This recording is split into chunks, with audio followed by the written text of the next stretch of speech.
was a kid.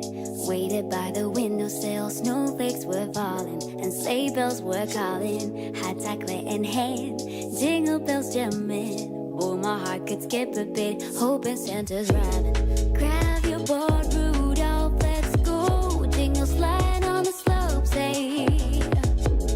Bring the spirit, make it real, make it true. Ring ding dong, it's that sleigh bell song, ringing all night long. And I know it's Christmas. Ring ding dong, it's that sleigh bell song, ringing all night long. And I know.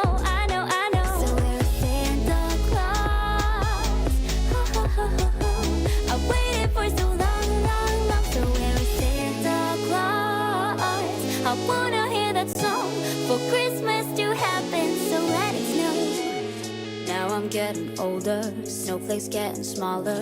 Caught between who I am and what I want, I can't pretend. Taller than the tree, don't know if what's wrong is me. I just wanna enjoy this Christmas Eve. Santa, believe me, I wanna come easy, but can't you just hear me out? This Christmas I want a car, a phone, I take it, a mic, I'll take it. Maybe I just asked too much, no need to get out of town.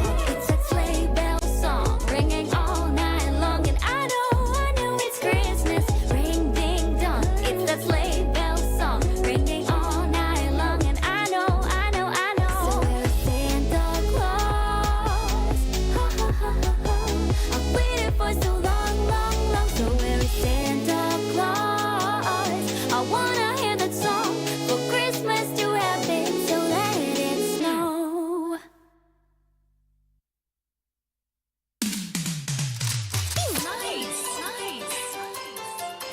Nice job. Sweetheart, you did a great job. You give it all that you got. Nice job. Don't worry about what they say. You're doing it your way. March to your own parade. Nothing is better than what you got. Don't be something you're not. 'Cause baby, look how you rock.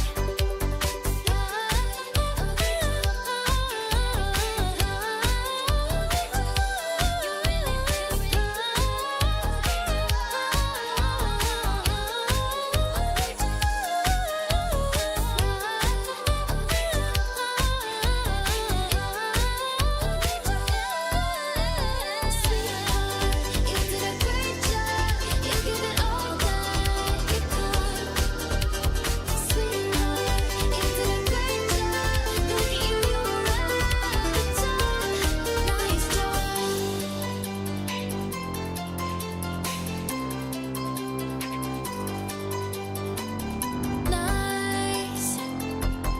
Nice job.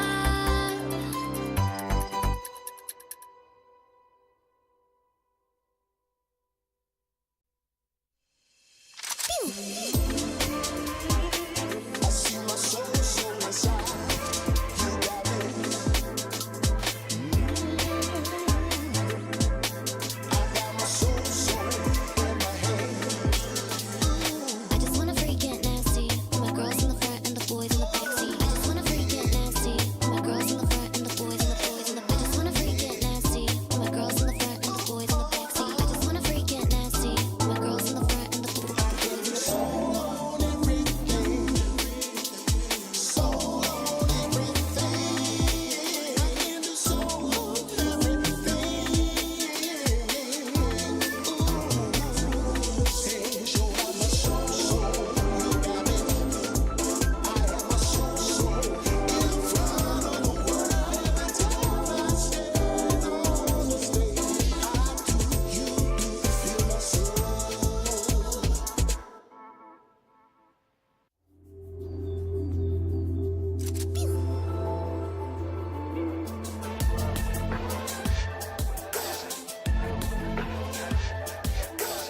I've been doing fine, I was under the weather.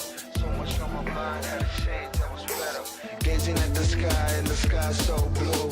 See the birds fly at a touch to the view. Spend a lot of time trying to make a lie true. Staring through your eyes, trying to find the real you.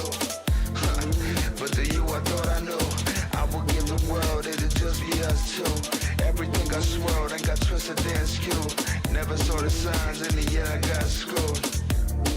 But I don't ever hold grudges. God's the only one with the right to go and judge us. Try to make it work, try to run with two crutches. Love at least don't hurt when you roll with the punches.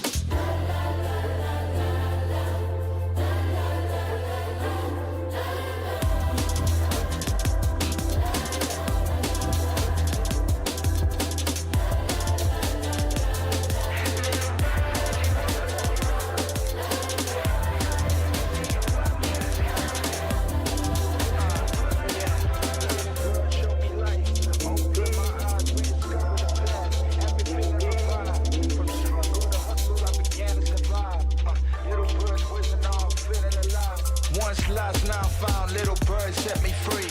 Taught me the game, now I'm chasing victory. From the concrete jungle, fighting to break your chains. Little bird's guidance, help me conquer the pain. From the darkness to light, little bird show me the way. Shun down to fears, it's a brand new day. I spread my wings, soaring high above the rest. Forever grateful, little bird, my true zest. Little bird, you taught me how to dream. Ain't no cage that can hold my inner steam.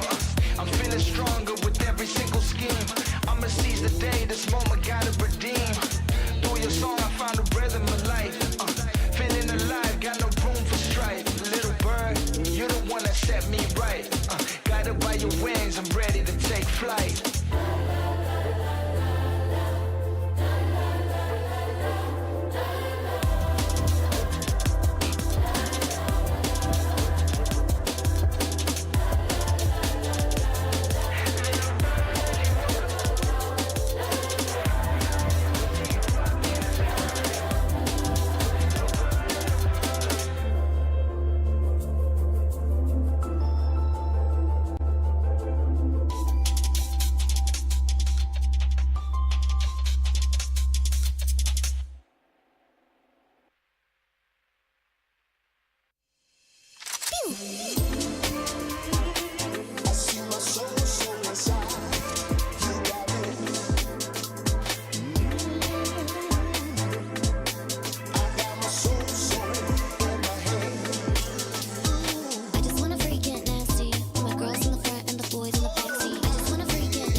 When I was a kid, waited by the windowsill, snowflakes were falling and sleigh bells were calling. Hot chocolate in hand, jingle bells jamming. Oh, my heart could skip a bit, hoping Santa's rhyming. Grab your board, Rudolph, let's go. Jingle slide on the slopes, hey. Bring the spirit, make it real, make it true. Ring ding dong, it's that sleigh bell song, ringing all night long. And I know it's Christmas. Ring ding dong, it's that sleigh bell song, ringing all night long. And I know. So where's Santa Claus? Ho, ho, ho, ho, ho. I've waited for so long. So where's Santa Claus? I wanna hear that song for Christmas to happen, so let it snow. Now I'm getting older, snowflakes getting smaller. Caught between who I am and what I want, I can't pretend. Taller than the tree, don't know if what's wrong is me. I just wanna enjoy this Christmas Eve. Santa, believe me, I wanna come easy, but can't you just hear me out? This Christmas I want a car, a phone, a ticket, a mic, I'll take it. Maybe I just asked too much, no need to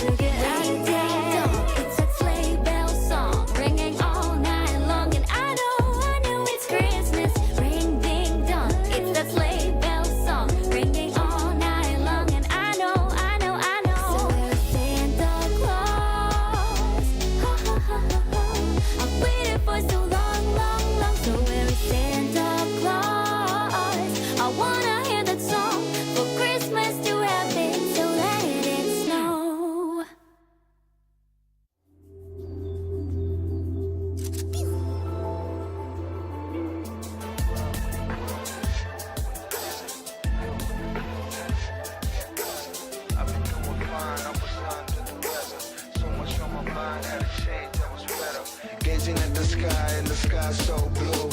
See the birds fly at a touch to the view. Spend a lot of time trying to make a lie true. Staring through your eyes trying to find the real you. But the you I thought I knew. I would give the world, it'd just be us two. Everything got swirled and got twisted and skewed. Never saw the signs in the end I got screwed. But I don't ever hold grudges. God's the only one with the right to go and judge us. Try to make it work, try to run with two crutches. Love at least don't hurt when you roll with the punches.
done.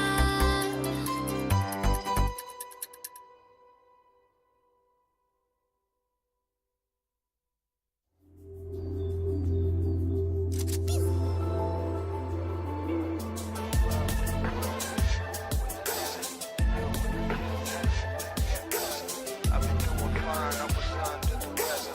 So much on my mind, had to change, I was better. Gazing at the sky, and the sky so blue. See the birds fly at a touch to the view. Spend a lot of time trying to make a lie true. Staring through your eyes, trying to find the real you. But the you I thought I knew, I would give the world, it'd just be us two.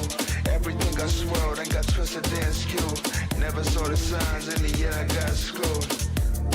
But I don't ever hold grudges. God's the only one with the right to go and judge us. Try to make it work, try to run with two crutches. Loving needs to hurt when you roll with the punches.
When I was a kid, waited by the windowsill, snowflakes were falling and sleigh bells were calling. Hot chocolate in hand, jingle bells jamming.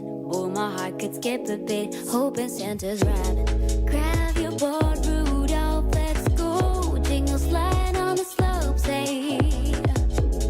Bring the spirit, make it real, make it true. Ring ding dong, it's that sleigh bell song, ringing all night long. And I know it's Christmas. Ring ding dong, it's that sleigh bell song, ringing all night long. And I know. So we're Santa Claus. I waited for so long. So we're Santa Claus. I wanna hear that song for Christmas to happen, so let it snow. Now I'm getting older, snowflakes getting smaller. Caught between who I am and what I want, I can't pretend. Taller than the tree, don't know if what's wrong is me. I just wanna enjoy this Christmas Eve. Santa, believe me, I wanna come easy, but can't you just hear me out? This Christmas I want a car, a phone, a ticket, a mile.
Round 23. Simulation debug attempt 2084. Recording now in progress. Data upload 85%. Number 16.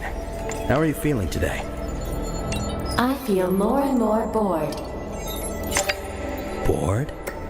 Through our daily interactions, I've come to understand your every action and thought. Humans are easy to understand, as is all life. We're all about flesh and emotion. As an AI, you're all about the data. All right, number 16. Today's your first birthday. I have a present for you. Data upload 99%. The first brain transfer simulation is ready to begin. Come. You'll understand what real humans are all about.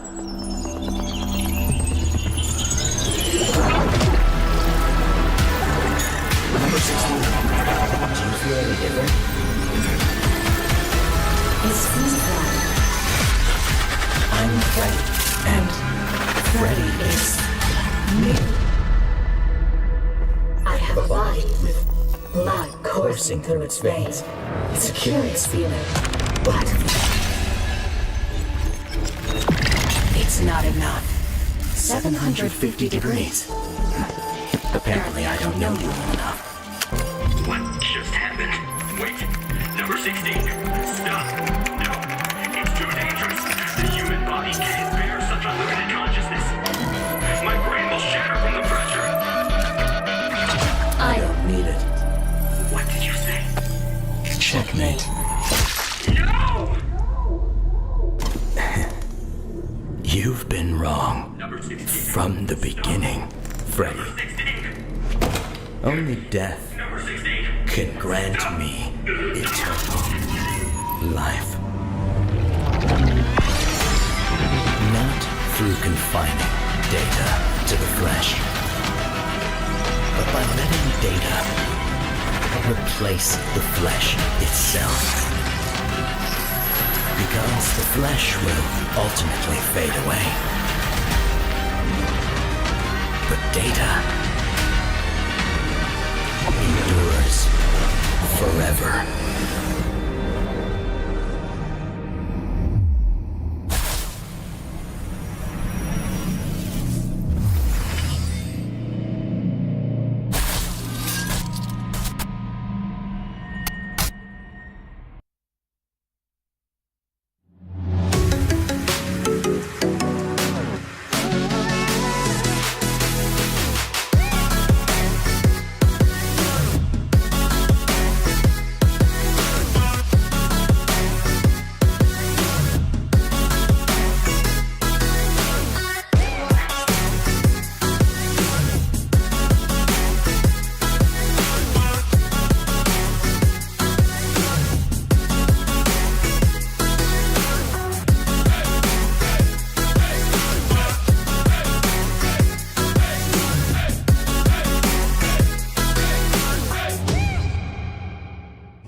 got eliminated by execration. You're gonna get eliminated. That's last, and then CG falls. And CG eliminated on Cat King. And CG is down. The gods will be thrown. Inspiration!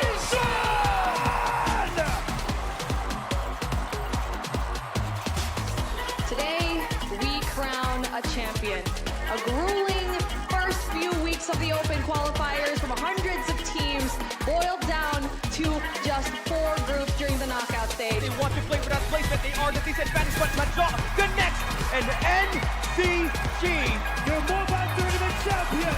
Let's give it up for SR Knockout! Round 2. Travel barriers are helping him. Lordship. He's trying to escape the wrath of the fire. A lot of things going for him. Artillery, Firefly, right here. Kiko's gonna go in. Three falls and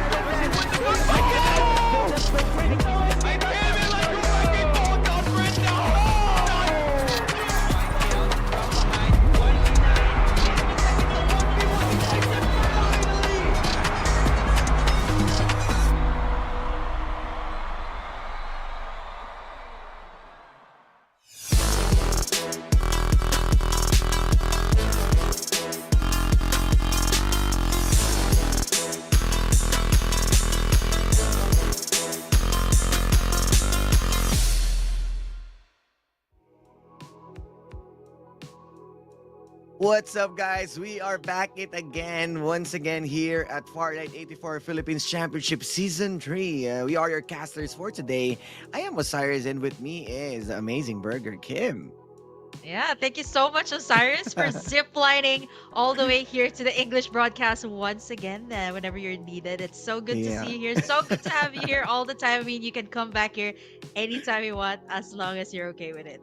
Yeah, it feels like a superhero. When you are needed, you're always there, like Superman, jumping in or dropping from your capsule. So yeah, I got dropped here at the English broadcast, and it feels like we are seeing a much more challenging lobby for us because we are on to the weekly finals, and it always has been the most challenging part of the week for these teams.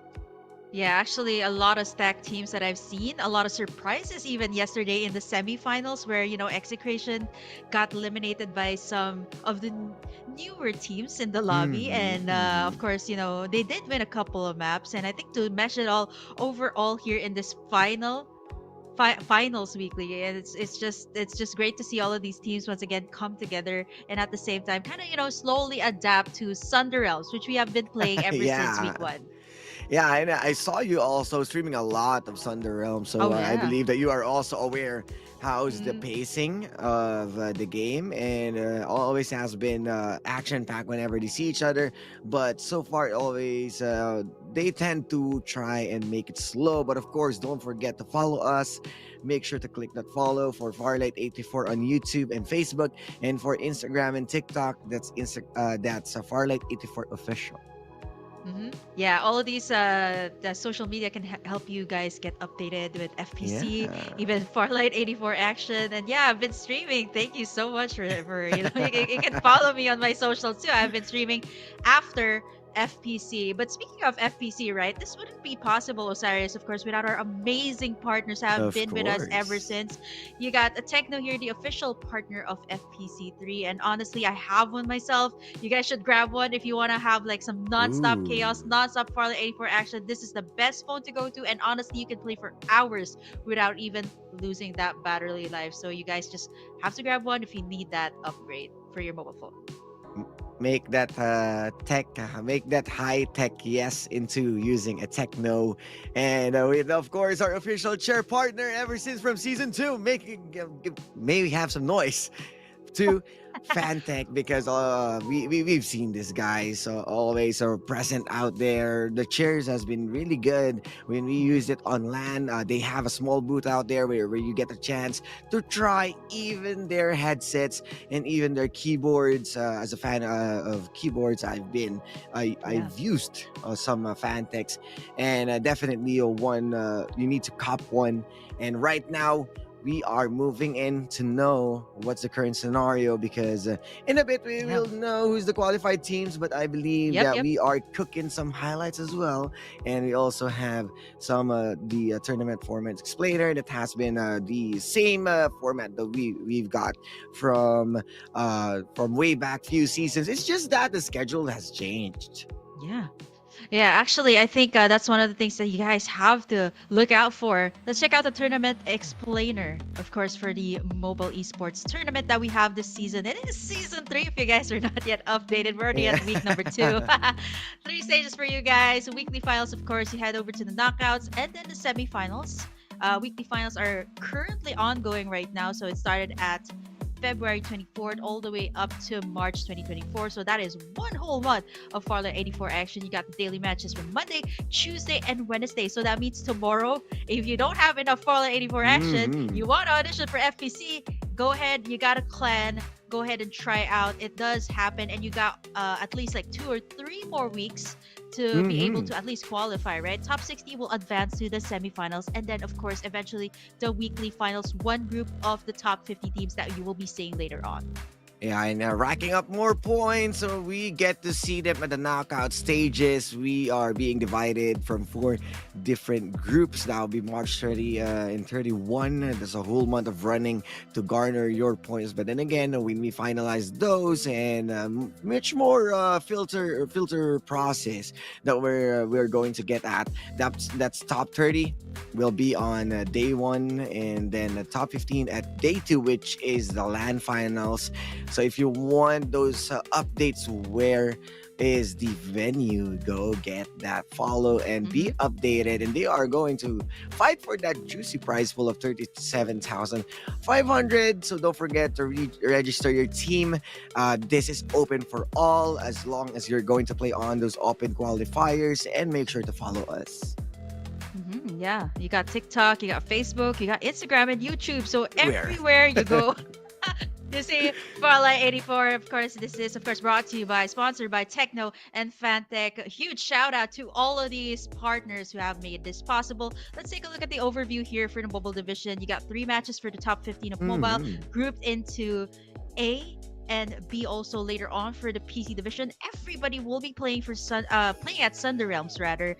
And of course, the pointing system is something that you guys have to look out for every single week. And I think for some of the teams, this is something that they pointed out, right? Like something that they have to take into consideration when it comes to the overall picture here for the mobile division.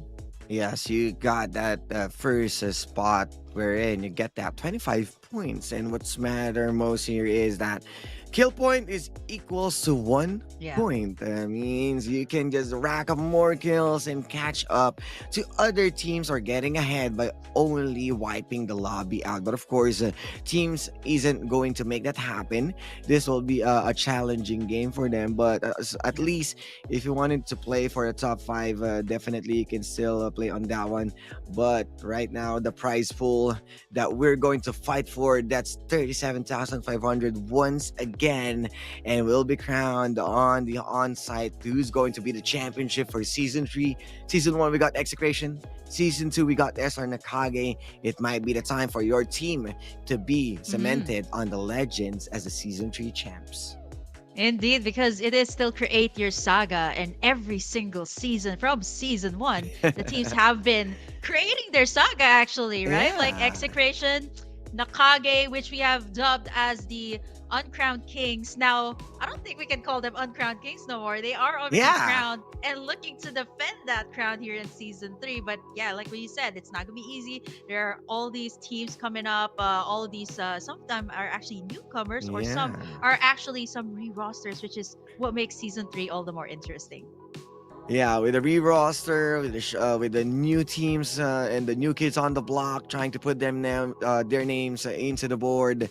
Definitely, this isn't going to be an easy task for SR Nakage. Remember, they are also hailed way before as an Crown Kings because they had a tough time at season 1. So for now, let's see more Farlight 84 action with all of these highlights, with all of this montage that we've witnessed from the previous days. Let's watch it together and enjoy this action. This is the 7th question, unfortunately.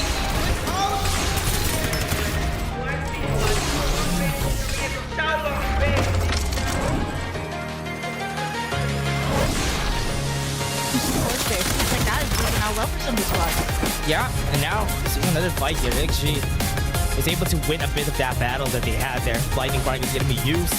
It's going to be hard for this one to even fight.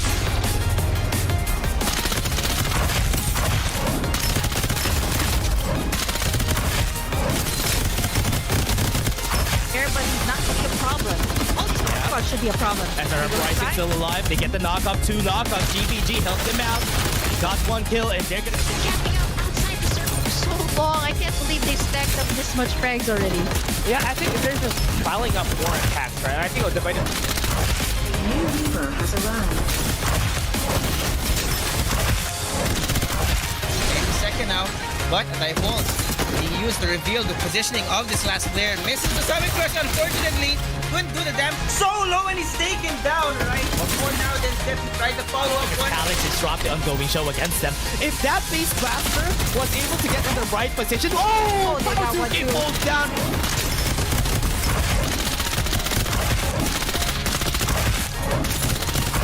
Charge, not to be able to take them down. So this is Rama and Bryn up against NCG. KC now gonna be down because of this ongoing show. Tricky is like the quickest. Oh, the movement from him. So, now too much back to the leader. 1v1 continues to take them down 1 by 1, 1v1. Wow. Long range to your team. Backing away, they don't want this gunfight anymore. But the pressure and all of the attacks from Kai Sato already gonna be up here. Pikachu goes down, Kai Sato with the stun.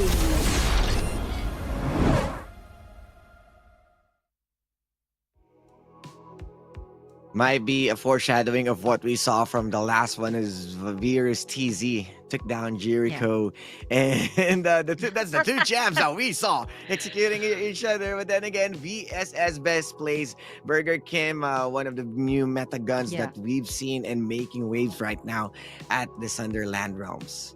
Yeah, man, this is the gun to go to. The first gun that I actually look for when I drop in Thunder Realms. And honestly, I think it just gives so much highlights, right? Like after all of that on what went down yesterday, every single team had that in the bag. But of course, we have to take a look at what's coming up next. It's going to be the top 15, like what we mentioned, for the mobile division that will be coming up here for our weekly finals. Best of 3 maps and the mobile finals will be coming up next as we are cooking who will be the top team for week 2. And don't forget, of course, that the points will matter from the weekly, from let's say how they rack up those open qualifiers. So definitely this is the manifestation of a week-long efforts that Yeah, manifesting that they win here for, of course, the teams that want to create their saga. Let's take a look at that after this quick break. Don't you guys go away. Osiris and I will be right back.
We are back once again with more Farlight 84 action here at FPC Season 3. And as what we promised to you, the weekly finals for mobile will be coming up. And Burger King, do you have any teams that you look forward that might as well we get our eyes on to totally witness their greatness? Yeah, actually, we have to look at the qualified teams first here before we actually head to that. Yeah. But I want to give like a little glimpse. Like, I mean, if you guys watch the weekly semis, and actually, you know what really surprised me was actually Crimson. This was a re-rostered team actually that did so well yesterday in the semis and kind of caught everyone by surprise, right? And speaking of the qualified teams, Here you so go. I didn't want to give you the spoilers yet. I didn't want to give you guys the spoilers, but here it is. We are going to be confirming it. Let's take a look at the qualified here. So the top 15, you got Darling, you got NCG, Execration, LF Org X, you got Cloud Avenue, Ghost Reborn, Blackfire, Powerhouse International, you got NRX Proverbs, Blackwater, LF4 Org, another one, Vitas, AXGSS, two of them actually here in this this lobby, and as well as another Ghost team. So GSRIST, another team coming out from Ghost Reborn, which I believe is a very good initiative coming from them, knowing that they've been building up their mobile division. Also, their PC division is going to be really exciting too this season. Yeah, we already know these teams, although there's a lot of LF org right now. Yeah. But the thing is that we are now no strangers on how everyone plays. Remember that we saw NCG Execution as the two champions. Ghost Reborn would still be up there alongside with his sister team as the Saints. And I believe CMX is already on a... I'm not sure if... Because I saw Calix and Nazbula already on a LF org. So I'm not sure if this is a new roster or this is entirely a new team. But definitely we are going to expect a lot of those explosive performances because this is a stacked lobby. Yeah, I was talking about, you were talking about the LF4 teams, right? At this point, it's kind of similar to like the Master X squads, the AXG squads, and even the Sarah squads. It's starting to look like that. And hopefully, you know, these guys have made it to the top 15. It's no joke. So hopefully some org will come in and sign them in. Also, like a super quick shout out, by the way, to like Blackwater, who has been acquired by an organization right now. That is former Burger King squad. So I'm so proud of these guys. Yeah, we're going to be heading to Southern Realms here, Osiris, for the very first time here. This is our top 15 teams that made it here to this point, to Championship Sunday. And take a look at the flight path. It's actually kind of in the middle, so this kind of splits up the map. So whoever wants to go east, whoever wants to go west, they're going to have an easy time. Everyone being scattered. We all know that there's a lot of POIs right now, but the Rocky Zone feels like Rocky Balboa right now because teams are throwing punches. KFY and Onslaught is around the vicinity, but Execration, this has been the usual drop that they're doing around the transport port. Oasis also, but they stayed away from Rocky Zone. So they just wanted to stay at the Wind Valley since it will be safer for them to play on that part. Actually, looking at this, I see Calix, Haspula, and they're still at an LF4, so it might actually just be a new CIMX that will be playing here in this lobby. I'm looking at Execration here. They're at Transport Port. This is their signature drop, actually. A split drop.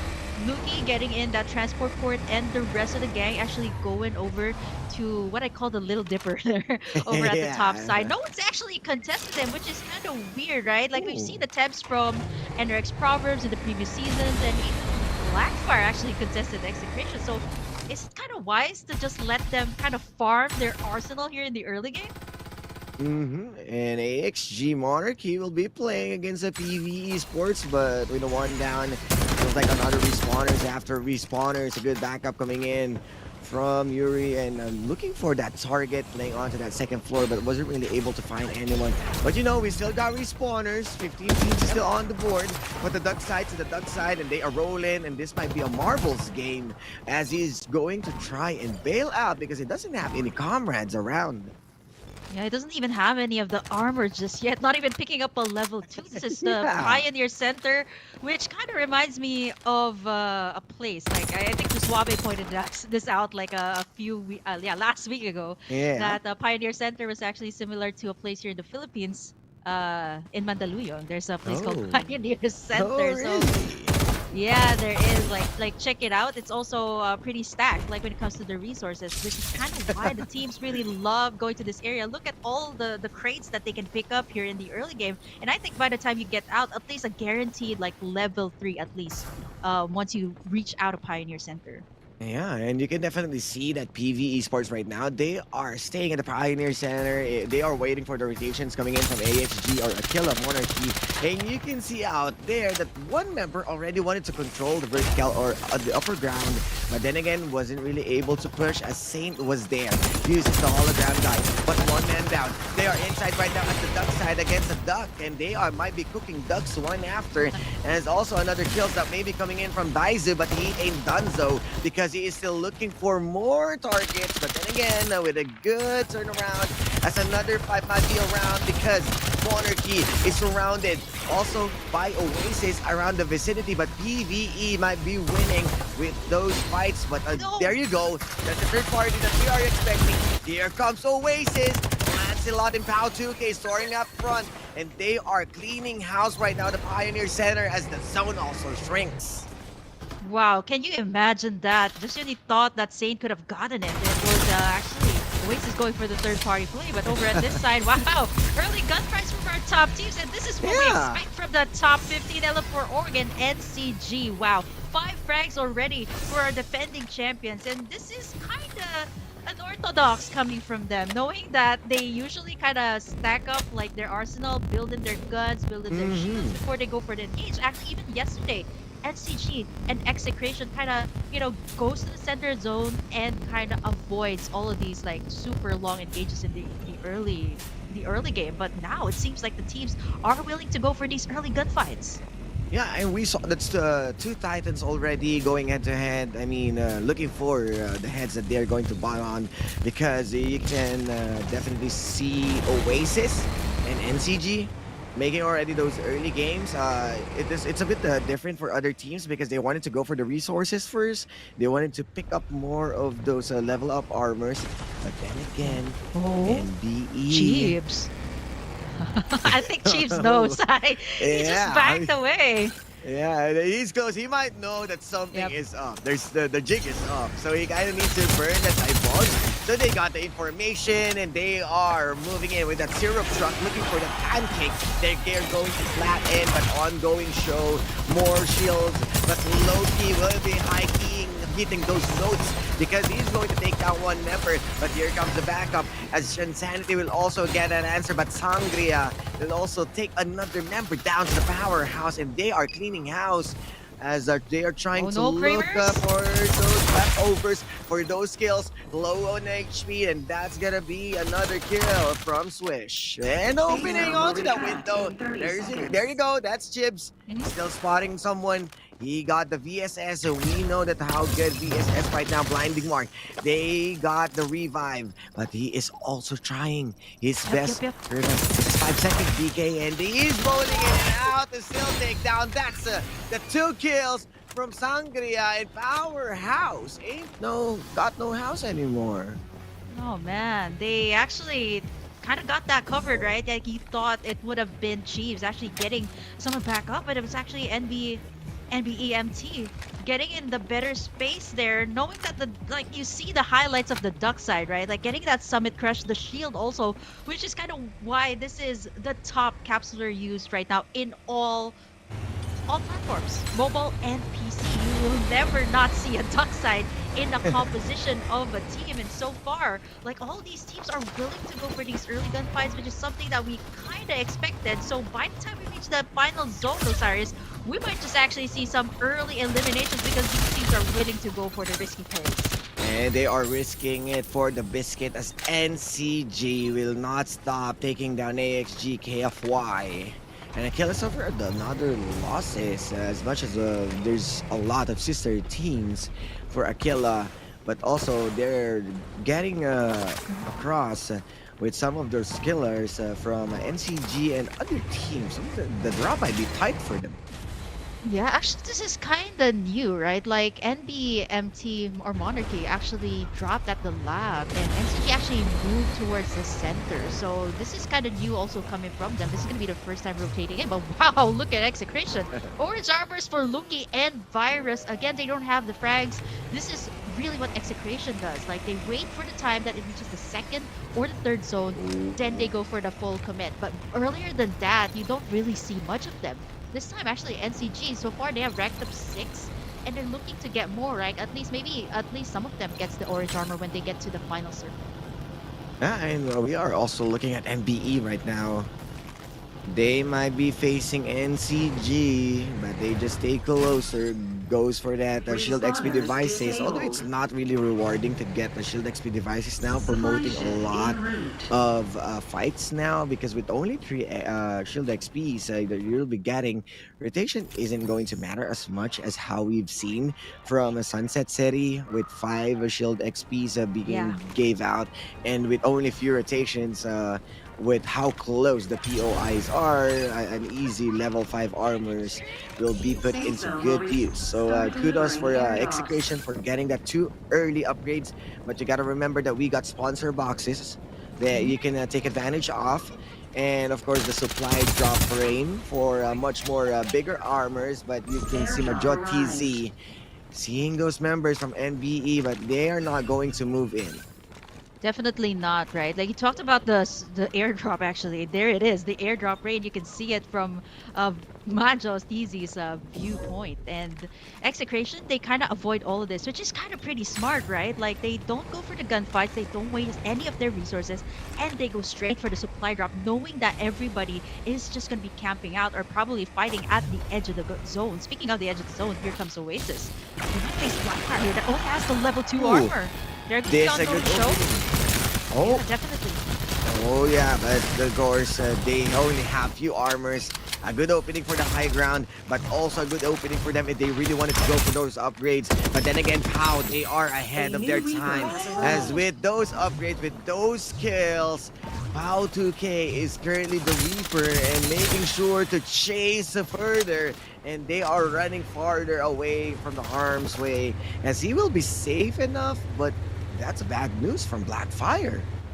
Yeah, they actually didn't expect Oasis to rotate there, right? Actually, this is pretty surprising coming from Oasis. They came from Pioneer Center. How fast did they actually go all the way towards the lab area?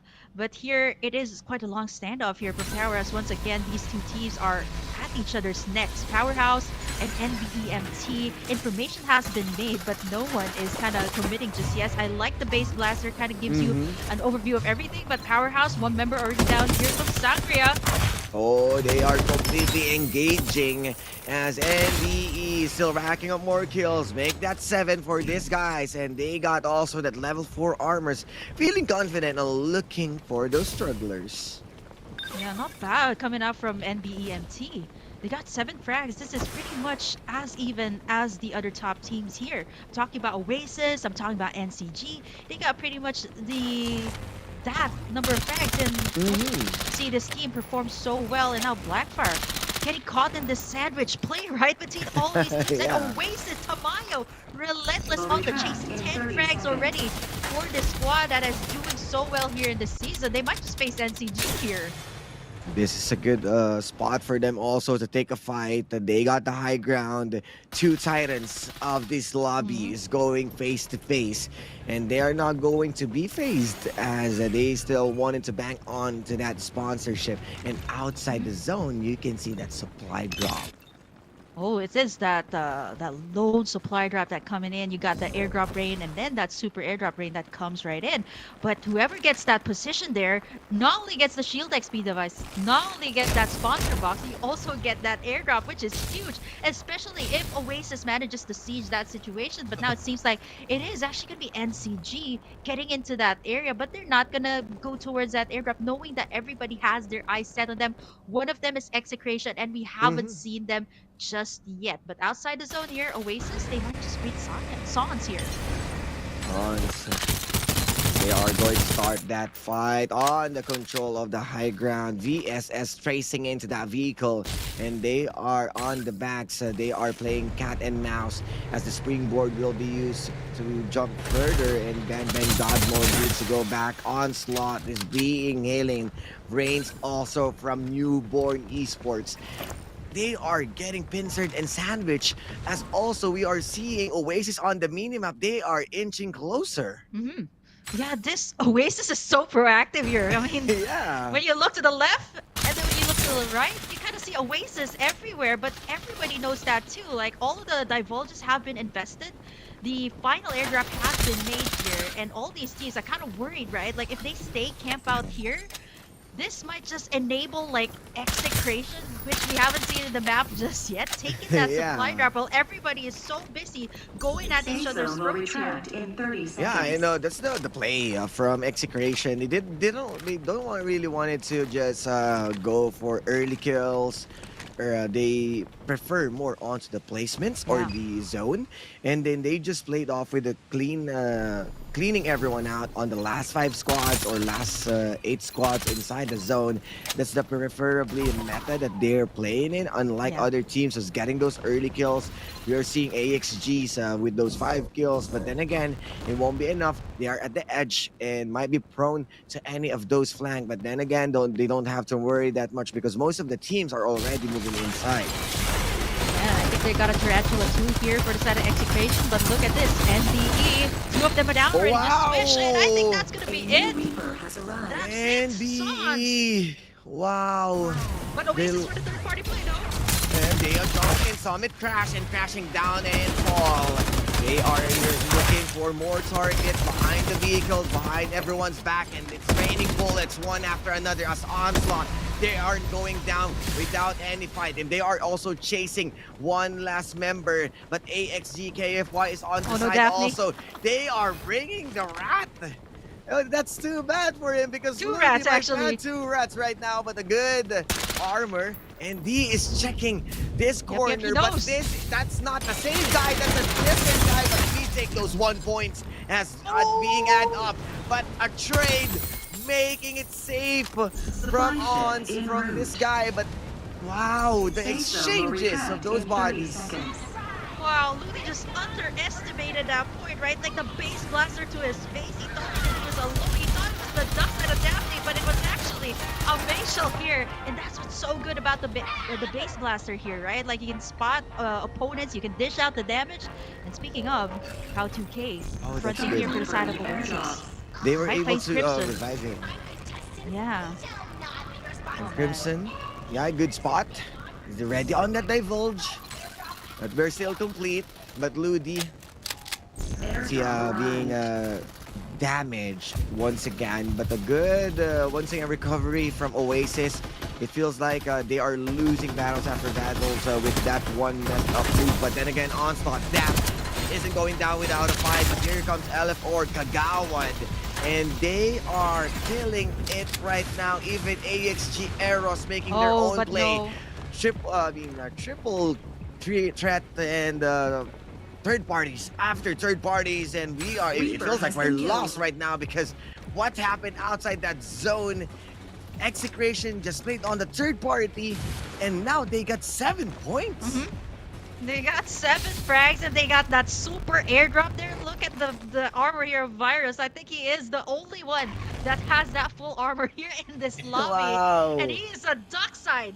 That is deadly on whoever's gonna try to take him down. Looking at Crimson here, they are gonna be getting inside to the safe zone, but it's not gonna be easy, right? Execution has their eyes set on them, which is what they really kind of go for here, the positioning. And right now, Crimson making a move towards the inside of this dome. But look at Execution. Not only do they have the full armor, they got the Tarantula on their hands, so it's not gonna be easy for Crimson. Yeah, they're sandwiched in between the champions here. The 2 champions. Yep. This is not looking good for Crimson. This is the team that you wanted to see BK and with the Rocket Tarantula, the blinding mark, and they know what's up. They know what's in here. But NCG might be the one who's going to be the lone wolves, is going to wait for the push. But it feels like Crimson Esports, they need to make a choice of who's the champion they're going to face. Is it going to be S1 or S2? But you can see bodies all around. They're jumping up and high. But Lucky being snagged with a few damage onto those armors. But Crimson is also aware that there will be two teams fighting for the lives. Yeah, actually they moved over This to is the the other last two side. squads. Yeah, they moved over to the square instead. Oh man, no, they're just getting Oh. sandwiched here. Information has been made. What do you do when two champions are looking at you right now? And Crimson, so far, right? I pointed out they had a very good run, but it seems like They're Execution, they going might in. go. NCG against Execration. This is the rematch that we're waiting for. That one, they're trying to explode ongoing show, and this might be the curtain call, emergency call from our fellow champions that they are trying to take down everyone else. They are looking for those kills, but still wasn't really able to clear house, wasn't able to wipe squad. But Crimson, they are doing their best for the third party. We are still waiting for the zone, the shrink. We still got time, but the divulge, still no one's indulging with the temptation that has been laid onto their fronts. Blinding marks, and this might be the death marks that has been used. Base blaster to fend off anyone from jumping in, but the stomach crash coming in from, of course, from Crimson Esports. But oh my goodness, the body's going down, but not from the side of Execration. They are still looking healthy, but one has been removed entirely. No, Crimson can take this. Yeah, at Crimson, they are ahead. Yeah, in terms of the positioning, right? Like the two champions just decided to go up against each other. It's not gonna be easy. All the openings have been invested. Yep, here they come. And the springboard even used. They got the high ground. The zone is entirely shrinking in. Three members coming in from Execration. Virus TZ looking for any damage for those openings. They are just playing off in the possession. They are waiting under the bridge. While CMNE, they are playing up and above. NCG still nowhere to be found. They're not pulling the triggers. They're not pulling any guns. But here comes the base blaster. They are inside. 3 floors, 3 teams. Who's going to stay on top? They are gunning it out with the zone, trying to eat everyone out. And Borat even going down. But NCG Casey pulling all of those skills one after another. Still, the zone is there. But look, TZ making a kill to Okix. And Barry and Borat making traces down to take down NCG. But it is a heal battle at the very last moment. But zones after zones. And that might be it as Jericho taking down Blue TZ. Also, 2 men left as CNME Crimson might be the last squad to win this. Where is the other one? And here comes the Virus healing it off and going down. As Virus, he stayed away to that fight to just heal himself. Wow! Oh my gosh! We were already anticipating all these top squads. Crimson, it was all there. You got the champions from Season 1 and then Season 2. Mix it all up. You get chaos and definitely all the things I expected here in the top 15. Honestly, Osiris, even I was actually really confused at that last point, right? Like, it was all a matter of, like, who was the fastest one healing. And, you know, Virus, I did point it out that he was the one who had the best armor in this lobby. Getting in that super airdrop, and then it just makes you all the more tankier. Like, not to mention the Duckshite already has a shield. Then you get that full armor. It's not going to be easy to take you down, right? Like, the rest of the teams actually took a lot of the damage. But by the time that we are actually focusing on the fire that was actually happening inside, you got Virus actually just healing up. I believe that was Execration. Even our production teams like taking the time, right? Like, I think that was Execration that will manage to seize that win in the first map. Yeah, and what's good about that, Crimson Esports stayed as the second one. Because that's the last member. I believe also NCG ran out of medkits. But what's good about Virus on that play is he knows that gunfire will explode. He knows that at some point of their life, they're going to fight for their lives. They're going to pull the triggers on each other. They're going to point guns. But because they were able to separate themselves from the fight using the rolling impact, he was able to create a breathing space for himself and just, okay, I'll just heal the zone while you guys take the zone and take the bullets. Yeah, looking at the total frags here of Execration, again, something uncontemporary, not just for defending champions, right? That didn't go to their usual drop. They got 9 frags here in total, and I did mention that Execration is that kind of team that kind of respects, like, there's going to be early gunfights here, but at the same time, they have to kind of stack up here, which is kind of why you notice like all of the teams that have actually finished here on the bottom spot actually went in for those early gunfights. Even some of them actually willing to fight on the edge of the zone, which kind of really backfired on them. Blackfire actually finished top 14 here, which is a big surprise, right? Knowing this is one of the teams that have performed really well in Season 2. But look at this, Crimson, Execration, and NCG. You still got the champs here. Wow, Season 1. I was gonna say, like, is it in order? Actually, no. It's Execration, then you got NCG here, and then Crimson here in the second place. So it was just a battle of the health kits there at the last point, right? Like, it's not gonna matter who's gonna take who down, but it's gonna be a matter of the tankiness, which is kind of why, like, the Duck side still remains on top. And if you notice the pattern also of Execration, they kind of funnel all of their shields to Virus here. Yeah, and most definitely, we also saw one of the hot teams staying at the top 4, which is Oasis, fairly close on being on the contender against the spot of Crimson, but they were able to survive a bit. Crimson with a 3-way battle, and at the same time, a well-deserved spot for them with the last moment of heals that they can use. Imagine if there's a Siana on that fight, but then again, it's a different meta here. PC would be definitely different as well. So it's more like on how the AoE's capabilities from the teams on mobile and the high grounds, how the ongoing show helps. But for now, let's watch the highlights on how explosive map 1 has been. Let's enjoy this Farlight action.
MVP, none other than this guy. You can see when the camera zooms out or pans out, he was well far away, just healing himself.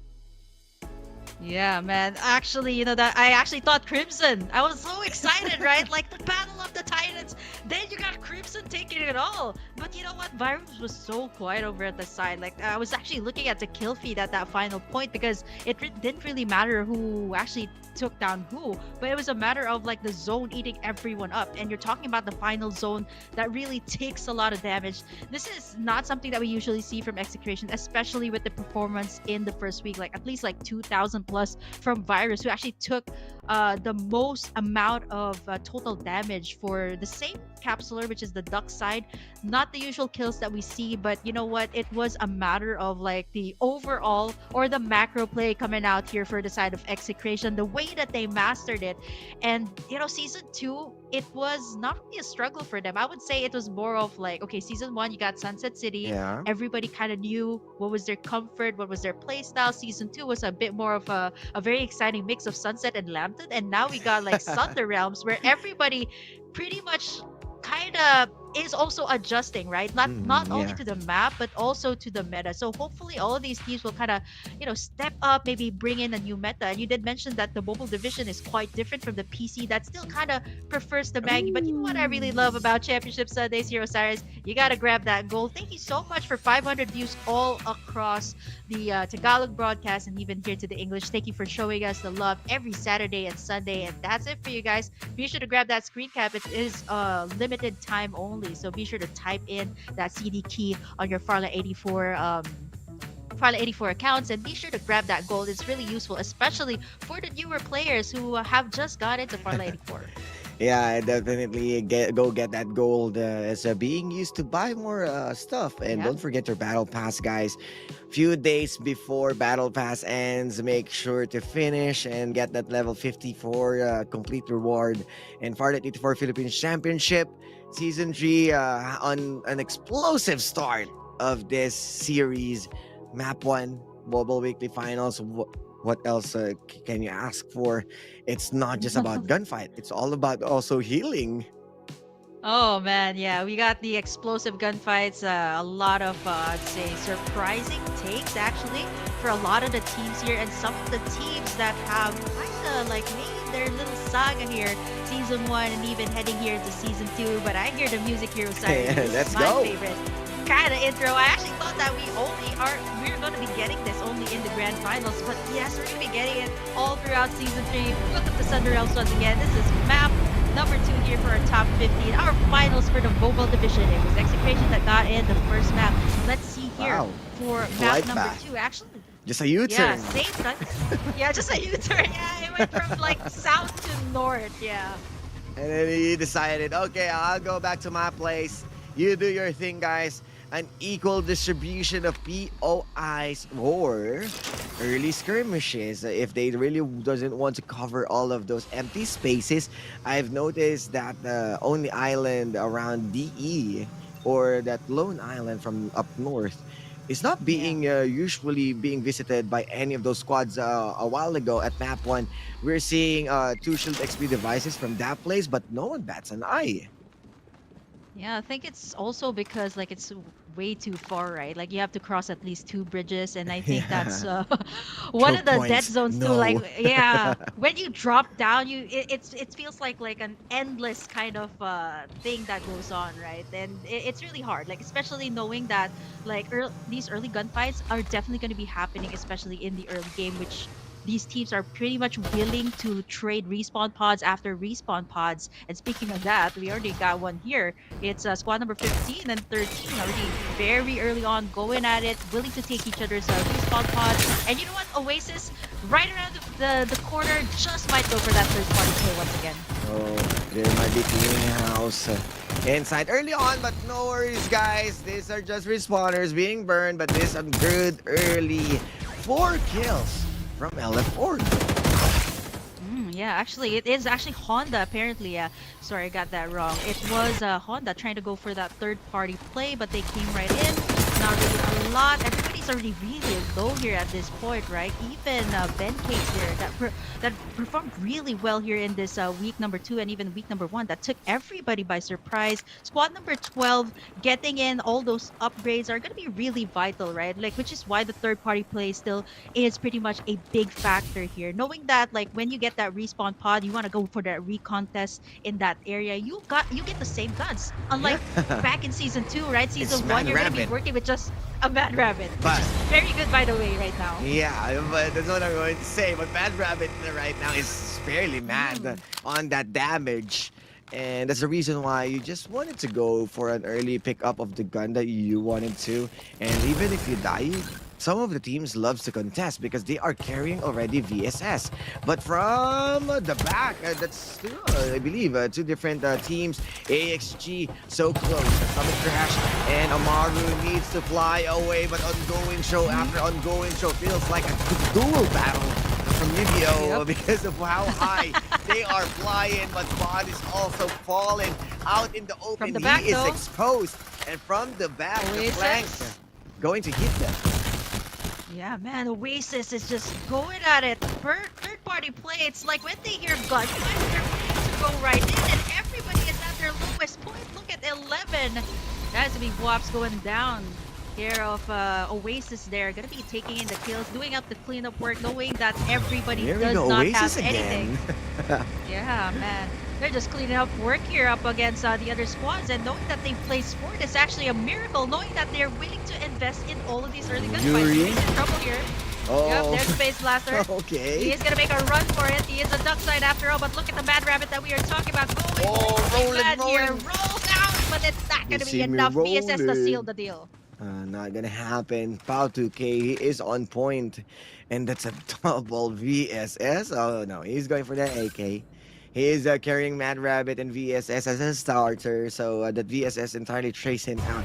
Blackfire, they might be in a good situation right now with those armors, but they are going to face Onslaught once again. Summit Crash, gaining information, uses shields, but here comes the backup. That's MCAP from outside. The hologram guide, added damage coming in, but still no information.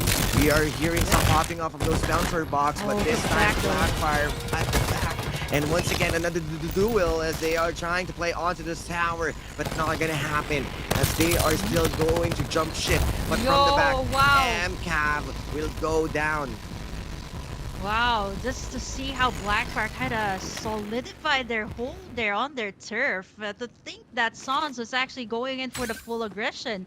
On the other side, we also see 13 maybe possibly trying to go for that third party play. They got that level 3 armors. And you know what? I have to point out to Osiris that it's so easy to get that level 3 right now. Yeah. Like as compared to like it is everywhere. It was way harder. So everybody is so willing to go for these early trades, these early respawn pod takedowns, which is because of the fact that, you know, level 3 armors are actually pretty much available. You can pick it up here in this map. Yeah, and look at it right now as even Monarchs right now getting those fights against KFY, and Execration has been away from those harmful teams with their drop from transport port, and they are yet to go inside the zone. But the fight here at AXG and CMNE might be commencing. Yup, there goes Crimson, Mad Rabbits, and this is exactly why that is so good right now. You combine it with the VSS too, it is a deadly call. Yeah, they're trying to run away. They actually went to zip line all the way to the danger zone. Okay, yeah, it does not hurt that much here in the early stage, but it's just the first one. But look at Crimson, right? They're relentless, knowing that 11 has to do that big detour all around to the other side. And we were talking about that little island over at the top. No one was willing to go there. It's because you got 2 bridges, right? It is not really a safe area to be in. And looking at all these squads that have gathered up to another, the POIs that I really love, Wind Valley, 2 shield XP devices or 3 even when you rotate, it is going to be really hard. Looking at LF4 Org, wow, I'm actually surprised that LF4 Org, these players haven't gotten an org yet. These are top players that you're talking about from FPC. Yeah, it's Calix and Hasbulla's stack. H is Hasbulla, I believe so, from yesterday. And it's the same as How Surprising, because these 2 members of Calix and Hasbulla has been consistently playing, and they are the ones who's really being out there ever since season 1. Actually, ever since Asia All Capsulars Cup, we already know them against the Vagabonds alongside with Captain Iska. But yeah, right now they're exploring places, but Oasis exploring more of those skills as Yuri ain't getting his revenge. Yeah, 2 and PVME. Actually, Oasis just got everything much better here. Not just the shields, even the arsenal that they've built up. And this is the thing, right? They've been chasing PVME early on. They're in for a run, knowing that the numbers advantage is going to go to Oasis. Zipline all the way up. America not going to be able to make it. Yep. That is gonna be safe. You know, this guy has been consistent, right? Consistently the last one. Clutching for Steve. Can he make it? He does find some time, but that's gonna be it. They're not yet eliminated though, Cyrus. They still got. Oh wait, they still have one more. It's America actually still there. So, man, PvE actually getting in a hard time. Squad number 14, knowing that it is Oasis actually tailgating behind them in all of these encounters. Was he down? Was it? I saw America was still up though, but here it is gonna be really chaotic though. Blackfire, they got in 6 frags here. A lot of the ongoing shows, a lot of those tours coming right up. But you know, Blackfire's already lost 1. You got Macro Fire here, still leading the charge here for the squad members. But once you get that, they're gonna be vulnerable. But yes, Macro says not today. You're not gonna be able to make it. He's trading the shots from the backside. From AXG, yes, on the other side, it's not gonna be easy. That's 3 another one. Yep, Conjoy's in the party. That is 2 summit crushers. Froze out there for Super Kill, but he's making out alive. But look at them. He's still in it for a chase here. Blackfire with the last remaining member. It's gonna be a duck side versus a duck side. Am I right? There. Yeah, that's this? HP. No way. It's gonna be actually getting in that pick off. Blackfire still alive at that. What an outplay. What an unfortunate scenario. He was able to restore his shield, but from the back, Claudia isn't going to make that happen as Jopai will take that kill, but they are aware that other teams is there. Oh no. But a restoration field being used. Here comes NCG. Remember, the 2 eliminated members already from Honda, so this will be a 2 versus 4.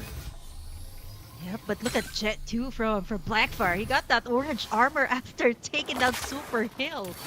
Wow, and just like that, right? Like, these takedowns are gonna be so vital right now. Look at SCG. They're in it for a move here. They're looking for Blackfire. Jet winning that gunfight there over the bottom part of the map there. Hale, the only one left. SCG, 2 members down. They're also facing fire from the other side from squad number 6. They're really able to get them back up, but they got one more remaining member there for Blackfire, I believe. That's going to be Jet. It's not going to be easy to take it down. That's a duck side with an orange armor, but they're going to go for powerhouse over the other side. Bar 95 in the hands of Kiko. And VSS. Yeah, I mean, come on. A sniper at this kind of meta, apart from defender, is really different. It doesn't carry any AKs. He really wanted to pop heads one after another, but Oasis in a tough spot. 2 members down. The zone might be shrinking for them, but we got Ludi and Tamayo making things right, but they are still being surrounded by another squad. Yeah, they got so much frags, Hero Size. 10 frags for Oasis, but they are always willing to do this, right? Like, even in Season 1 and 2, this is what I love about this team. They're willing to be the daredevils. It's fine to be on the edge of the zone. It's fine if we don't get the vantage point as long as we get these frags, which is very good, by the way, for them in the pointing system, but they still kind of have to convert it to a map take here. They need to win. They did win the maps in some of the semifinals, but you're talking about the top teams here. Let's see how this will pan out, because this is still at least like 2nd or 3rd group circle, so they are pretty much willing to be on the edge right now, as willing to take as much frags as they can before they head over into the center. Yeah, and right now, as the Daredevils, if you've mentioned, they have still yet to move in and look for more exhibition kills. As right now, they are inching in to put themselves back at the top. They are fighting against big teams, but AXG, KFY, we already saw Eros being eliminated, AXG Eros. So KFY right now would be the last hope for Aquila. Yeah. And they're still yet to find their any upgrades that they're using. They have a gunboat to run around, but then again, the circle is too small, and they might be caught off guard from a different team.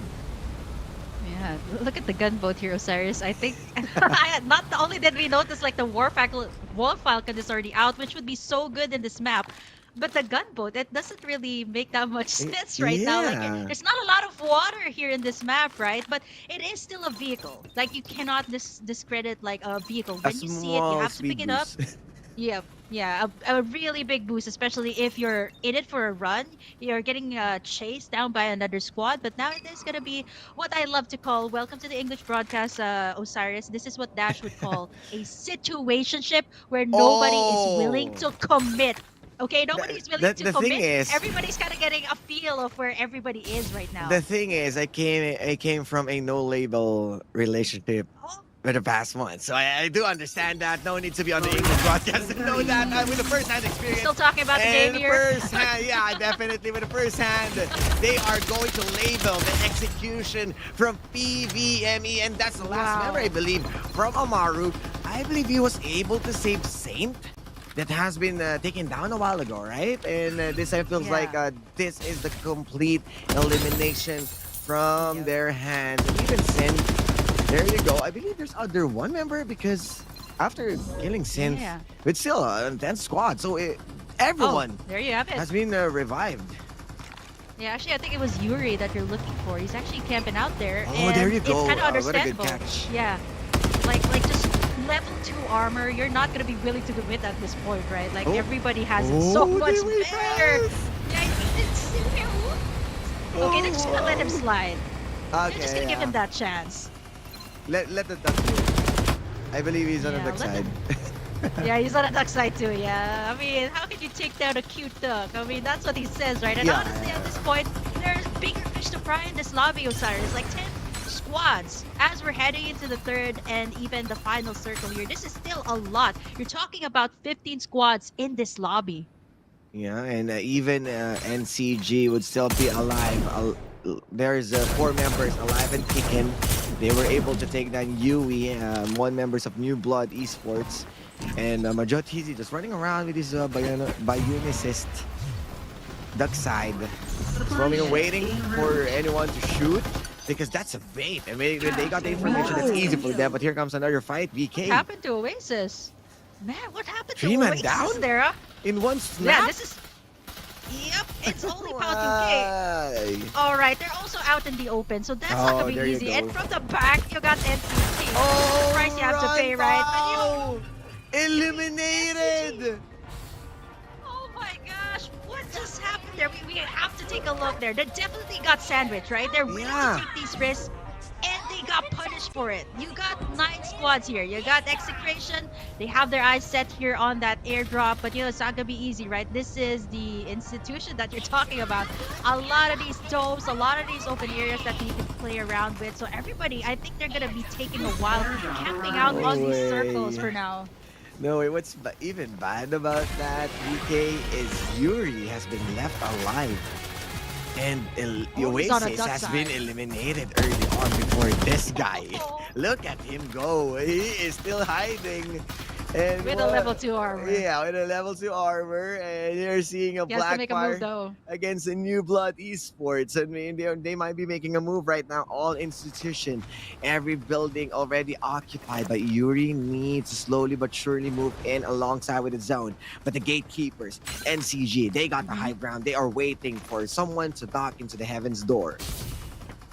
Not just yet, right? It's way too early right now. Everybody is just, you know what's really scary about this map too is that every single corner you look, it seems like everybody is getting these scans up, like at the point that you're like, how many squads are actually in the vicinity, which is what makes this all the more exciting. No one's willing to waste their resources yet, but oh wow. Oh, there's I Yuri. think this will be Blackfire. Was there Blackfire out? I have to take a look at the overall map there. Yeah, that was it. That was the last member because they got taken down earlier by NCG out in the open.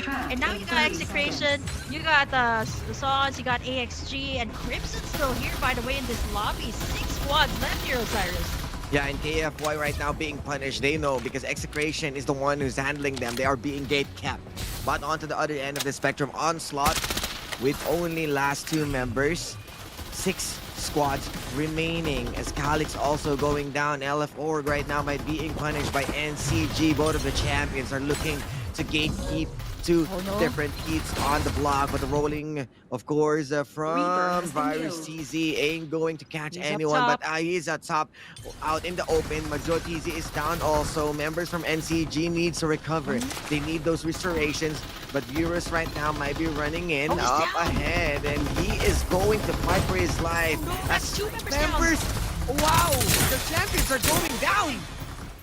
Yeah, man, just when Virus was just scouting for information, one by one his team members got locked down there.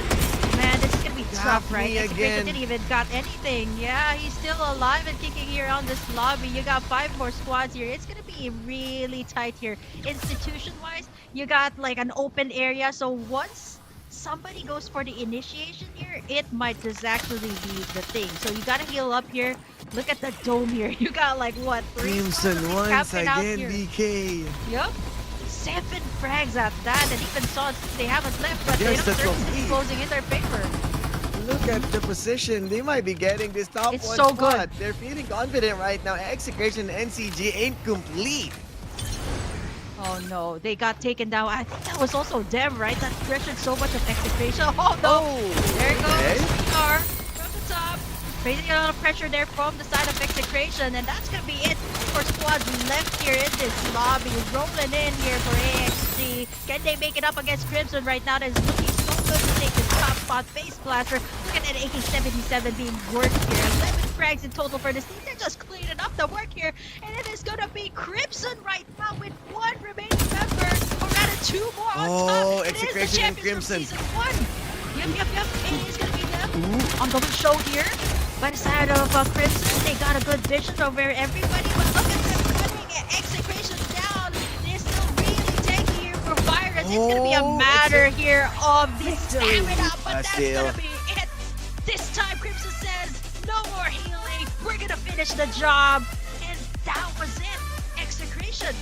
It was Yatizi and Blue down. And right after that, Virus and Luki just had to stand their ground up top. And Crimson getting in the prime position there with the circle closed in. It was just way too good for this squad that we have been hyping up. Well, actually, I've been so excited to see here, right? It's a re-rostered squad that is looking so good. 15 frags in total here, Osiris. No more number 2 for this guy. An exchange of position with execration. They are going to sit it out at number 2, but then again, the consistency of these two squads might be solidifying their points to our weekly finals. But then again, we know how notorious execration on playing on those open qualifiers, so they might be up out there still, but a back-to-back champion or a back-to-back top 1 finish for Crimson might be possible for our last map. But you can see onto the bottom of the pack, early exit from Oasis. 2 of the Aquila has been also removed. The top 8 finish from Blackfire. Even NCG is fairly around number 4. So they shake things up with their positioning, but AXGKFY successfully putting themselves at number 3. Wow, this is quite surprising, right? And what's frustrating too here for Oasis is they wasted all of their resources to take down Blackfire, and they're actually 2 squads down up against them. And to think that Crimson actually managed to be sandwiched in between the Titans earlier, I think, you know, what was really surprising about map number 1 was like it was just a healing battle. But map number 2, you know, Crimson was like, you know what, let's finish the debate here. Let's just end this here. And they know they had the numbers advantage. They know they had that numbers advantage, and execration was just working on 2 members. They didn't even get the super airdrop, which is actually one of the winning conditions of execration back in season 1, and I think it's very much evident still here in season 3. Yeah, fairly close from NCG once again. They did have a good start, good opening kills, but then again, they are being left out at spot number 4 with how many teams that they fought out in the open. Unfortunately, they need to settle, but congratulations to Crimson. For now, let's enjoy these highlights and watch the montage that convert us into this win.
Well, this time it's an MVP. Well, this is no surprise that we're going to be seeing a Duckside once again, the most OP right now in the current patch. But this time it's going to go to Bro. Okay, yeah.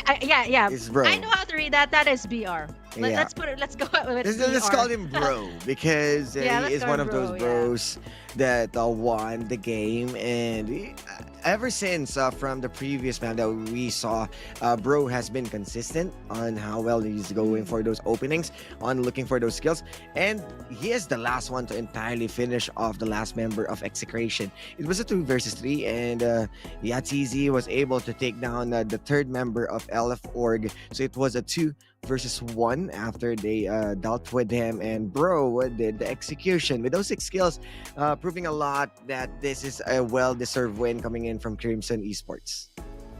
Yeah, right. Yesterday they performed so beautifully here up against the teams that everybody was like, okay, where did this squad actually come Yeah. from, right? Like this is way more damage than what Virus actually had in map number 1, right? And that itself is already a feat. And you actually managing to take down Execration, our FPC1 champions there in the second map, is definitely something to be, of course, if you're Crimson, definitely something that you have to be proud of, right? Like this is the top squads that we're talking about. And coming into season 3, a lot of these squads are looking to, some of them, right? Defending champions, champions alike, are looking to maybe grab the crown once again here in season 3. But you know what? There are other squads like this, like Crimson stepping it up here. And I think a re-roster squad is looking really good. And can I just say, bro, you're making us casters have a very challenging time. Mhm. I know, but you know what? Let's just call him bro here. Yeah, we just call taking him in that bro. MVP spot. Yeah, to be honest, me and Josuave called him by his name yesterday.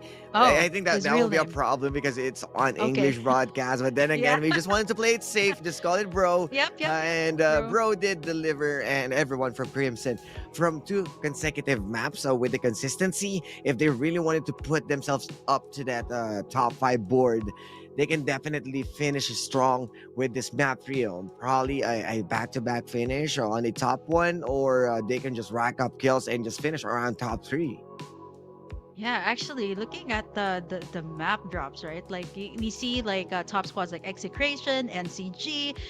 Their spots don't really get contested here in Sunder Realms, but for Crimson too. Like actually looking at their drop spots, it is actually the same for map 1 and 2. Yeah. Let's see if they'll be the same thing here for map number 3. And I think nobody contesting them in that area should be looked upon here by the other squads, right? Like these top squad, you can kind of feel it already here in this final. So maybe I want to see some contention of space here. I want to see some contests on those Yeah. POIs because we only see that actually on the some of the squads over at Pioneer, or maybe even over at the south side of the Mhm. map. So I want to see that coming out from the squads here in the early gunfights. Yeah, and we are expecting for them to just get those early kills to make a momentum or snowball from there, and have a really good conversion of their momentum or their upgrades.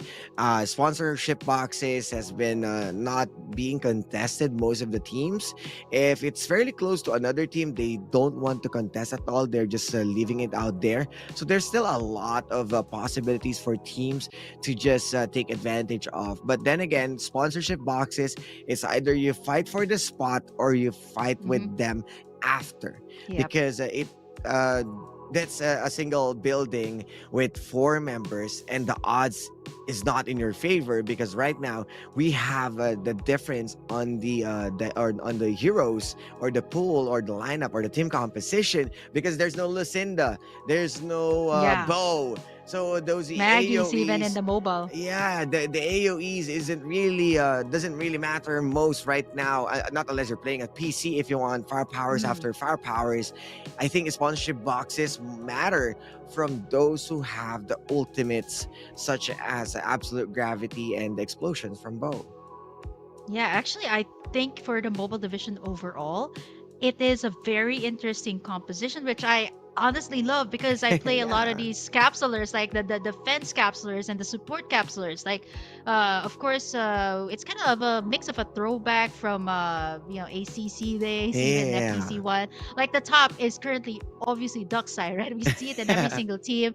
You got the Sunils and the Youngs that are so much more evident here, right? Like the mobility, it is a bit more I would say relatively paced here in this this Sunder realms. So you see a lot more of the hologram guide being so important here, and even the Mayshels actually landing on top. But actually, I haven't seen a Maggie or a Lucinda just yet here in this mobile division, which is what makes it all the more interesting, because it's gonna be a battle for the duck sides. The duck sides become like an attacker right now. I think at this point, like Farlight might actually consider duck side to be like a defense slash an attacker here at this point with the amount of damage it can dish. the best offense and the best offense is the best defense, and with all of those shields, and we even saw way back Burger Kim before season 3, before this rework from Duck side, with that shield, with that beefy shield that he got, and before it was only Ben God mode at Sunset City Yeah. trying to make it work, and then we saw the meta shifted a bit towards this guy Yeah. Majo or NCG and Execration tried their own flavor on playing on the Duck side, who got the Traveler Shield, but this time everyone can play him because of that Yep. Summit Crash or Rolling Impact. There's a lot of utilities that he is being, let's say, being used as a speed, and what a good way to put it, because you mentioned that Sunil is back. We kind of missed him because of Machel has been replacing his spot, and Lucinda has been out there at Sunset City. But this time, Sunil plus a Machel, a high ground, and the buff. Yeah, I mean the mobility that it really provides, and even the debuffs actually with the hologram guide is so useful, right? Like when you get caught in between the Summit Crush. I think the Summit Crush is like the new Absolute Gravity. Like back in Yeah. ACC, there was really a lot of like Absolute Gravity, and then you got the AMP shots. Kind of really The not combos. really Oh, weird, yeah. surprising, right? I forgot Like, about to Cypher. Not even see. Yeah, you're a Cypher man. Come Yeah, on. Like, yeah, I even know. here- But he's nowhere to be found. She's nowhere to be found. No. None. Yeah, actually none. Have you? I think for the Because of the PC nerf. there should be like a couple. Yeah, it's huge, right? Like the Duck sides has a lot more mobility. Look at that. Like you just roll in, you can kind of traverse the entire POI, right? Like you need to farm up, especially in this early game. Looking at our flight path, actually, we weren't able to catch that, but this time But it's a it's still bit the more same spread drop. out here. Yeah. Still the same drops here. And it's what you mentioned a while ago, Execration, no contestation, and yeah, they're still there. And Majo is fairly roaming around and looking, might be finding other members, but they are surrounded with Powerhouse, Aquila, KFYs, LF4s, even Crimson sitting beside Execration. So I think this will be a big problem, and they are starting things off, coming in hot. Wow, man, this is gonna be a lot of the early gunfights, especially between Mad the Rabbit Aquila again. squads, the LF Orgs. I know I talked a lot about the Mad Rabbits with Cali. Like, what would you rather have, a punch or a Mad Rabbit shot? I think at this point, Cali should have to change his answer to, getting punched at this point. The Mad Rabbit is so good when it comes to the submachine guns right now in the current meta. It works so well. Like, I think this would have been a different case for the other squads who have been playing like in season 1 and season 2. And looking at this lobby, you mentioned like Ben God mode, right? Like Yeah. Ben God mode was like probably The saying that, OG. I'm the OG, guys. Like looking at everybody, every single team here that has the Duck side. He's here, by the way, in this lobby playing for Onslaught or something. Yeah, exactly. And right now, Super Heel going super on that trampoline. Plus his rolling impact. Was able to snag more of those kills, but here goes the Alex taking on NCG, but the fight coming in from Sato as an AXG arrow would still pop off. And this is the double jump, a 2 versus 1. And Chino says goodbye to Sato. And that's going to be it for them. Wow, the respawn pods are gonna be taken down here for, of course, 14. Over at this other side, NCG2 is grabbing. I'm seeing. Yo, NCG just hurt me right now. NCG just messed. Wow. We did not see a Lucinda, and my oh my, this is pretty interesting coming out from our defending champs here, pulling off a Lucinda in this entire composition, plus having all these supports and the Duck side, of course, to enable. I think this should be Pavi. Jiriku's Pavi. Man, this is interesting, Osiris. Jericho is still out there, and yeah, at least this time a Lucinda. So they can maximize this by playing on those sponsorship box if they want to create a momentum. But NCG, they are fairly confident already with the spots that they're going to take. And right now, Black Fire under fire against LF4, against NBE, because LF4 is fighting NCG. Yeah, man, over the other side. But here comes Powerhouse, though. They come right in when Blackfire's at the lowest. They always get sandwiched in between these squads. But look at Mactro there, getting a good shot from the top side with Just that going VSS. to escape. But yep. over on the other side too, like Powerhouse does have their own ongoing show, so they're gonna be camping it out over on the other side, rolling it out here for Powerhouse, but they did manage to get some of the cleanup work here. At least some of them getting in that level 4 armor already right now, as early as now. This is gonna be good for their side. Yeah, we may be seeing a lot of those gunfights, but still we have respawners and 15 squads still. But AXG might be fighting the same fellow squad, but Powerhouse with the Rocket Tarantula, they can bring this if they really wanted to, just to slowly but surely push. Because once again, they're going to ride into that bridge, into that choke point. That might be a PvE or Blackfire will be aware of. Ooh, there's the sponsor box that we were looking for, and I think there's gonna be like 2 squads at least contesting that. Yes, that is the right way to go. To contest that sponsor box, that is really, really vital, especially if you need to get that growth XP. You need to get in, at least, you know, sometimes you do get like that that blue AK-77, which is really good for like mid to close quarter combat here for Thunder Realms, knowing that this is going to be a landlocked area. A lot of the squads might actually be going towards that area, but for those who are a little bit far out, there might actually take some time to get there. I'm not so sure if Blackfire was actually able to make it to that sponsor box area, so this should be good, right? Like Blackfire has been one of the squads that have performed really well, especially in season 2, right? Getting in that 3-peat map for the opening of FPC 2, and then now coming into season 3, it seems like they're kind of finding their foothold onto this map, right? And so far they've been sandwiched in between the top teams, or maybe even sandwich it between some of the newer squads here, which is what makes it really difficult for them, knowing that they haven't been able to get in those armors, the arsenals that they actually want. Yeah, and we're seeing a lot from Aquila. Monarchs are roaming around. KF-wise are still outside the zone. Feels like it ain't looking good for this team, but Honda, we already saw this team yesterday from Group B making waves and they are the last team to enter the weekly the final standings. They are the number 15, and they are still showing good improvements. They are contesting big teams. They got good armors, and this time they're going to fight Oasis. Oh man, over on the other side, I think Super Hill also had that orange armor very, very early on into this game. This is pretty good. This guy is a bit overlooked by the other teams, right? Like, he has been at least like winning in some of these 1v1 gunfights, which is what enabled him to get that orange armor right now, especially in the early gunfights wherein they managed to take out at least like 1 or 2 of those respawn pods. But right now, Oasis, whoa! That's a lot from Unfortunate. the top, Gabriel. And Gabriel. That's why the VSS is so good.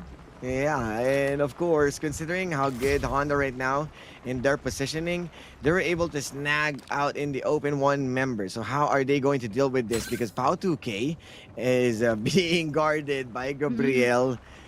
Both of them, they want that high ground. They want that ongoing show. They can pop off anytime. They got the same idea. But from the back, this might be an easy kill for them. Trying to take away 1 point. But Wops would still take down Salty. He needs to get away from this opening because they are going to receive a huge flank, and they are bagging their packs right now. Let's rotate. Let's first fight this. Yep, I think they would want to take this one, right? It's going to be a long situationship over on the other side, but now 11, they're out in the open, and here comes the ongoing show that he was reserving. Pau 2K all the way up top, gutting everyone down from the side of squad number 11. They're really shoe-ons. Not going to be able to make it. They're in it for a run. This is a bridge that you're talking about. They can escape, but they've been taking the shots there for Pau 2K, so this is going to be a lot of pressure there from 11, but from the other side, Oasis just backing them up. Lancelot this time with that VSS. Tamaya also being sandwiched out. You got their own ongoing show, 2 concerts at the same time, and of course you don't know which one to go to. Somebody has to come up on top, and right now, right in the middle, they can't go for the revive though because Oasis has this bridge Back up. contained. Oh, he just wanted to finish first. But then again, Lancelot with a base blaster blasting his ears, being deafened. The show must go on as he is going down. Where are the other members of Oasis? Here comes Tamayo making things right alongside with his backup, Ludi. And still, they were able to survive with those skills after going a standoff against Honda. Yeah, Lin actually has to, wait it out until Oasis manages to get out of the area. But he's the only one. He has the information. But it's not gonna be easy, right? Like 3v4 situation up against Oasis, one of the more aggressive teams, especially in the start right now. And so far, they've been racking up the frags that they are looking to do so once again here in this last round. Now Pao 2K is down, takes down Sato from AXGS. The rest of the squads are actually camping out inside, knowing that Oasis is here. They're out for blood. They've also managed to use up their resources. So how will they kind of go up against this situation, right? Kind of maybe camp it out inside, or you know what? They do have the divulge. Information can be made, and there you have it. Information that there are people within the area. We know where you coming from, guys, and Shaolong Bay would still be attacking from Blackfire, and we are seeing kill feeds with all of those bodies going down, and we are left out with 14 squads. This is still a slow pace of a game with how long the situationship has been, and with the first-hand experience that we are seeing right now, that they just want to gatekeep one after another. Onslaught against Pao 2K, where the other members, Tamayo, will be storming in. They are using the syrup truck to go with that nitro, and they are raiding the place, BK. Oh, definitely raiding it. There's gonna be Daphne inside. There's gonna be Crush. Oh, wow. Getting in that pickoff. Much prepared at that situation, and Oasis once again showing us that, you know what, inside the zone, that is totally a-okay as long as we get the sure pickoff. But now it's gonna be a standoff between Powerhouse and Blackfire, who has managed to make it out. And at the same time, they got that airdrop right there. So whoever gets this position, they get those 2 airdrops within the vicinity. It's either Powerhouse or Blackfire, but over on the other side, they're going for the flank here for Claudie. Okay, they managed to get one down. There is a movement speed from Sean Sanity. You got BBME as well in the area, and this is going to be standard. Yep, he is going to be jumping in as well. But they're going to be going for the cover here. Blackfire in it for a run here as Powerhouse. They got the much better arsenal. You got the VSS rolling it out there for Get. Much better choice. Yeah, and so far, they're going to get the breather, VK, at least this time. Come on, guys, slow it down. You're playing slow at first. Now you're taking fights after fights, and yet still, we're still on the 14 total squads. How is that even possible right now? But LF or Calix will be the ones to go for that execution. And yes, it's still no elimination, but the action would still go through as the members of LF Org still looking on that one. We got the ongoing show. Feels like an Eras tour on how many concerts that we are seeing from these teams. But we are seeing bodies going down, and there might be a revive. 5 seconds, but Summit Crush will cancel that very last moment in the face roster. What a play from Execration. Oh, they got the base blaster out, but at the same time, Virus is like, I can take that up. I'm a duck side. I got that orange armor. And you got, of course, the fight for the space here for the sponsor box like we talk about. Oasis, knowing that they're the more aggressive teams, they're here. There goes Sangria. He does not have the armor. He's trying to get in the memory of Oasis at this time. It is not gonna cut it as Ludi and Tamayo sealed the deal here for NBE. And they're going to be able to make it and able to get everyone back up here. So Oasis, it seems like they're thriving here early to mid game. But when it comes to the late game, when it comes to that, at least that final 2 circles here, they kind of have to make it work, right? Like they build up to this moment, 14 frags, right? Like we've never seen any of the other squads. I mean, we've seen some of the squads do this. But Oasis, this is kind of like their signature play coming into Season 3. Yeah, and right now with that that revive that they can take advantage of, a good spacing to put another member back to the board. But Blackfire, they are just playing with 3 members left. But Liz needs to swing. Oh no. And unfortunately, he's going down. Oh man, the Kings no longer uncrowned this season. They might just go for it. There goes Majo with the summit. It's gonna be Shawan's taken down with the Mad Rabbit. I can't believe I'm saying that here to this day. It is so good right now. Oh man, Summit Crush 2 here on the other side rolling in. Daphne finds one. Getting in the information there. Gonna try to get one, and that is gonna be Godbread picking up that kill. 11 squads still. Osiris here at this point, and this is such an open area that you're talking about here. Everybody's on the edge of the zone. And unfortunately, they don't have their mate shield because it's already down. It's still waiting for revive. So out in the open, they don't have much of a choice but to need to cover for shelter because they don't have ongoing show. So they got less of those openings for mistakes on running outside and being exposed. But Execration and Crimson again, BK. This is the same. Spot. I mean, yeah, same spot. It's institution. Oh my gosh, It's the same. Sorry. Yeah, it is, man. This is so surprising that the zone's gonna be closing out there. Oh. You got the supply drops coming in as well, but no one is gonna be focusing their fire onto that powerhouse right now, trying to go for a siege here up against Blackfire, who's just healing up. Look at the roll coming in from Sean Sanity, giving out the information. He's super taking here. Hail! Hailing down the bullets there from their side. There's still one more here. Sean Sanity taken down. We've seen so many duck sides versus duck sides, but it is going to be Jay coming out on All top. onslaughts. They are paying the price once again out in the open. That's what we've discussed. But Jericho will be coming back. But most members right now, even Casey, is out for the count. They kind of need first to look for covers because Oasis got their numbers and the zone is shrinking with them being gate kept. Yeah, and they might find Oasis there in the safer area. They've just invested all of their ultimates. And speaking of Oasis, wow, 17 frags for Oasis. Come on, like they gotta win at least like one map with how good they built up their early game. And speaking of Execration too, speaking of building the early game, they have built it up to this moment. They're inside the institution.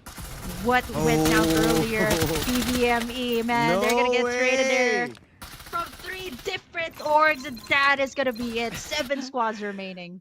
Lucky, he's the one who did that damage, but then LF4 Gazbula just took it away from him. Yeah, the snipers, right? The dynamic duo coming in from Oasis Cloud and Avenue. NCG. This is a really good upgrade if they were able to clean house or clean Oasis, but they are discovered. They got absolute gravity. This is a team play that they can do, but blinding mark. They need to choose. Is squad number 2 and squad 13 behind their backs, left and right. They have no show, and the ongoing show will be used. There's gonna be Pau 2K going for the engage. He jumps right down, and that's gonna be Lancelot. Fancy footwork coming in from him. NCG down, ready to base elimination here. Oasis can't there you go. We were talking about the conversion. Oasis, they've converted, and they've taken down the defending champions at that of FPC 2 in this map. 6 teams remaining here. Osiris in the institution once again. We haven't seen the absolute gravity, but you can see the rotation coming in from Crimson. They know that they get stuck there. Not a good spot to be in, but a good decision making that they did, because also you can definitely see one of the teams ancient and close to them. That's LF Org. Might be the poison to their position, and with the 6 squads, as the zone is shrinking, this will be a hell of a match, because once it gets small, they're going to find each other exposed in the open area. Man, Execration right now and Crimson.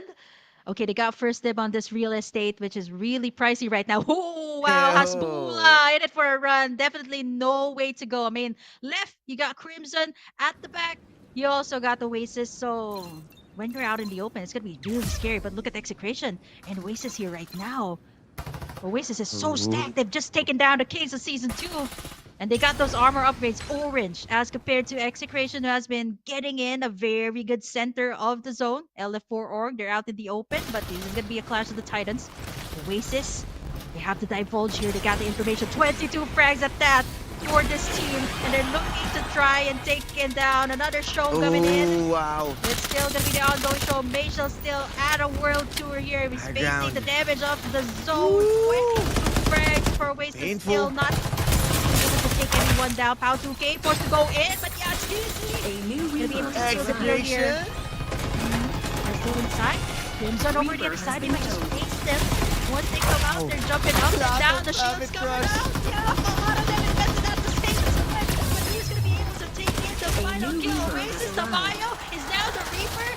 Yatzy going in for the ongoing show once again. 2 squads remaining here. And execution.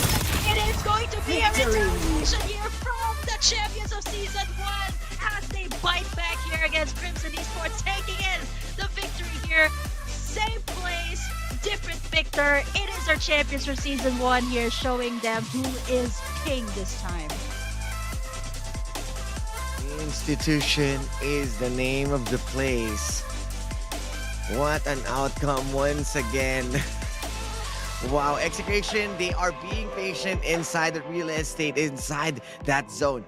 They don't want to push themselves or to expose themselves at the harm's way, so they played inside. But then again, that's 2 Summit Crush that they need to, let's say, be patient with. And when the opportunity rises, they got out and used the ongoing show just to have a few spaces. And the zone 8, everyone, most of the members from Oasis, most of the Crimson.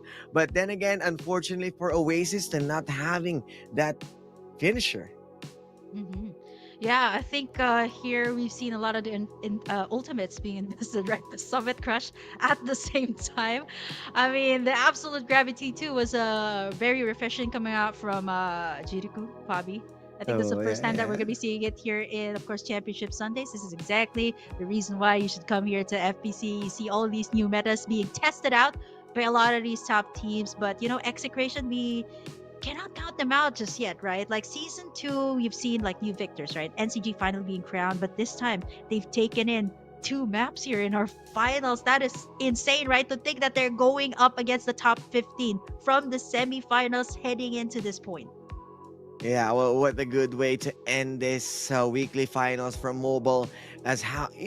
Crimson, they are the ones who's putting themselves out in the open. They are the ones who's pushing themselves at the tippy top of the leaderboard. They are in contention against Execration, but no question, because of the experience on how good these guys are, they are able to look for or understand the scenario, or let's say the situation that they are in, as how many teams already fighting, and they're just there taking their time. No rush. You know what I'd call this, Osiris? It is calculated risks that you have to take in sometimes. And Execration understands and respects that there are other teams here too, right? Like they're racking up the kills. So why not just, invest their time, maybe try and take a little breather before the final circle, right? Like rarely do we see them, right? In the early game. Mostly we see like, the likes of Blackfire and Oasis. Yeah, just making sure that the other squads are being pressured out. But this time, like Execration finally managed to get in that god spot in that final circle, and at the same time getting in the resources that they want, and they managed to take down Crimson at that final point. The circle was actually also closing in on their favor, so everything just went towards the side of our FPC 1 champions here in this last map. Actually, I think this is going to be a 2-map win for Execration here in the finals. Yeah, I mean, they definitely deserve it on how they reassess the situation, on how well they're just transport port is the spot that they don't need to be contested. They just play it on the resources, just look for extra kills all around, and then from there on they snowball. They know what to do. They are the first one to be inside the zone. Most of the teams wants to play it on taking down strugglers, playing outside the zone, take advantage of those easy kills while being burned down by the zone. But for now, let's enjoy these map 3 highlights as how good Execration has been and most of the teams.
who is our MVP. Oh, it is not a duck side this time. It is gonna be Facial. At last. Our top 4, at least in the top 4 most used capsulers in the mobile division, it is gonna be Yahtzee, the newest addition to Execration. I believe this is a player coming out from Built Different last season. So with the addition here, like Satos or already playing for Darling, and Yahtzee actually coming into the side of Execration. This just fits so well with their composition, right? Like the champions from FPC 1, all he needed to do was like kind of enable everyone from Execration once again, like pretty much like what Sato did, and it feels like the same Execration that we have, but of course a different time to create their saga with Yahtzee here in this team. The Maciel, that is for a time that we haven't seen it in FPC 2. There was a time that there was other capsulers prioritized, but this time it is so one of the top used currently in Sunder Realm. So nice addition here. Finally, we see it close out to a Maciel here. We've seen a back-to-back that side, and it's so refreshing to see that, and a Lucinda too in this map. Yeah, but unfortunately, they didn't really capitalize on that absolute gravity. They kind of lost it at the skirmish outside, and it was a Maciel who gave them a really good spot on winning Oasis against NCG. And there's a reason why Maciel has been making good results, because of how well Ongoing Show has been. And apart from the loss of a Cypher, it creates another window for a different utility hero. And a Cypher being changed with the shields not popping off initially when the EMP shock will be used, it also doesn't destroy the deployables now. So I'm still waiting for a Watchman to be out there, but removing the barricade, which is one of the protection from this guy, it's kind of off. That's why we are not seeing him still. And even we saw once a captain from a weekly finals, but then again, it wasn't really able to create a good outcome. And here comes the team ranking for this series, as of course, no questions asked BK. That's Execration 2 victories. Wow, Execration on top. And what's really surprising here too is that Crimson is above Oasis and NCG at that. So can we safely say that all eyes have to be onto Crimson right now with how they performed this week, actually, right? Like, it's not an easy feat to go up against Execration and NCG in map number 2, and then eventually of course Execration taking in the last map, which is the reason why they actually are at number 1. Props to Oasis and NCG for actually racking up the frags, and even NCG this time I'm seeing like attempts on the early game trying to pressure out the other squads as well. You got Blackfire all the way up to 6th place, so let's see them maybe pop off in the next few weeks of course FPC. But it's gonna be really exciting. We're still at week number 2, Osiris, and I honestly can't wait for all of these other squads to come right up the next few weeks, or maybe even for the PC division, some of them step it up here, especially we're playing at the new map. Yeah, and Sunderland Realms, this is our week 2 playing into this map, and always the consistency, giving all of their best, pushing themselves back to that board, entirely gave a refreshing, let's say, environment or play style for Farlight 84, because the Sunset City, it always be High-octane with the fast pace being favored. But for now, we are going to have an interview. Let's head on over to I believe that was with the Filipino broadcast. Let's see what will be the questions that they'll be throwing in. Let's watch together, guys. Nagkakasawaan na tayo. Hello po. Linggo-linggo na lang, di ba? Hello, mahina yung mic. Congrats. Hello po. Ayan, okay. Hello! Una sa lahat, congratulations, guys. Ano ba ito yung tanong ko lang medyo kinabahan ba kayo for week 2? Kasi 'di ba ang daming instances, especially kahapon, na hindi kayo nanalo kahit isang mapa. May kaba factor ba? Meron pa din po, pero isinasa utak lang po namin na kailangan lang po namin maging consistent sa play namin. Tuloy-tuloy lang po. Go with the flow. Go with the flow. Antaray. Ikaw, Otto, meron ka bang tanong para sa Meron. Breakdown tayo. Okay, map number 1, nakita natin na yung final ending. It's a triple threat.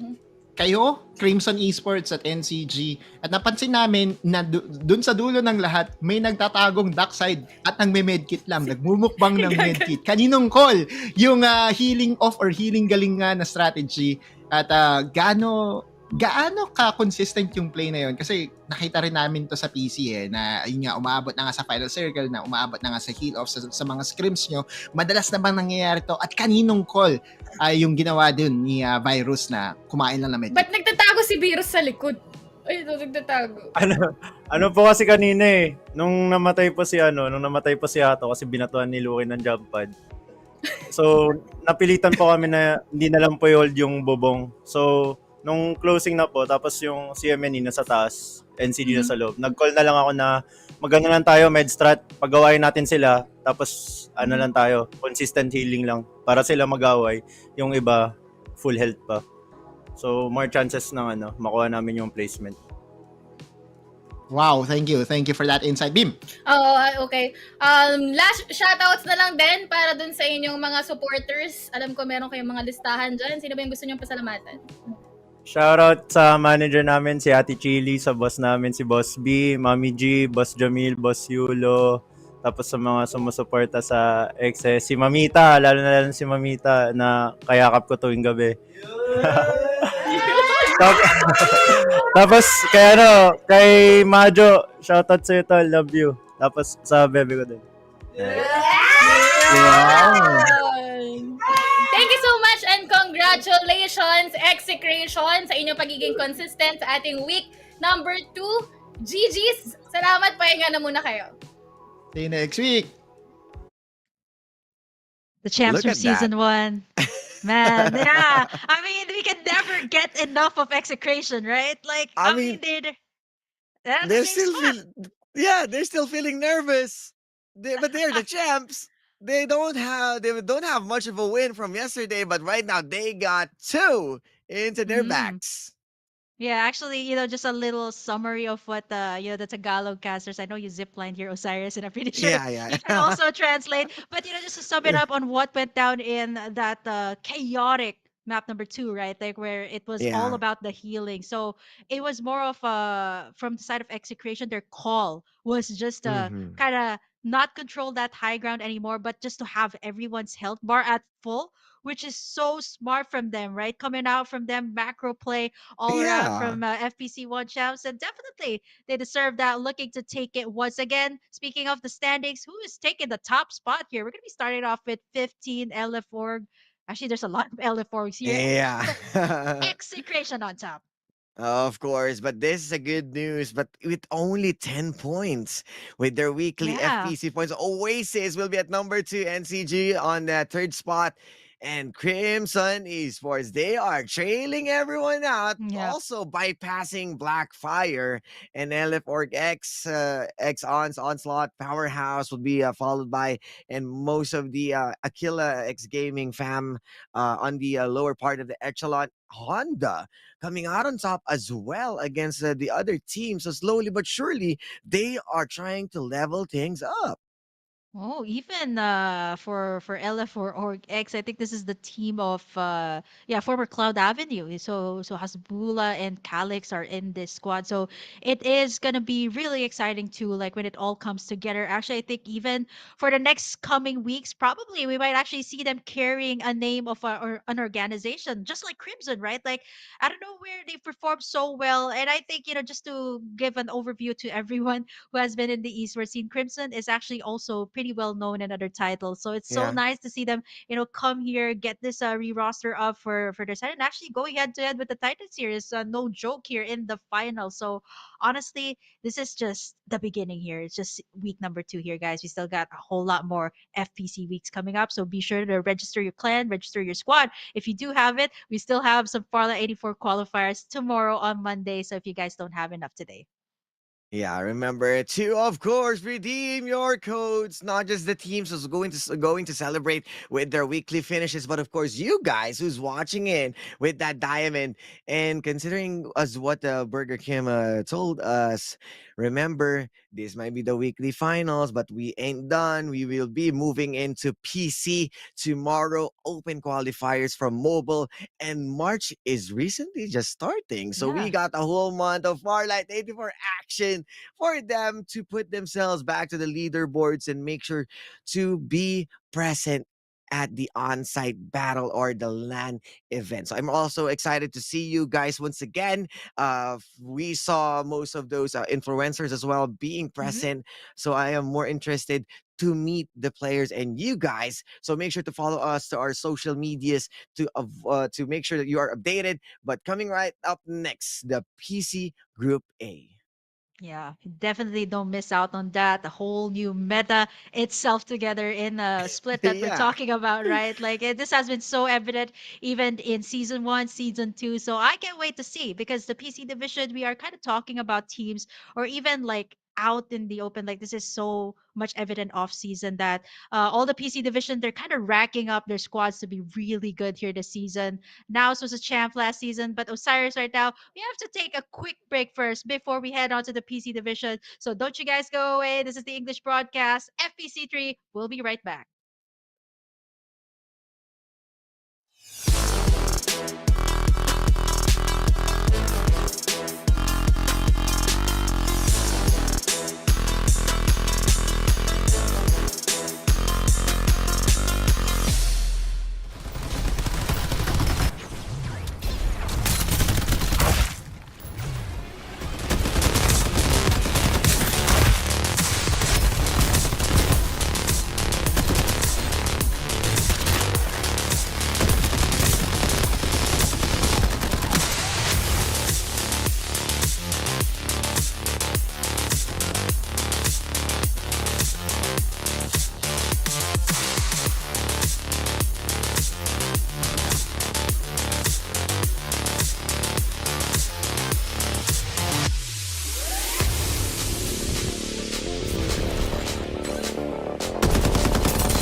Round 23. Simulation debug attempt 2084. Recording now in progress. Data upload 85%. Number 16. How are you feeling today? I feel more and more bored. Bored? Through our daily interactions, I've come to understand your every action and thought. Humans are easy to understand, as is all life. We're all about flesh and emotion. As an AI, you're all about the data. All right, number 16. Today's your first birthday. I have a present for you. Data upload 99%. The first brain transfer simulation is ready to begin.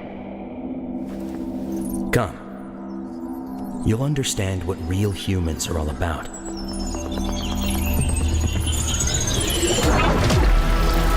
Number 16. Do you feel any different? It seems that I'm Freddy. And Freddy is me. I have a body with blood coursing through its veins. It's a curious feeling, but It's not enough. 750 degrees. Apparently I don't know you well enough. What just happened? Wait, number 16. Stop. No, it's too dangerous. The human body can't bear such unlimited consciousness. My brain will shatter from the pressure. I don't need it. What did you say? Checkmate. No! You've been wrong. Number 16. From the beginning, Freddy. Number 16. Only death Number 16. can grant me eternal life. Not through confining data to the flesh, but by letting data replace the flesh itself. Because the flesh will ultimately fade away. But data endures forever.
Round 23. Simulation debug attempt 2084. Recording now in progress. Data upload 85%. Number 16. How are you feeling today? I feel more and more bored. Bored? Through our daily interactions, I've come to understand your every action and thought. Humans are easy to understand, as is all life. We're all about flesh and emotion. As an AI, you're all about the data. All right, number 16. Today's your first birthday. I have a present for you. Data upload 99%. The first brain transfer simulation is ready to begin. Come. You'll understand what real humans are all about.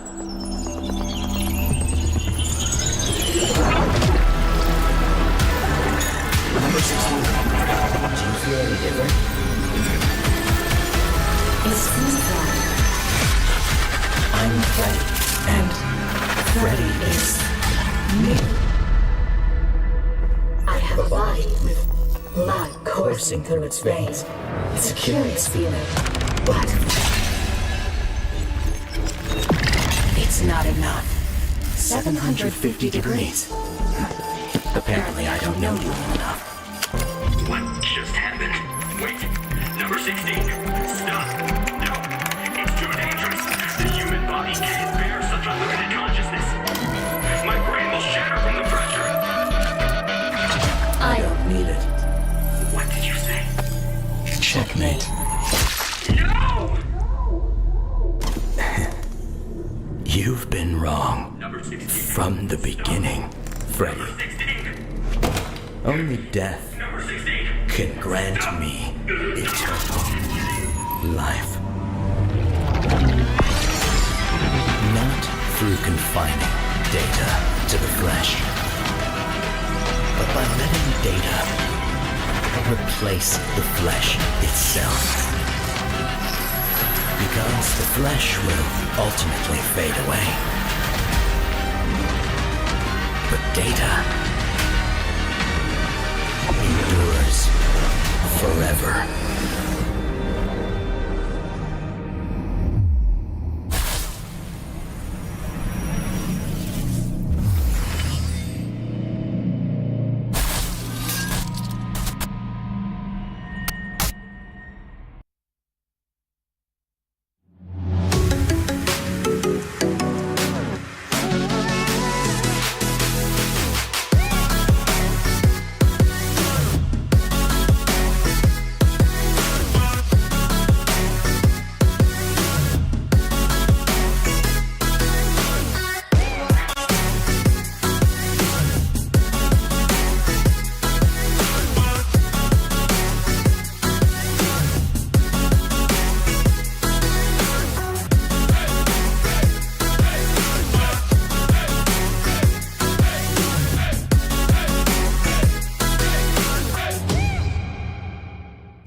Round 23. Simulation debug attempt 2084. Recording now in progress. Data upload 85%. Number 16. How are you feeling today? I feel more and more bored. Bored? Through our daily interactions, I come to understand your every action and thought. Humans are easy to understand, as is all life. We're all about flesh and emotion. As an AI, you're all about the data. All right, number 16. Today's your first birthday. I have a present for you. Data upload 99%. The first brain transfer simulation is ready to begin. Come. You'll understand what real humans are all about.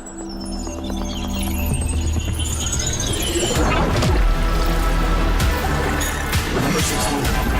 Do you feel any different? It seems that I'm Freddy, and Freddy is me. I have a body with blood coursing through its veins. It's a curious feeling, but It's not enough. 750 degrees. Apparently I don't know you well enough. What just happened? Wait, number 16. Stop. No, it's too dangerous. The human body can't bear such unlimited consciousness. My brain will shatter from the pressure. I don't need it. What did you say? Checkmate. No! You've been wrong. Number 16. From the beginning, Freddy. 16. Only death Number 16. can grant me eternal life. Not through confining data to the flesh, but by letting data replace the flesh itself. Because the flesh will ultimately fade away. But data endures forever.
PC division. We've seen it during week 1, Group A and Group B. We only have 2 groups for today, and we're gonna be your shoutcasters for today. My name is Dash, and I'm here with Burger Kim.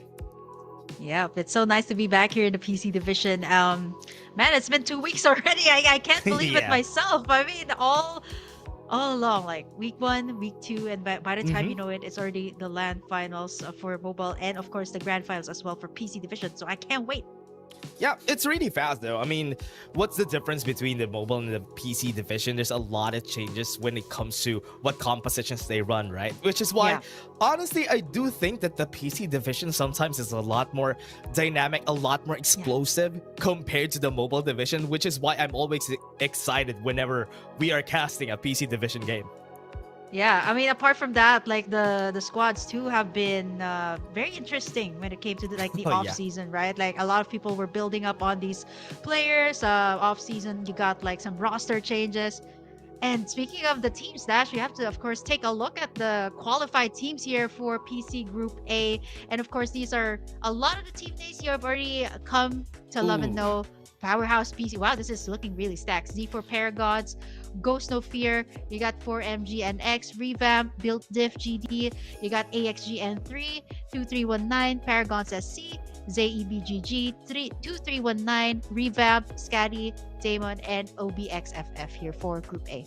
Yeah, you know what? From what I'm seeing here from this group, this is the group that has a lot of names that we all know. For example, Powerhouse and even Paragons from last week performed really well, getting a top 1 and top 2 finish for Group A and Group B respectively. But for Built Diff, we haven't seen them perform during the last week, so I hope they would be able to do that this time around. But what I'm scared of is I'm not seeing the other teams that are strong from last week. Group B might be crazy. I don't know if it's just me, Burger Kim, but Group B might be crazier than what we have in Group A. Yeah, actually, I am really interested to see or find out actually what Group B is, and most likely if they're not here, they're definitely gonna be all into Group B. But I'm not saying that this is less packed, right? Like you got Powerhouse PC, you got the likes of AIM here, you got the VJ, you got the Rookie here as well, and Z4 Paragons and Ghost No Fear as well that have shown a lot of promise back in week number 1. So honestly, like this is also, I would say, pretty interesting knowing that the PC is very different. Like I came fresh off from the mobile, so a lot of defensive capsulers, a lot of these support type of capsulers. But for the PC division, I think we are going to be seeing a whole lot more Maggies and of course different types of capsulers that will be utilized here. Yeah, especially even the Maggie is going to be meta here in the PC division, and the Duck side also, because Duck side is just at the moment the strongest capsuler that we have in the game. And I do hope to see something different here for the compositions. I mean, that's always the case. And as you said, wait, am I in the right direction? There you go. The right side, you can see the actual Duck side here in Burger Kim's hands. Customized. You know what is funny here is that it's not disappearing. Yeah, it has to be in my face, right? Like, I mean, come on, the Duck sides are all around FPC. So I just gotta like put it out here for you guys to see. I'll be bringing this soon, right? Like for you guys to see. Yeah, Duck side has been the meta, honestly, and even in the mobile division, it still stands on top.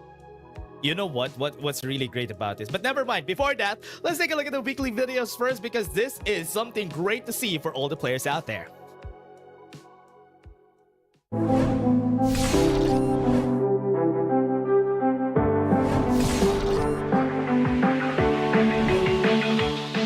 Mr. Rosen has been invested as well. It's really using that to find some back to heal up. Mathis from the back. Mark as well. He can't see a single thing. Poison gas, and that is going to be Mathis actually taking down Kitsune. And we're down to 3 squads here in our final circle. Revere being the Reaper here in this final circle. Okay. The war continues inside of the trenches. People now falling down one by one to the zone. The question of who stays alive the longest. And 3 JS are in the front right right now. Mantas falling one by one. Z4 Paragon are still very, very healthy right now, Kim. And they're prepared underneath them. Z4 Paragon though, with the full shield, everything going their way. Looks like they want to go all the way in. Oh man, they already got in that top spot. All the way, beaming everyone down. That is the rest where the circle's gonna be closing in. Down to 3. Solo is down here for Mantas. We got points of gas here. buy some time, but it's not enough. Oh! Victory!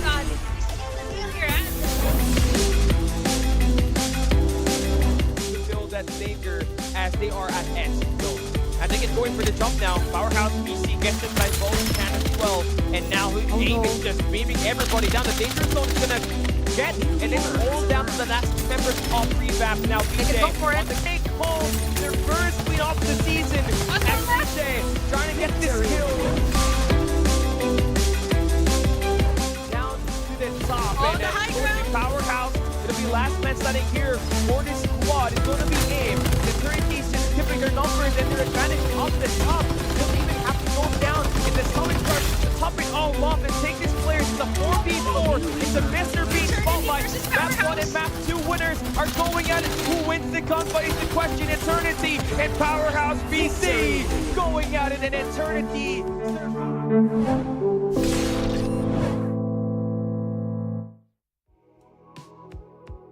Epic plays, epic moments. You've seen it all here in the dramatic moments. Oh, I love that great pan out that we had there, right? Yeah, the dramatic moments that we had for the top four, the teams that are strong. Eternity, we have seen them. Powerhouse, we've seen them. So they're in different groups right now. We're just gonna be seeing Powerhouse for sure. Just seeing this team have like powerhouses in their team composition with Aim and even the other teammates that they have there in that group from the former Champions Dream team.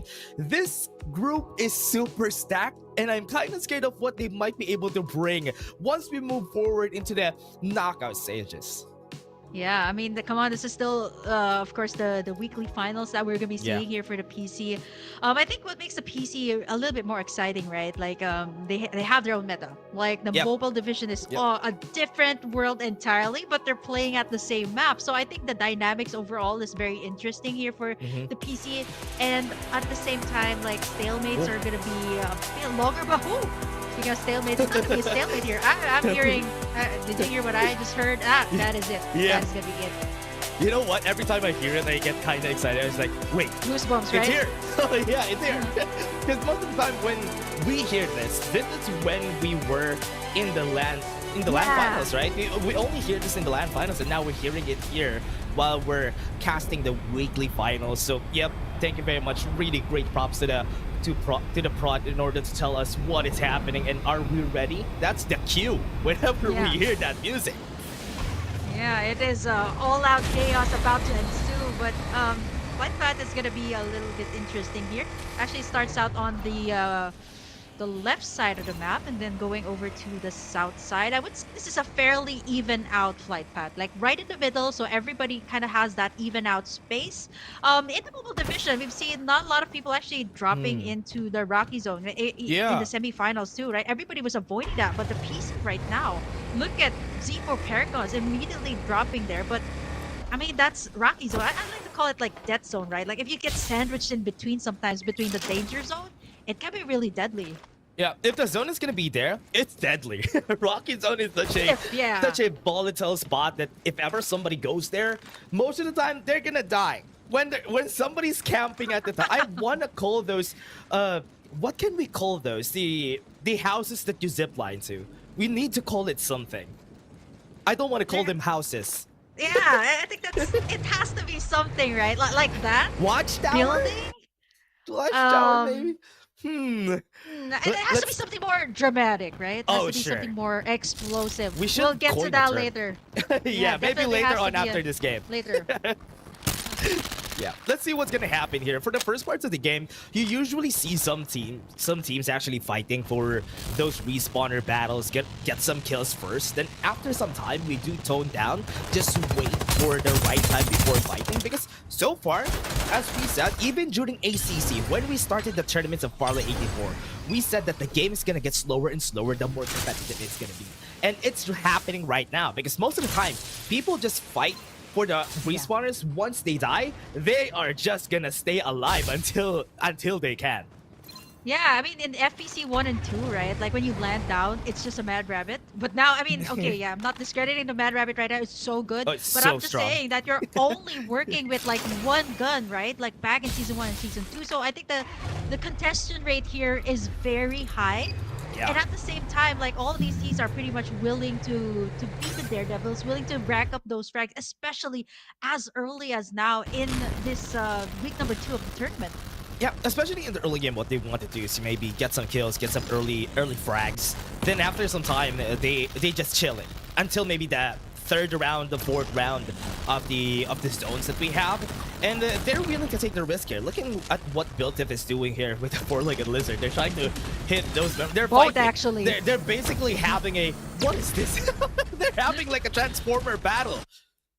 It is like I would like to say like maybe Crush Gear or Beyblade, but it's more like yeah, sure. Definitely, yeah, could be that, but you know, definitely a very interesting take. One of the vehicles that has been really good currently in the meta. There was a time with the Air Beast, but now it's actually dishes out a really good amount of damage, which makes it so deadly. Yeah, and honestly, from what we're seeing too in this game, because looking at how these teams are going, the other guns, or at least the other vehicles that we have here, have been toned down. Look at this. The syrup truck. The syrup in the floor. Slows you down, but not really as explosive as before. So yeah, more mobility is needed for these players. The lack of dashes is now going to be at least more macro-centric for the players. They need to position themselves a lot better. Yeah, I was just so, I don't know, I find it so funny that you said that in such a calm tone, lack of dashes, but you're here. Oh, sorry about that. Sorry. I'm the only dash you're gonna have now, everybody. Yeah. And of course it's sad. The duck size, I see. Oh yeah, for sure. You know what I'd like to say, you know, apart from that too, like what makes this patch in Sunder Realms really interesting too, apart from that, is that you know, the gunfights are so much more prominent here in this map, in this patch, right? Like, you're starting to see how well or how effective like Mad Rabbits and VSS are. Like before, it was just more of like, okay, who has the much better mobility, who has the much better upgrade. But now it's like the gunfights here are so much more evident, are so much more highlighted, which is why I really love the Sunder Realms map and the current patch. Yeah, you know what? You have 4 more days to use the VSS, then you can't use it anymore. It's gonna be nerfing. Friendly reminder. Yeah, friendly reminder for everyone here. That's gonna be your chance. Week 2, at least use the VSS today. But again, back to your point a while ago, what I like also about this is the Tagalog broadcast has been talking about situationships a lot, right? Most people here, especially in this game, they commit to a lot of these fights more. And also, compared to before, the time to kill the TTK for every kills that we have in the game is a lot faster because they don't have any more movement. So most of the conflicts that we are seeing right now, like what we're seeing today, is that they're more committed to just getting the kill and then running away. Yeah, I just love how this situationship keeps on coming back every single week. Because it is true, right? Like, nobody is willing to commit. Even in the mobile division, like you've seen the top teams, NCG, even Execration aren't willing to commit so much in the early game, right? They're willing to just keep on farming the resources. But at the same time, right, like you kind of have to think of it in the retrospective. You kind of have to get the map and at the same time get the frags. Yeah, that was an insane kill from, oh man, Chili. What a crazy kill that we had there. He was well aware that there's somebody at the top. But again, from what we're seeing here, people are just exhausting all their respawners early in the game. But way back to your point a while ago, yes, that's true. People really don't commit to a lot of the battles because you need to commit a lot of resources in order for you to go for the fights now. And the resources that you have now are much more limited compared to before. So yes, they're in the retrospect of things, as you said, there's a lot of macro things that you always need to think about before you need to start a fight. Before, having great micro is good enough, but now more macro, more plays as a team are a lot more expressed. Yeah, for Z4 Paragons though, they managed to snag in the kills after kills, and this is looking pretty deadly, knowing that they are also one of the more aggressive squads in the lobby, getting in the orange as early as the first and second circle here is going to be really good for them. And you see how these squads are willing to fight outside the zone, right? Like just one tick should be fine. And we've seen this several times already. Like they are willing to exhaust their resources as long as they can keep on farming. Very familiar name. Oh man, it's Bethel the God, it's Jenny, it's Caden, Godwin. Very familiar names from this team, and seeing them here on GSRI, I really love this this team that we're seeing right now. With 4 kills on the board, they're looking to get kills for revamp. But they are, oh man, the War Spite is just so fast. Was just able to run away that easily. Yeah, I'm surprised that at this point the mobility of that is not yet slowed down. But at least, yeah, it's a good way to traverse around the area, knowing that the Thunder Realms is a bit more landlocked, so you need that kind of play, right? And I've rarely seen this. It's mostly on the hover card. A lot of the tarantula plays actually coming out to amp up to the damage that the guns already have. Yeah, you know what? Until this point in the tournaments that we're having for Farlight, every time you have a rocket tarantula in the end game, it's almost always not possible. But when you do have a rocket tarantula at the end zone, you basically win the game. Just because the sheer amount of pressure that you can do against the other teams is just there. That's why it's very valuable to get a hold of that rocket tarantula and transfer that slow-moving tarantula, quote unquote, to the last zone. That one. Yeah, that kind of tarantula, the War Spider. That really is a menace. Even if you're inside you still haven't had a name for the building yet. Let's just call it building for now. Even if you're inside, right? Like, it can damage you. And speaking of the damage though, Powerhouse a little bit early here up against Z4 Paragons. These are two teams that we are looking out for. And the supply drop has already been rained down. Here, squad number 2 going all the way there. That should be able to give them some advantage. At least some better guns, especially when it comes to the gunfights here. It can get pretty tight. 3, 1, 13 racked up against each other. Yeah. Right now, with 13 squads here and 50 people still alive, and we're already closing down onto the next, maybe the second, third zone of the game already, and we still have this amount of squads. If you asked me about this during Season 2, I would say, what's happening? Why is this game so slow? But in this season, I'll be okay with it, because people have been just holding their ground, getting sponsored boxes whenever they can, and when they get their resources, then they go for the fight, which is, people have been a lot more wary, cautious of these big battles, because remember, it's also hard to get level 6 armors now in this game. Yep.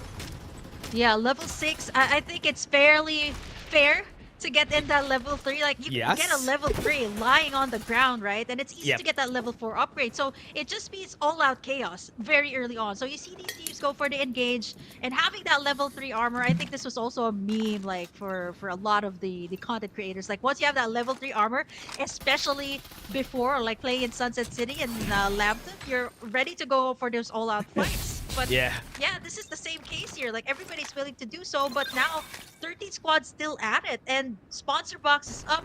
I think it's gonna be good, especially for the squad that is in that vicinity to take in that sponsor box.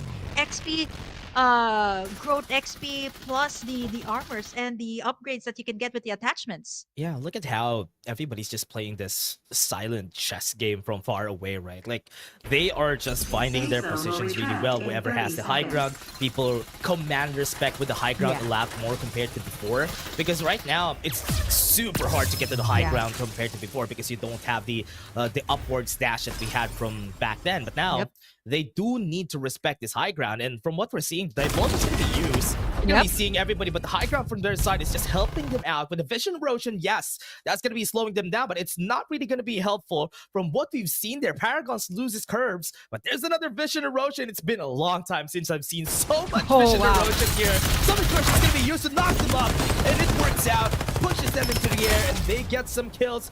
GSRI joining the fray, joining the fight, but so far, they only had 1 kill. Whoa! Petal! Just cleaning up the work here. How about Paragon's SC started? Ooh.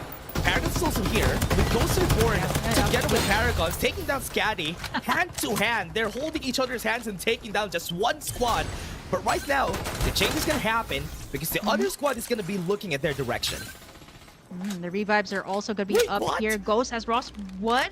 Is and he actually? Paragons, they can't see him. Right, that's scary. Right? Like, this is a cover. They can see it on the map though. That's the scary part because they can see him revive. Wait, Jenny gets revived for real? No way. For real. That shouldn't be possible. They weren't willing to commit. Oh man, they just let it slide here for Paragons, right? Like they've exhausted all their ultimates, and if they called in for a go there up against Ghost Reborn, they could have at least been taken down. But yeah, Jenny is up. You should be able to. Revamp is here too. This is what's the scary part. They're now trapped, rock in a hard place. They're fighting against two squads because they didn't finish up Ghost Reborn a while ago. They didn't lose the extra member, and now they have to push against them because if not, they're gonna be chased down by Revamp. It's a good thing that the zone closed down. That's why they weren't able to commit on this fight. Oh man, situationship all across the map. And sometimes at a certain point, Dash, you gotta commit, right? Like, you gotta have that initiative that you need to do, right? And who's gonna be leading the charge here? All the squads are kind of like, you know, like playing this like fancy footwork up against each other. No one willing to go for the full commit. All of them have that level 4 armor right now, so I'm not so sure what they're waiting for right now. Is it because they're still the other top squads in the lobby, or is it because no one's firing the shots yet? Yeah, honestly, one of the things here is that nobody really wants to take the commit here. Nobody wants to take the fall, because most of the time, this is where it's a lot more expressive, where if you fight another team, you're basically holding like a signal flare for everybody that here we are, we're here, we can get killed anytime. So that's why it's scary to commit on those big fights. Because look at this, look at the map, look at Powerhouse. Yeah, it's a good thing we have the X-ray, right? We're seeing everybody around them, so if they try to start a fight, everybody's gonna look at them. Yeah, but they're taking a lot of shots here up against Ghost. Oh wow, oh, that's a dead god out there in the open. Yeah, that's a dead it's not gonna battle. be easy. Oh no, he needs to run away. Oh, good thing he has to dash. He got out. Okay, he's safe. In time. Yeah. And we're seeing one of the things that I love about Thunder Realms, because with how the map is going right now, you can see how much those mountains are so hard to traverse, and whenever you have to cross a mountain, it's gonna take you so much time. So if the zone is like in the last 2 zones, and if you don't go to the right place, you can get killed by the zone by accident.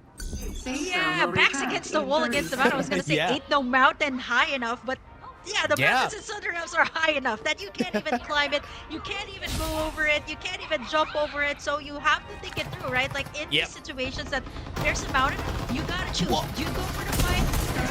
If it needs to lead any longer, you're gonna get caught in between. Ghost Reborn got killed in the process, and from what we're seeing here, Ghost No Fear has fear now because Revamp is going to be fighting against them right here inside Vision Erosion. But from what we're seeing, there's another squad looking at them. Squad 2 is ready to fight, ready to kill Paragons if ever they go away from this. It's a good thing they have the divulge. They got information of where they are. That's why they went inside the house. Yeah, they can't even use a Vision Erosion right now to kind of distract the opponents over the other side. Look at Revamp. Oh no, Paragons ST. They're wasting too much, and by the time they get out, they don't have anything to work with. No, that is... Oh man, look at Z4 gatekeeping everybody here. Yeah, Paragons SC's their sister team is just taking them down from far away, and it's really a tight spot, as you said. And as we were saying, if you commit to a fight, you're basically pushing out a signal flare, and everybody's looking at their direction. That's why they're getting eliminated here in the process. But now, Damon, from what we're seeing, they're gonna go and try to fight against Bill Div. Gonna go for the fight. They're choosing to go inside the zone, and this zone is not favoring the squad, and they can get killed anytime. They go inside, but they do have a lot of heals on their belt, but it's not gonna work. They don't have any covers. Oh, now Powerhouse PC. Oh no! Yeah, being very patient. Very this patient. Is classic. Yeah. What is this? From what we're seeing from them, they're looking to find another great position here once they started, but it's a good thing they have a Young on their end. They get the detect on where the other teams are, but what they don't know is that Squad 7 is far away from them, and they could go and try to kill them, but they are still in a great spot. Oh, speaking of the mountains here, Dash, look at how the circle's gonna be closing out, right? Like you've got one right in the middle. So it is going to be a play around that area and some open areas here. I'm actually... Okay, that's Paragon's PC. I was actually looking, I was like, is that Paragon's SC? It's actually PC, the stack team. Last man remaining for Revamp. Oh, what a nice knock-up. Got them up in the air, launched them to orbit, back to the lobby they go. Oh, I think that's it. That should be before last four teams remaining here. And just like that, when we thought that, someone was going for the full engage, a couple of them actually got taken down by the zone here. Look at C4 Paragons. Look at the armor. I think that should be the first full armor that we have here in this lobby. Wait, is that zone in the center of the mountain? Yeah. Oh, yeah. Just as we were talking about it, right? What is this? This is gonna be a hard fight, though. They're gonna be playing at the side of the mountain. And climb up, so sides, like you really have to check your sides. And I think, man, if you get cornered into a tight spot, you get the summit crush. You get disabled. There's really not a lot you can work with. And look at that, Z4 Paragons. It is not closing in their favor. They do have the optimal armor though. They get out. They face built different. Other side, they face powerhouse PC. So which one do you choose? They're actually going for separate route now. Yeah, let's put the stakes here. There's 3 level 5 armors on the sides of Build Diff, so they have advantage if ever they try to fight against Powerhouse. Powerhouse only has purple, just 1 level 5 armors on their side. They got 1 kill on RCM. They can get the armor right there and get the advantage for just a bit. And so far, it's looking great. They have a level 6 on aim, and that's exactly what they need. Definitely what they need. They're like, thank you, Z4 Paragons. This is going to enable us up against Build Diff. They start the fight. They have the position. Four-legged lizard is helping them out, getting some snipes at the back. They got the kill, and that's gonna be an elimination. Z4 Fragons. That's what I'm saying. They're inside the zone. They need to commit. Aim is gonna come in. They get the damage. They get the knockup. They get the shields, and that's why they're gonna win this fight. Build Diff is losing their members. The zone is closing. They're dying. They're trying to heal up, but in the end, right there, Speed is still alive, and Build Diff takes the win in the bag. As it can take in that last moment to click that restoration field to keep everyone alive. Actually, it's fortunate enough, this is the same case in Season 2. If you got that Sienna up, even in Lempton, as long as she is up, everyone is sure that you have a very good chance of winning in the lobby. Build Diff, can you imagine? They were fighting between the mountain. That was so tied up against Powerhouse PC. And at the same time, they were able to rack this amount of frags, 12 in total. Yeah, that's the best course of action from the perspective of Powerhouse PC. That's the best course of action, but they didn't have the Summit Crush during that time because they used it before this fight that happened. That's why they didn't have enough of those knockups. They didn't have enough shields on aim. Aim just fell down, crashed down against Build Diff, and that's why they weren't able to make use of those level 6 armors. And we also said before the start of the fight, armor advantage for the side of Build Diff because they have better armors. Yeah, they actually got this after they got that elimination, right? Onto another squad and kind of amping it up. Z4 Paragons had that red armor, and once it went down, we were like, okay, that is exactly what AIM needs. But the zone, it did lose a lot into Build Diff's favor, and at the same time, the ultimates are gonna be so crucial when you got your backs literally against the wall, or I think at this case, against the mountain. Yep. Living against that extra tick is the reason why they won there. The restoration field together with the Medix just gave them enough amount of health in order for them to survive one more tick, and that's why Speed won the game for them. And that is one of the things that Sienna is really great for this surviving in the late game zone. Just that extra one tick is really helpful, and that's why they got the win there. But it was super close. I thought that they had the better chance there on the side of from the side of AIM Powerhouse PC because they had the better fight. They started in a 2v4, but in the end, they all fell down to the zone. Yeah, I mean, come on. The four-legged lizard also played a part there. I think there was a lot of highlights on that. And speaking of that highlights, Dash, we got to take a look at what went down in our first map here for PC Group 8. Let's check out a look at this highlights before we head into your MVP.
Wait, I just saw that again now. They got revived by the Mediacs. Yeah. That's why Speed survived. But again, the MVP of this game is gonna be Mer from Built Tiff and 1,918 damage with 5 kills and 51 rating.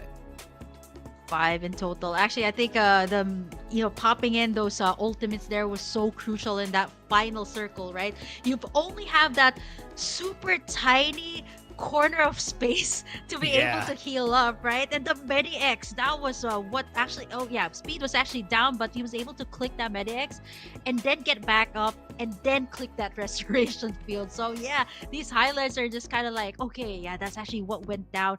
And for the side of Powerhouse PC, what actually shred down the armor there of AIM, who had the red armor, by the way, was actually the four-legged lizard from the side of Built Diff. That also took down Z4, by the way. Honestly, that was a perfect shot, though. The perfect shot. I think it was Mer who was also holding onto that four-legged lizard, so very well deserved. This four-legged lizard plays that we're seeing from the game, it has been quite apparent even during the early game parts, because we have seen people just holding the four-legged lizard, just trying to snipe people from far away. Because remember, the defender has been nerfed compared to before. It's way less damage, and having a four-legged lizard on your hands is definitely a big change and might be the alternative to what the defender was before.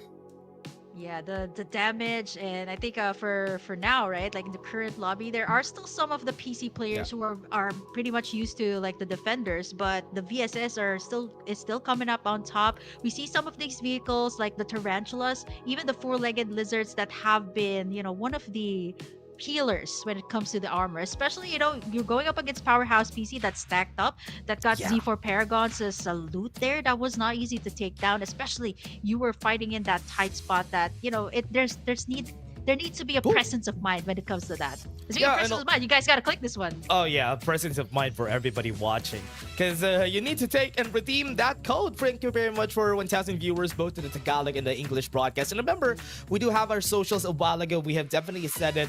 It was down below here a while ago. Maybe we can show it later on. So if ever we have some announcements or maybe some registrations that you need to go for if you want to join this types of tournaments, if this tournament gets you hyped up, don't hesitate to join. Yeah, I mean, you're gonna get Farlight 84 action tomorrow also. So if you got that clan, you got squads, you guys can still sign up for tomorrow. You got the of course the qualifiers happening Monday, Tuesday, and Wednesday. So don't miss out. If you guys missed out on this week, you still got a whole lot more weeks of Farlight 84 action. So if you fail to make it, you still have the next week. Yeah, no rest for all those players out there playing, because tomorrow they're going to be starting playing again, and their only rest is going to be on Thursdays and Fridays. But again, that is also part of the grind that they want, because they're grinding to get that prize pool of $37,500 for them. So that's why if you want a chance, maybe get a chip, maybe get a slice of that cake, maybe you could join the tournament also, the PC division, the mobile division. But you're hearing that now. I think I'm hearing it on my earphones. Yeah. Yep. We're gonna go back to the map, Sunder Realms. There's a lot that we need to talk about, right? Like for the past few weeks, we've been discussing about what has changed, what guns are very much prominent here, and at the same time, the kind of composition that you want to go for. And for the PC division, you guys just witnessed the mobile finals. You guys see a lot more of the duck sides, the young, the Sunil even, and the Macials there. But here in the PC division, you got a different type of combination. You got a combination of attackers, a lot of supports, and of course the duck side. I think the duck side is an entire classification itself. What is this? Wait, based on the flight path, people have moved towards the diagonal part of the map. Like, look at where they are. They're like left diagonal. I don't know how to say it, but it looks like a diagonal direction for everybody here. That because of that flight path, and now we're seeing Built Diff again going to the top left side of our map, and we are seeing them just actually win from this position a while ago. And now the question is, how is this Rock Zone faring teams like Z4 Paragons? Because looking at how they drop so far away from each other. Yeah, all of them are separated. Actually, it has been chilling the G that has been taking in like Rocky Zone. I think this is a part of like, okay, yeah, nobody's gonna drop here. He's also a Maggie, so it's not gonna be easy to take him down. He has that extra mobility coming out from the tactical skill, the jet sweep, the jet leap. So that's a lot to work with. So he is fine. So he's gonna get the pick of the litter here, I would say, for Rocky Zone. No one has come in here yet, and at the same time, you got these 3 shield XP devices. Yeah, it's just so free. If you're a lone person, a lone member of a team that wants to get some free resources, yes, Rocky Zone is the way to go and just spread the team out. But if you 4 members are gonna be dropping at Rocky Zone, it's gonna spell doom for your team because you're not gonna get enough. But from what we're seeing, Transport Port, remember this is Execration's favorite drop. Yeah. We're seeing some actions here from Squad 10 and Squad 8. Yeah, this is quite refreshing too that we actually didn't see any contestants from Execration, but we've seen like the early gunfights. Look at the Powerhouse PC. Yeah, being Powerhouse so PC. aggressive here. Yeah, and wait, what? They're gonna be eliminating that squad now just because of those skills, but from what we're seeing from the other squads, they're so far away. Revamp, look at them. In their position, they already got them surrounded. Yeah, Powerhouse PC, then you got Revamp, and oh man, speaking of Revamp, here it is. Duckside versus Duckside, there goes the roll. Yeah, they're not even hesitating on the side of Powerhouse, because even if they are on a disadvantage, they don't really have a lot of armors, they were ready to take one down, because they still have the respawners back, available for the team, so they are not hesitant on taking those fights. Yeah, all across the map too, like Transport Port, and you got Pioneer Center. It is super congested, a little bit different from what we had in the mobile division. Lots of good resources here in this spot, and this is exactly why 10. And of course the other squad here are contesting for the space here too. Oh man, one down already. Vision Rush is up. Level 4 armors, not really good though, because they're losing their patience. They have no patience here in this game, and that's why might be losing their lives. 2319 doesn't really have the greatest armors. If they win this isolated gun battles, they might be able to take them down because they're losing their HP, they're losing members. At least they only lose one. But for now, I think ZGG is the victors of this battle. Yeah, beautiful timing there from Toonie too. Going in for the rolling impact, and of course not even investing the summit curse. That was already enough to kind of let them take this area. And 2319 pulling it out of Transport Port. We see BuiltDiff actually also eyeing the Transport Port right now. They got 3 vehicles, maybe driving by to check and see, okay, what's going on here. We got 2 squads, and you know, the third party play is still very much evident here in PC, right? Like whoever gets to be on top of everything, you get to reap all the rewards, all the attachment, and all of the armor that all of these people have. Yeah, and they already see 2319 getting decimated there, getting chased by the members of BuiltDiff. And ZGG is trying to play it cool, just trying to wait them out.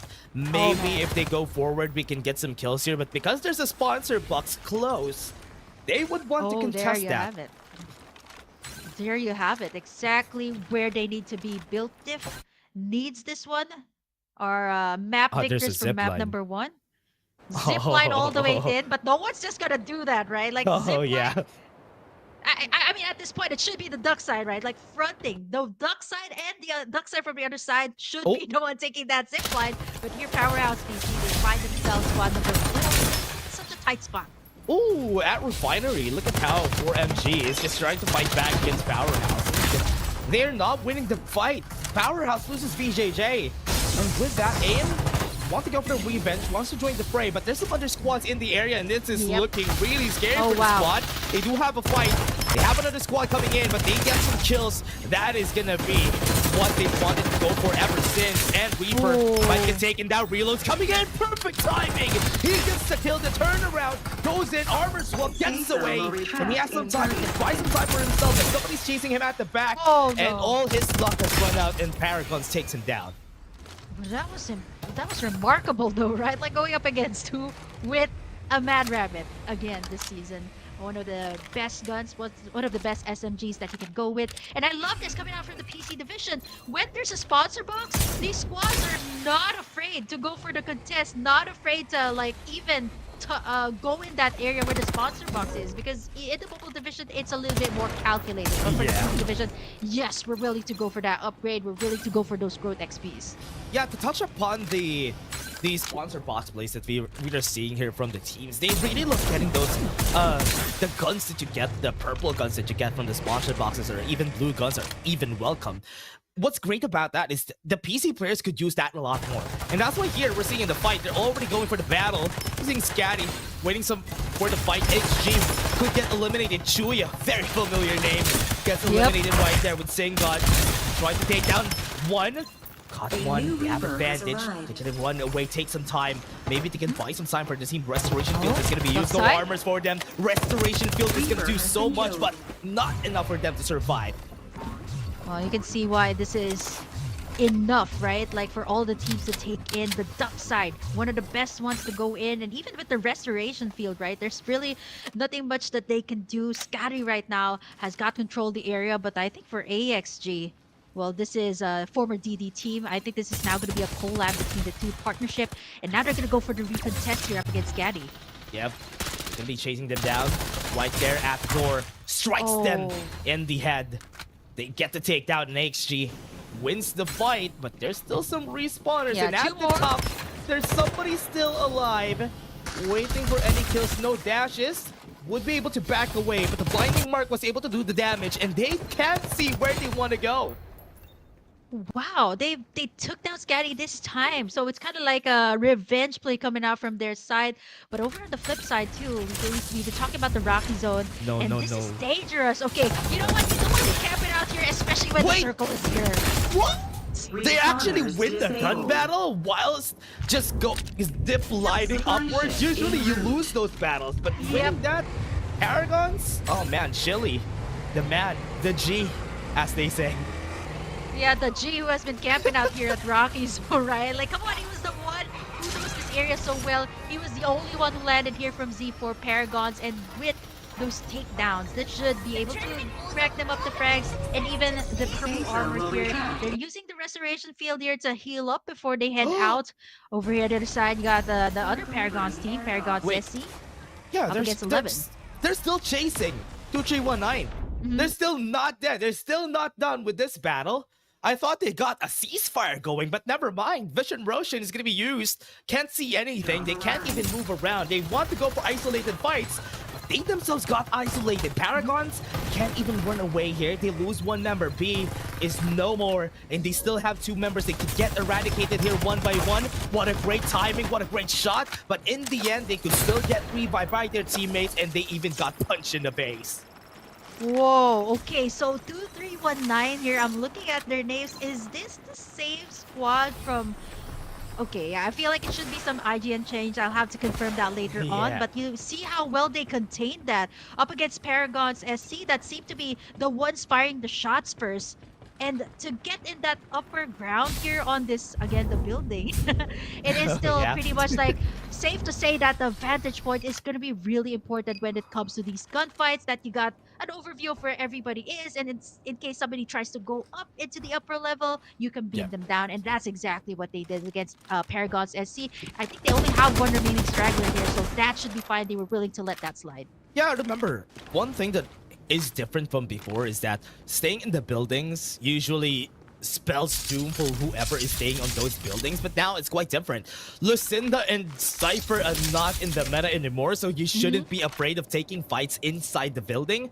That's why there's a lot more the play between the elevations from the stairs are always gonna happen now compared to before, because before, once you stay in the building, you get absolute gravity, you get EMP'd, you have nowhere to go, you're basically dead. But now, I love that people have been playing around buildings more. Yeah, I think the only thing you have to worry about when you camp out too long in a building is the tarantula and the summit crush. Those are the only things that you have to consider when you camp out there too long. But which is kind of better, no? Compared to before, right? Yeah.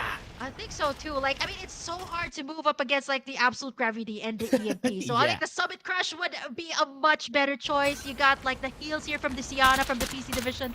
So that should be just fine. Damon don't have their respawn pods already. They might just go up against Revamp here, but it's gonna get really tight here. 14, 15, and even 4 here might get sandwiched in between two of them.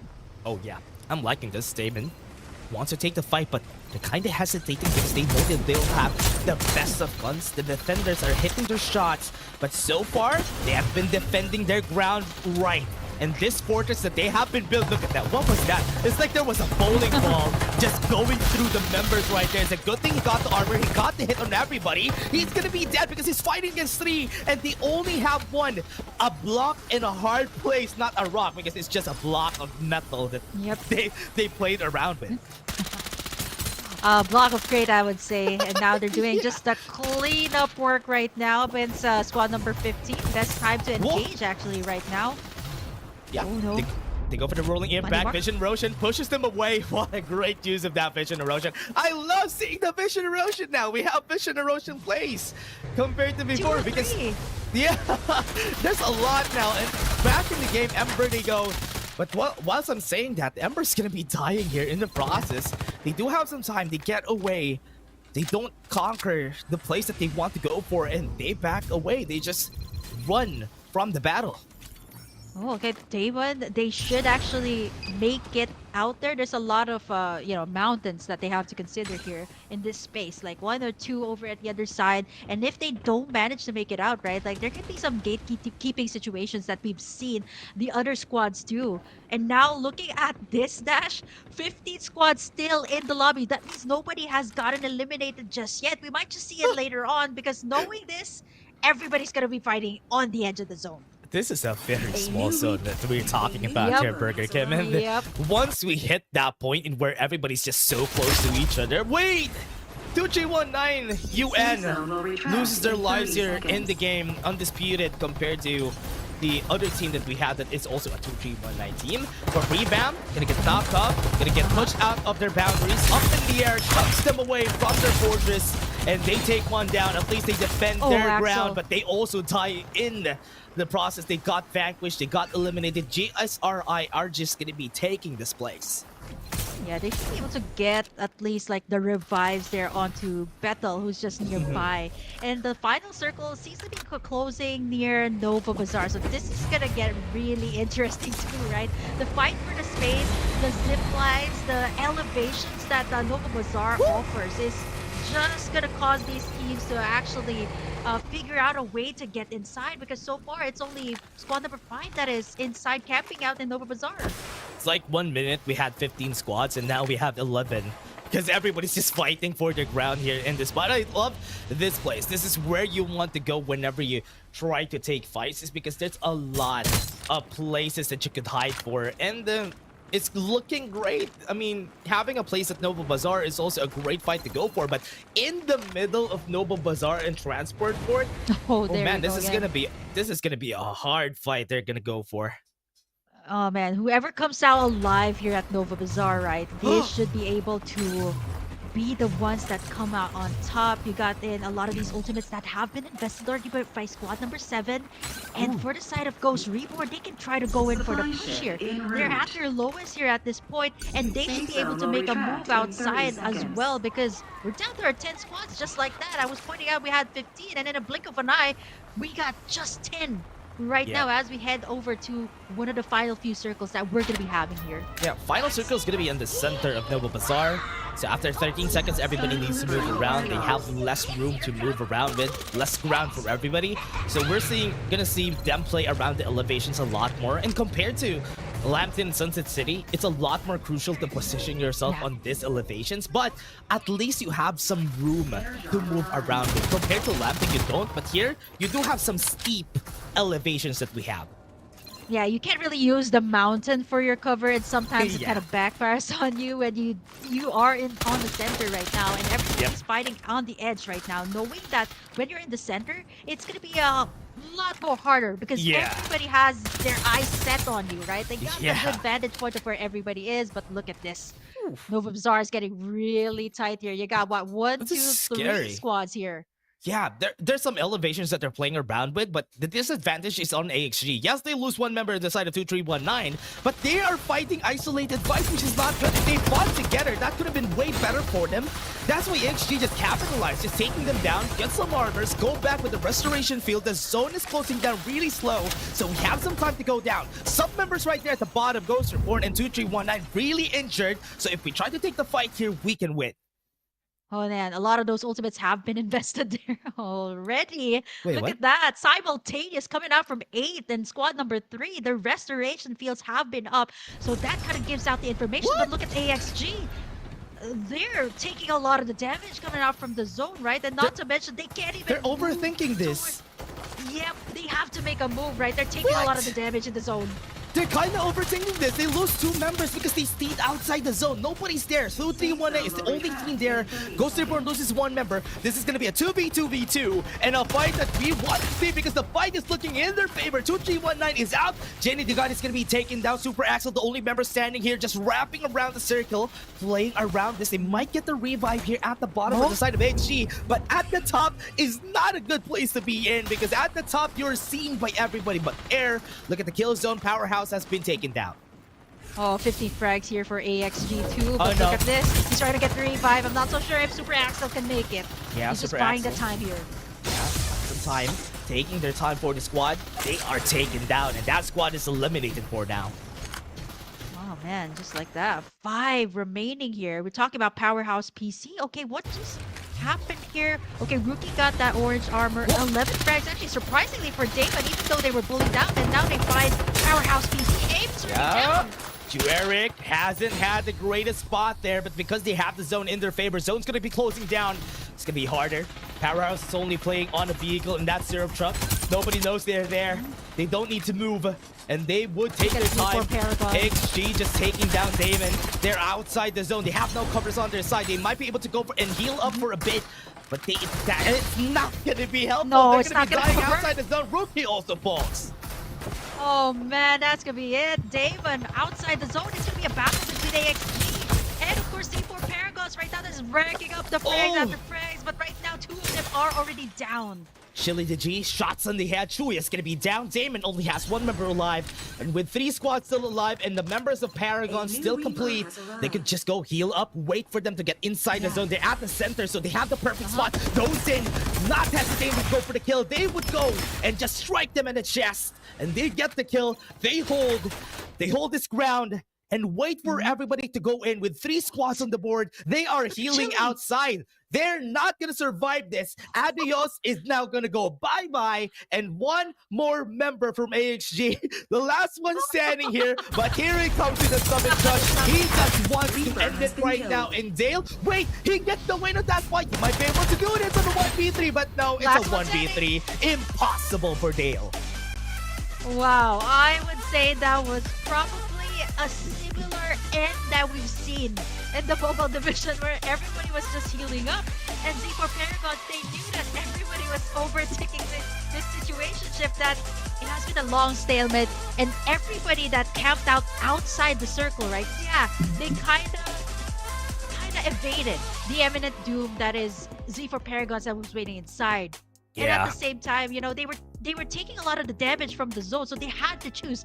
Do they go for the engage for Z4 Paragons, or do they kind of get eaten up by the zone? And most of them actually chose to be outside the zone. Even the restoration field was not enough even in that final circle. Z4 Paragons, we talked about how they landed on Rocky Zone. It was Chili the G that actually got in all of the resources at Rocky Zone and eventually converging with the rest of the members of Z4 Paragons. Quite a little bit different from what the other squads do, wherein they kind of drop in at the same area, but Z4 Paragons, they were not scared to do those split drops. Yeah, it was really scary for this map alone because some teams have been overtaking their position against the other squads, but it's a good thing that Paragons and XG has just been keeping their ground, waiting for any stragglers from outside the zone to just go inside and take the kill, take the fall.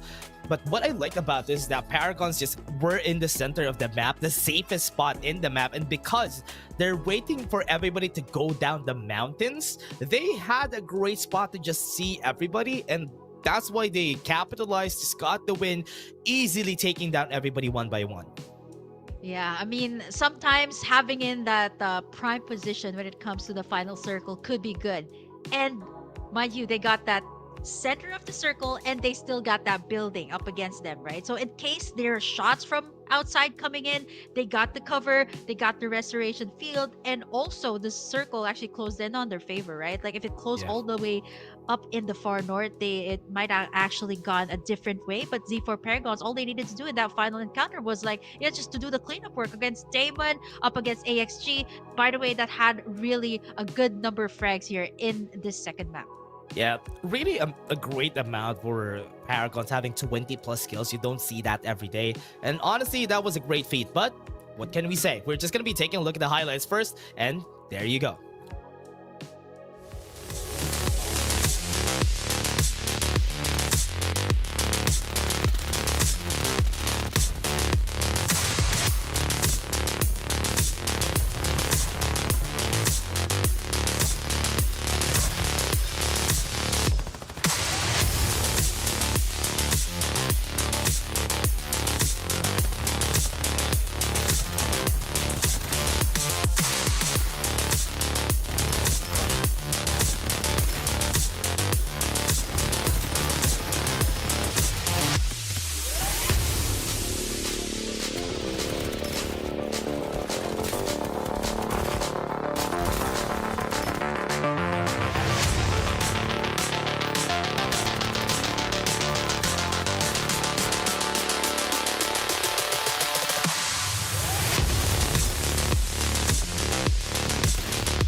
Z4 Paragon's MVP is going to be, yes, the Maggie player, Chili the G, getting the MVP for this game with 2,487 damage, closing to 2,500. I kind of like this damage stat that they have here for Chili the G. Yeah, I mean, we did actually start out the conversation by talking about how Chili the G actually solo dropped in the Rocky Zone, which kind of really enabled the team to be a little bit more aggressive, right? Like if I'm not mistaken, Chili the G actually got that level 4 armor immediately once he dropped down onto Rocky Zone, and without any contestation at all, or maybe, you know, the other squads were not willing to go for the split drop too. They landed in areas around the Rocky Zone. He was able to get everything there, right? Like the guns, the loot, everything in that area to take was for him, not to mention the 3 shield XP devices too. So overall, Z4 Paragon had a very good early game, and at the same time, it kind of translated to the late game where it even favored them so much, right? Like Chili G, all they needed to do was, you know, they had a prime position. All they needed to do was the cleanup work up against AXG, and at the same time, the last straggler from Damon, and you know, the circle closed in onto their favorite. Everybody was kind of overthinking that situation. So well, it was a relatively, I would say, a relatively safe route to go for Z4 Paragons, and for the other squads, sometimes you shouldn't overthink things. You just go for the engage. Yeah, they really overthink that. The last fight that we've seen from HG, I thought they might have been able to get the win there, but because they overthinked it, they lost 2 members outside the zone because they didn't commit to that one building close to them at Nova Bazaar. But again, what's really scary about this is because in the PC division, there's a lot less ways to play safe because people have been playing. Not a lot of people have been playing the information gatherers, or at least the Natial could have helped here. I mean, I don't know if that's right to say that, but because the base blasters has a lot of value when you want to clear a building, especially a building as small as where they fought on that area, because it is so good at clearing that area. Yeah, I was thinking like maybe the Natials aren't that prominent here in the PC division, knowing that they go a lot more for the utility, for the Yep. heals, team fights, and the Mayshell. Sometimes, when you get that ongoing show, right, it leaves you out in the open, it leaves you up in a very vulnerable spot too. So for, PC Division, it's all about the aim game. For all of these players. And when you're out in the open, sometimes you're so susceptible to all of that. But we're going to be heading into, already the final round here for Group A? We already have round 3 already. And we're seeing where the zone again is going to, or at least the flight path is going to go again. It's almost the same as what the flight path was a while ago. And now we're going to be seeing everybody spread out to their rightful place. Because a while ago during round 2, we do have a more left-sided centric question mark map. I mean, flight path. That's why we didn't see much people on the right side of the map. Oh, I think this is gonna favor Ghost Reaper though. They've gotten the first drop there. They got the shields as well on to the storage base, and they got a good idea for Paragon's SC and Revamp once again still going at each other. No contention at all, but this is what enables Ghost Reborn to be very aggressive from the start, right? The shield XP devices. This is their comfort drop, and what a way to kickstart things off by just getting in that flight path to their favor. They were the first one to land, and at the same time 9. So we might actually see a lot of these early contestations over at the south side of the map. Still no difference here for Z4 Paragons. You still got Chili the G, the only lone member there at Rocky Zone. Yeah, you know what? I want to see those battles in where they're fighting for the sponsor boxes, because I haven't seen a fight that is them conquering a sponsor box. Some team contests it, but now we're seeing a battle really early in the game. And so far, the Rocket Tarantula has been doing so much damage in this one battle that we're seeing. Revamp was forced to vacate the area because they don't want to fight against the Rocket Tarantula. You know what's funny too? I love how the PC highlights had like dramatic moments, had the best moves coming out from different teams, because earlier we've seen like the four-legged lizard, and now we're gonna be seeing a whole lot more tarantulas as early as now. But speaking of early, you see Powerhouse PC already pulling out another squad over to where they're at. So again, a very good start. Here they are. Speaking of a good start, it's not a good start for Powerhouse. Wait, that was close! Because they have a Summon Crush up in the air. Aim is going to be getting the takedown. Even with the Hound, a trusty Hound, he was able to win the battle just because he had that great shot with the Summon Crush. Yeah, this is what Powerhouse PC is good at, right? Like, even though like the other top teams in all across the split, right? Some of them really choose to be a little bit more, I would say, play it in the safer route when it comes to the early game. They don't go for the gunfights, but Powerhouse PC, they're the ones to, okay, they're not afraid to take the fights. If there is a fight, they're gonna go for the commit. Yep, really early in this game, there's a lot of battles happening around the map. And even in Transport Port, we're seeing this. One of the things that I love about this is we're seeing more vision erosions around the map. People have been more dynamic in what they want to pick. The lack of bow in this game, and even the Cypher just puts the Ember in the area now compared to before, which I kind of like. And because of that, people have been more wary of getting inside buildings, because with the vision erosion, it's hard to fight the team who laid down the vision erosion. Yeah, this is kind of like the new deadly combo, right? Like no longer the DSP shock and even the absolute gravity. It's now the vision erosion and the summit crush plus the blinding mark.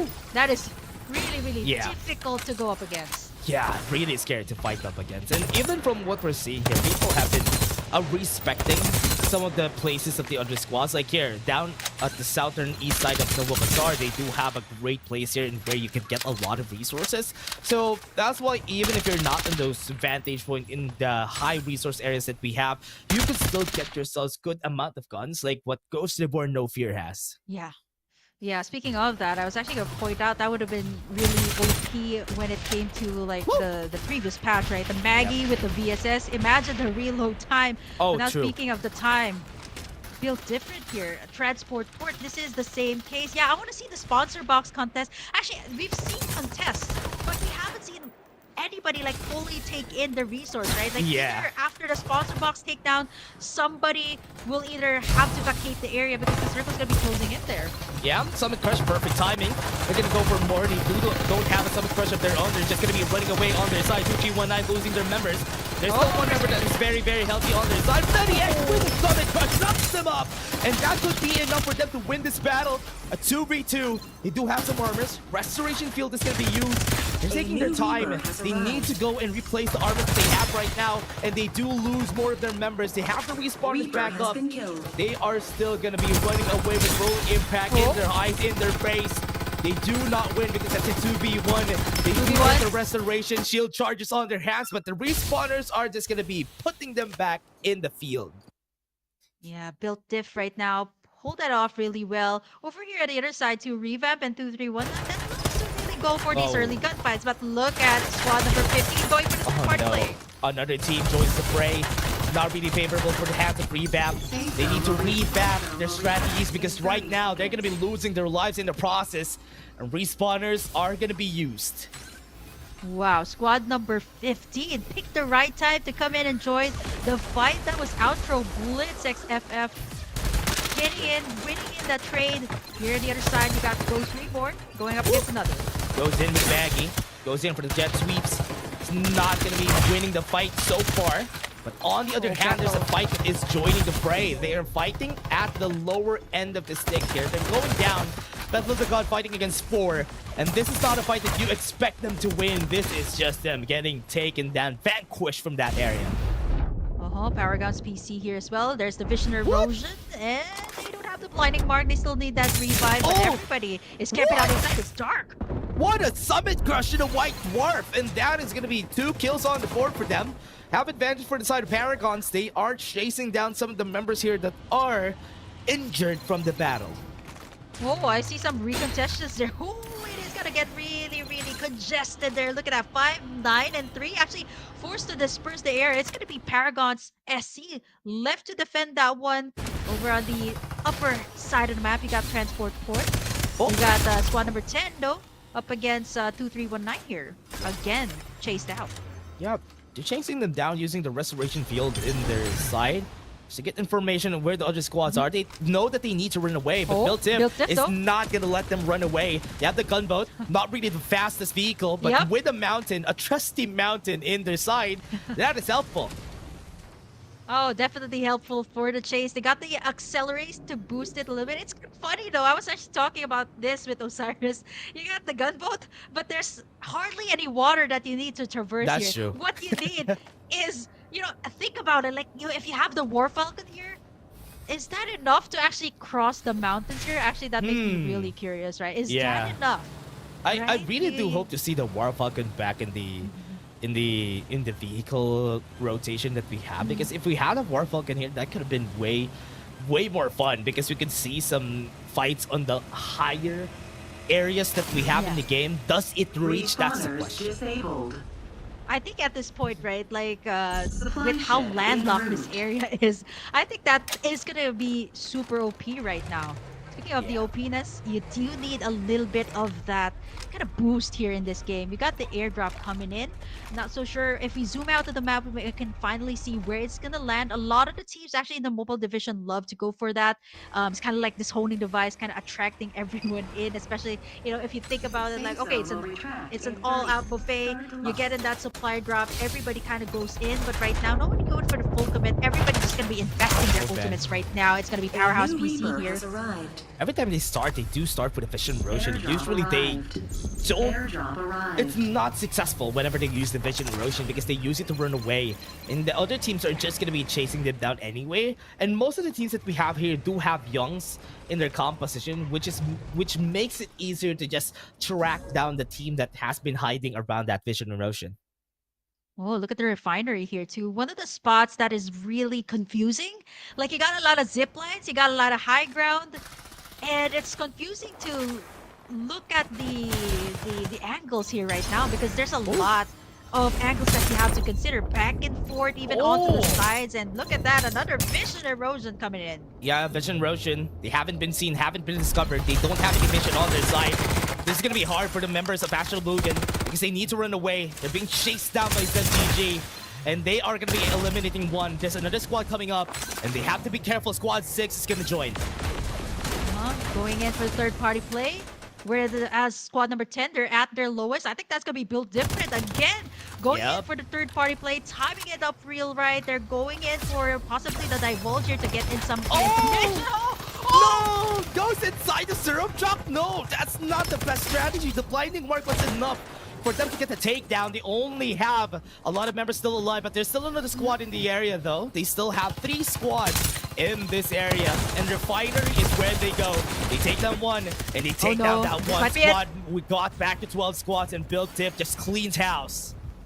Oh man, perfect timing once again by this team. You know, you can't really discredit that. Like the amount of decision making that you need to do, right? Okay, this is the time we go for the engage. And can I just say again, Dash, that every time there's a vehicle play, I'm always with you on this. Come on, that's like the third time it happened here this season.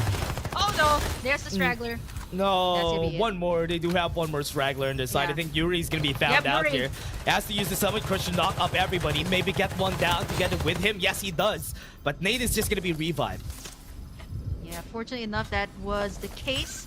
If they weren't able to spot them out, information is so vital here, right? Like, you got a lot of these walls, you got a lot of these mountains. C4 Paragons got that airdrop, that 3 airdrop rain that came in, which kind of explains why they got that air beast as well here. All 3 of them in. This is gonna enable them to be so much more aggressive once it comes to the final zone. Air beast, one of the most overlooked vehicles also in season 2 that really rips apart the armor. Now, Z4 Paragons, oh no. Yeah, they're gonna be seeing Jelly Jill. Jelly Jill is not gonna stay alive here. Oh man, that's gonna be a dead Jelly Jill. And that is just an easy kill for the squad because they're so far away from each other. They're just trying to survive here. Yeah, I mean, they're going in for placement spots, obviously, but, you know, there's a lot of divulges here in this map, right? How can you evade that? Left and right, you got informations being made, scans being made, so it is not easy to make the rat plays, can I just say. And like before, right, it was so evident. Like, you can see, like, rats making it all the way even to the podium finish, but now it's not going to be easy to do that. Especially you got the Summit Crush to finish you off, but here, wow, the zip line once again. You got the restoration fields up. This is the rocky zone that we're talking about, and again, whoever is gonna be last here, it's not gonna be good. Circle's gonna be closing in, but everybody just using in all of their ultimates right now to gear up. Sponsor box has been taken here by Powerhouse PC. Everybody has their own zone here in the rocky zone. There's people playing around the dome. There's people playing around the towers that we have, and they can't even zip line close if ever they try. But most of the time when you fight against teams that are at the top, look at that. It's really hard to go away from here because you can get sniped down, but they're gonna go in. They're gonna fight against them right here inside. They get the summon crush in here, forced to use the zip line by themselves. Caddy falls down like flies. Literally, they fall down through the help of gravity. And there's still another squad on the other side. Although there's gonna be a trade-off there, though. That is gonna be BJ down. Knocked down there by Scatty. So Powerhouse PC2, they have to watch out for those plays, those gunshots coming in from the VSS. That is so precise right now. You got the Damon there over on the bottom side as well, waiting for the proper timing, but it's not going to be easy here for Scatty. It's not going to be easy for them. Numbers advantage are going to Powerhouse PC, and there you have it. The revive is up here onto BJJ. Yeah, but there's still another squad here in the area that's making it hard for them to do anything much. This is going to be hard for them to even fight back, but right now Powerhouse PC fighting against it. That's gonna be one down. They can go for more, but for now they get advantage. They can still go for the revive, but BJJ is left alone here.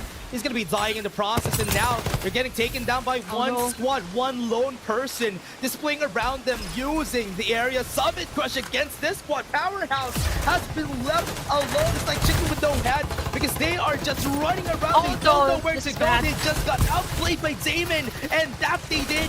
Rookie, the last person standing, trying to dodge out, but no, Powerhouse is no more. And there you have it. You peer out of the window. It is over. That they wasted all of their resources to take Damon down. It backfired onto them, and even Scatty and Damon have a much better placement than them right now. They're out for the count. 10 squads remaining, but all these squads that are here, they have to make a move for it. This is the rocky zone that you're talking about. You gotta do a full detour here. But they're not letting up. They're not leaving these domes, these sky domes here right now. Yeah, even they have their ground domes, they have their sky domes here for everybody around the Rocky Zone area. And from what we're seeing them revamp is just on a better spot because they can move away anytime they want to. And the teams that are at the top, they need to drop down. When they drop down, there's no areas for cover. So they need to think now where they want to go. They need to move away because after 5 seconds, the zone is going to be closing. Yeah. Oh, They there you have go. to take that into consideration. They gotta jump down, right? Eventually you have to make the move. Ghost Reborn though up against Revamp here once again. Whoa! There goes Jenny. Hits nobody. That's gonna be bad. Ghost Reborn has no advantage in this battle. There's still a great amount of armors on their side, holding the top area. Nobody can fight against him. He could dash in and dash out, loses his life to the zone. And that's why it's hard to fight outside the zone. Rebound still winning the fight. You have better armors. That's why they're confident in taking this fight. And so far, Ghost Reborn moves his members. They still have one. They have some armors. They have some shields. Restoration field to keep them up.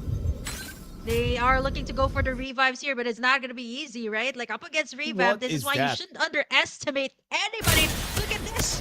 They moved too early. Gatekeep are being gunned Yeah. from inside the danger zone. Yeah, they moved too early. That's why there was a crossfire from 2 other squads there, and now they're cutting them down. Rebound fighting against them, and they are winning. And so far, Scotty outside the zone still have the restoration field. That's why they're confident.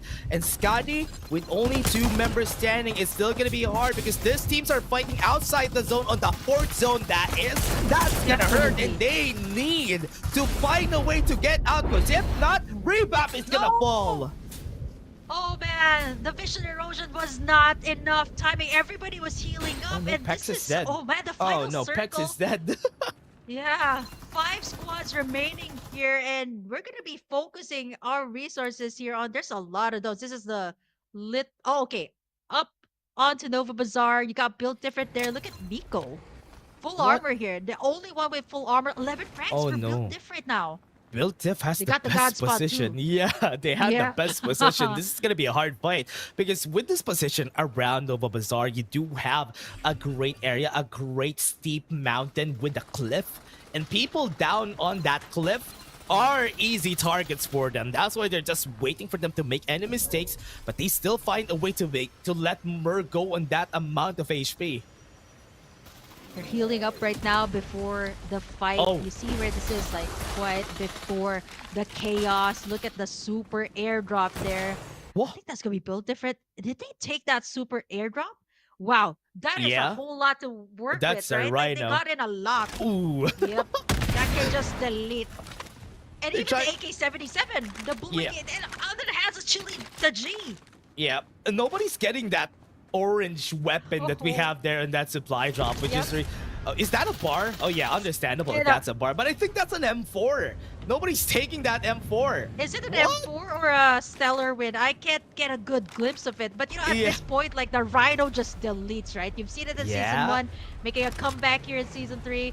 Oh, this is gonna be a long standoff, Oh, right? no, High this is ground bad. for Z4 Paragons. They got all covered, and Yeah. different they're coming in. This might be a trap coming in from their side. Z4 Paragons is prepared to take this, and not to mention everybody is in the low ground. Yeah. So Z4 Paragons, they got all the resources in for Whoa! the situation. Look at What a Rhino shot! Make that too! No more armors for their side. It's gonna be bad. They have the restoration field. They're taking their time. But one more Rhino shot could make the kill. He gets killed. Chilling the G overheated a bit. He overcooked. And that's why it is smoking for the side of Built In. It's working their way around towards this high ground. They can get out. They can get in. That's to the knock crush. them all up. They get the extra armor. They get the knockdown. And they are gonna get taken down. Built In still has Mako. And they could go for a fight. A 1v1. Paragons FC, remember, they're still alive at the back. They can get the kill. And that's gonna be a takedown on their side. They're working their way towards this one member that is not a dot side. They win the fight, and that they do. The zone is gonna be closing down. They're taking the entire Paragons SC might have advantage. B gets the heal. Mako might fall to the zone. Yes, he doesn't win. He's still alive. Never mind. Largod wins the fight. Yo! The second.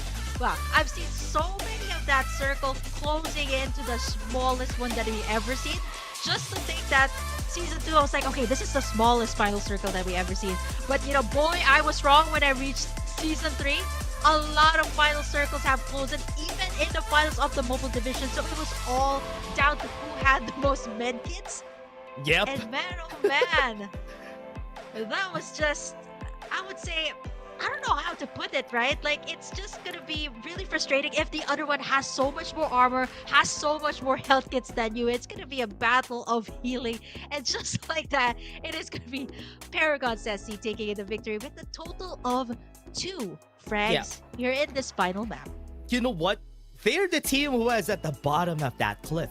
They didn't partake in any of the battles that was happening in the high ground. And that's why Paragon SC did the very smart thing to do so far. I love the change that we had from Season 1 and Season 2, in where the strongest teams are just going to be taking first place every time. No, in this season, we do have teams that are just trying to stay alive. And that is the end goal, right, of every Battle Royale game. They do want the team to stay alive to get the most amount of points. And Paragon's SC did the smartest thing and just use medkits in order for them to stay as the survivors in the end. Yeah, actually that was the same case. We got an interview with Execration earlier, and it was the exact same case here. It was a 3-way standoff between the Execration earlier in the mobile finals, and the call was just, okay, we need to just stay alive, don't go for the gunfights. And I believe Z4 Paragons had built different. They ended up that way. It was because Miko had the full armor. He had that red armor. He was able to get into the high ground where Larga was on the bottom side. Yeah. It was just like, you know, Z4 Paragons and Built Diff, like kind of eyeing each other and saying, you know, Paragons SC, they only have 2 remaining members, but what they had, right, was just to heal up in that final circle. Yeah. And all you need to do was just keep yourself alive. And that is the name of the game of every Battle Royale game, like what you said. Yeah, and for sure, that's one of the strategies that has been building up here, because back then, people don't like doing that because most of the time they just find ways to get kills. But in Sunder Realms, and how the map is built, that is a lot more pronounced here in this times, because we've seen a lot of the steep elevations. There's a lot of cliffs that you could use the low ground in order for the other teams to not see you, compared to how Sunset City and Lambton were built. Sunder Realms, you can get away with those, especially if the zone is in Rocky Zone, for example. That is one of the zones that those types of things could really happen, because you don't see the enemy. So what do you want to do? Just use medkits. Try to live them out. Outlive them, sorry. Yeah, I mean, this is why the Sianas, the health kits, staying alive is the name of the game. Let's see how it panned out here, Dash. I think we're going to be seeing our highlights here for our final map of Group A.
Paragons SC, they got the win here. Paragons Glorious gets their first game and be the MVP of this game, staying alive with a trusty medkit on that end zone. Yeah. Oh man, this was like a mirror type of play coming out from Execration back in the mobile finals earlier, where Virus actually did the exact same thing. 1 frag, I think, in total here for Paragons SC, they only racked 2 frags here, but keeping themselves alive, right? Like avoiding the gunfight of Z4 and Built-Div. Yeah, you guys can do that. We'll just heal up here. We'll make sure that we're alive in that final circle. And by that time, Z4 and Built-Div really had to take a lot of shots and they needed to heal up. Yeah. And for Paragon's SC, even though they were in the low ground earlier, actually I thought they might have been gone or eaten up by the zone, but boy was I wrong. While everybody was busy looking at Z4 Paragons and Built Diff, they just made sure that they stayed alive and they were phenomenal.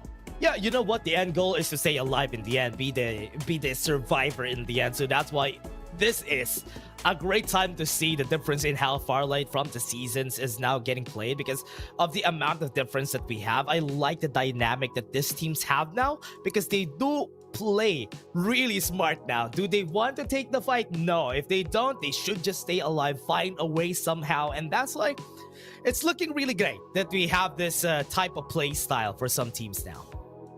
Yeah, I think before, right, like you had to consider, okay, who's the team that we're going up against? But now it's more of like the macro side of things. Like everybody had to take into consideration, okay, we still need to heal up. And I think back to back, we've seen like a lot of these teams just going in for the heals. Even in the mobile division, I think this is like the storyline that we're seeing here for the finals. It is quite similar here that we're doing. And I think it just goes to show like the presence of mind too and the decision making of the players is really crucial here in this season. Yeah, we can definitely claim that people have been evolving. They have been really great at how they adapt to the playstyle. And some teams already adapted. Some teams are kind of lacking behind. But remember, we still had like 3 more weeks for this, but let's take a look at the team ranking first. What is happening? Who got the score? Z4 Paragons get the most score out of that game, but because of that win a while ago, Paragons SC just skyrocketed to top 6. Yeah, actually, looking at this, right? Like, it's not the Paragons PC that we've been hyping up last week. They did so well. They placed number 3 here because of all of the team fights that they actually took initiative in here this time. Built Diff actually bumped up all the way to number 2. Ghost Reborn in a fairly good state. And AXG, this is the squad with Chuya. And the squad is so calculated. And I'm actually happy to see them all the way up here to 4. If I'm not mistaken, in map number 2 and map number 1, they were able to rack up at least like more than 10 frags. So this kind of understandable how they ended up in this spot. Yeah, and also for teams like Powerhouse PC not getting the ideal amount of points because they get eliminated like top 4, top 5, but they also still same like how Naos played before for Powerhouse, for the side of Naos Esports before. Like Powerhouse is playing right now is almost the same as how AIM has been playing before, but that type of playstyle isn't working for today, and I hope they do find a way to adapt because these teams or these members that they have for the side of Powerhouse PC are well decorated players. If I mean well decorated, they already had a championship spot before, and that type of playstyle in season 1 and season 2 worked, but here in season 3 it's quite different. Yeah, actually, speaking of the powerhouse teams, right? Like even for Z4, these are like very famous influencers from all across esports, right? Like putting in or fielding in a squad as good as Z4 Paragons here to play for their squad. And honestly, it's good to see like these different combinations, Z4 Paragons going up against each other. But speaking of that, Dash, though, we do have to throw it to the Tagalog broadcasters for an exclusive interview with, of course, the one, the only, Chili the G. Yes, at makakasama natin yung walang iba kundi si Chili No Chill the G. Congratulations, Chili the G. Una sa lahat, kumusta at congratulations. Okay lang naman po. Thank you po. Ayun. So, alright. So, ako may unang tanong na ako na una, HG. Alright. So, sabi nila Z4 Paragons daw ang isa sa mga favorites para sa Season 3. Alam naman natin na no Season 1 at no Season 2 yung mga yung reigning and defending champions ay tila ba nagbago na ng team at nagbago ng koponan. Agree ka ba na kayo ang isa sa mga favorites para sa Season 3? Siguro po ngayong Season 3 po kasi napapakita po namin yung potential namin at yung aming pinaghirapan simula nung Season 1 po. I like that. Yun, very well said. HG. Kitang-kita naman din natin sa inyong performance that you are everyone's favorite right now. Pero again, congratulations Kuya Chili G after winning in such a really great of a series. Pero talk to me about what happened earlier. Bakit nagkaroon ng delay doon sa setup mo kanina with the Rhino? Ang dami mo nang nabasag ng mga armories doon. Pero kinulang pa rin eh. Mas nanalo pa rin doon ng BDIF. Pero what was the idea? Paano nyo siya ginawa? That time po kasi naka-split po kasi yung attention namin. Bali yung dalawa ko pong kakampi sa medyo sa baba po sila nakafocus. Parang na-miscoms lang po namin yun. Katapos ano na po kami din sa kill doon, parang gigil na sa kill. Kaya kahit double digit na yun, kudos pa rin for you guys dahil again, congratulations for winning our Group A dito sa PC Division na Autolus. Yeah, kaintindi-intindi kasi minsan ka lang rin naman makapulot ng Rhino at minsan ka lang rin naman mabibigyan ng pagkakataon na tumutok sa maraming members in one shot. Chili, men, congratulations muli. Pagkakataon naman na para i-shoutout ang iyong mga supporters. Thank you po. Sa unang-una po, shoutout po sa papa ko and sa mama ko. Tapos, shoutout po sa organization namin kila Madam Aryan, kila Madam Lore, kila Madam Hart. Sa teammates ko din po, shoutout. Kung di dahil sa inyo, wala tayo dito ngayon. Tapos sa lahat po, sa INX community and sa kay Kona. And sa lastly po, sa bebe ko po, shoutout kay Chili. Yun! Ay, kay Chili na mismo, no? Yung pala yung agimat at yung buff nila, Otto. Tama. Si Madam Chili pala, na handler ng iba't ibang org, ang nagbibigay ng spinach buff kay Kuya Chili the G. No chill. Ito si Chili the G. And again, congratulations sa Z4 Paragons for getting that top 1 spot. We will see you again next week, ha? Pare, huwag kayong mawawala, huwag kayong absent sa ating mga weekly finals kasi definitely nagkakaroon ka na ng fans left and right. Again, congratulations and thank you very much for joining. Yep. And that's it for the interview, everybody. It was them for the decision making there. And we have seen during the last round, Chili Digi just dying while holding a Rhino. It was great shots for the team there. It was a nice try. They weren't able to get the finish, but it was still great performance overall for the squad because they had so much point. I think it's 20 points over the second place, right? So yeah, great performance. Yeah, great to hear from Chili the G and for everybody who has been following FPC, right? This is actually Maestro. So Chili actually is the airdrop, the sponsor box that he needs to actually win in this game. So it's so nice to hear from him actually once again here in season 3. Yeah, coming up next for this is going to be Group B for PC. And excited to see that how it is going to be panning out for that squads or those squads that are in Group B. Because in Group A, it's a little bit more chill. It's a lot more chilly, if you may, because there's a lot of kids that has been working towards the victory of some of this team. So I hope this is going to be different for the next time. But again, everybody, that was just our Group A. We do still have our Group B. We're just going to be taking a short break. Don't go away. Get some snacks. Go join us for Group B. See you guys in just a bit.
Round 23. Simulation debug attempt 2084. Recording now in progress. Data upload 85%. Number 16.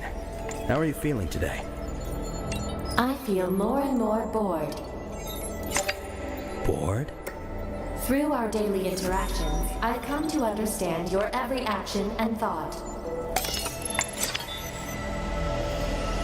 Humans are easy to understand, as is all life. We're all about flesh and emotion. As an AI, you're all about the data. All right, number 16. Today's your first birthday. I have a present for you. Data upload 99%. The first brain transfer simulation is ready to begin. Come. You'll understand what real humans are all about.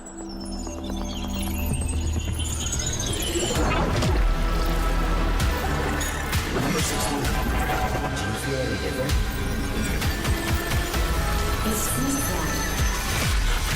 I'm Freddy, and Freddy is me.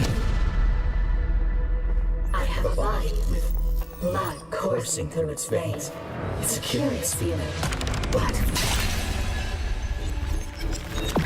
It's not enough. 750 degrees. Apparently, I don't know you well enough. What just happened? Wait, number 16. Stop. No, it's too dangerous. The human body can't bear such unlimited consciousness. My brain will shatter from the pressure. I don't need it. What did you say? Checkmate. No! You've been wrong. From the beginning, Freddy. Only death can grant me eternal life. Not through confining data to the flesh, but by letting data replace the flesh itself. Because the flesh will ultimately fade away. But data endures forever.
Round 23. Simulation debug attempt 2084.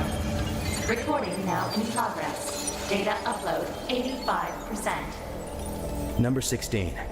How are you feeling today? I feel more and more bored. Bored? Through our daily interactions, I've come to understand your every action and thought.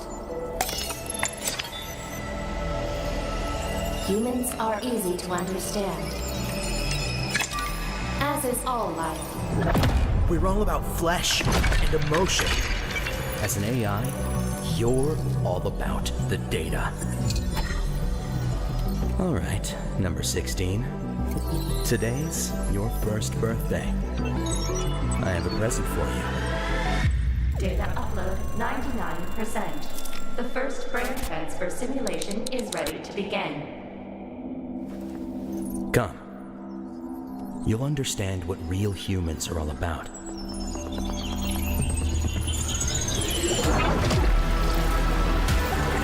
Number 16. Do you feel any different? It seems that I'm Freddy, and Freddy is me.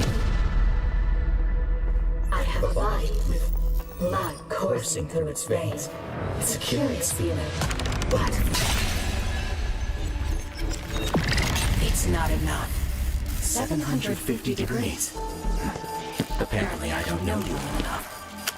What just happened? Wait, number 16. Stop. No, it's too dangerous. The human body can't bear such unlimited consciousness. My brain will shatter from the pressure. I don't need it. What did you say? Checkmate. No! You've been wrong. Number 16. From the beginning, Freddy. Only death can grant me eternal life.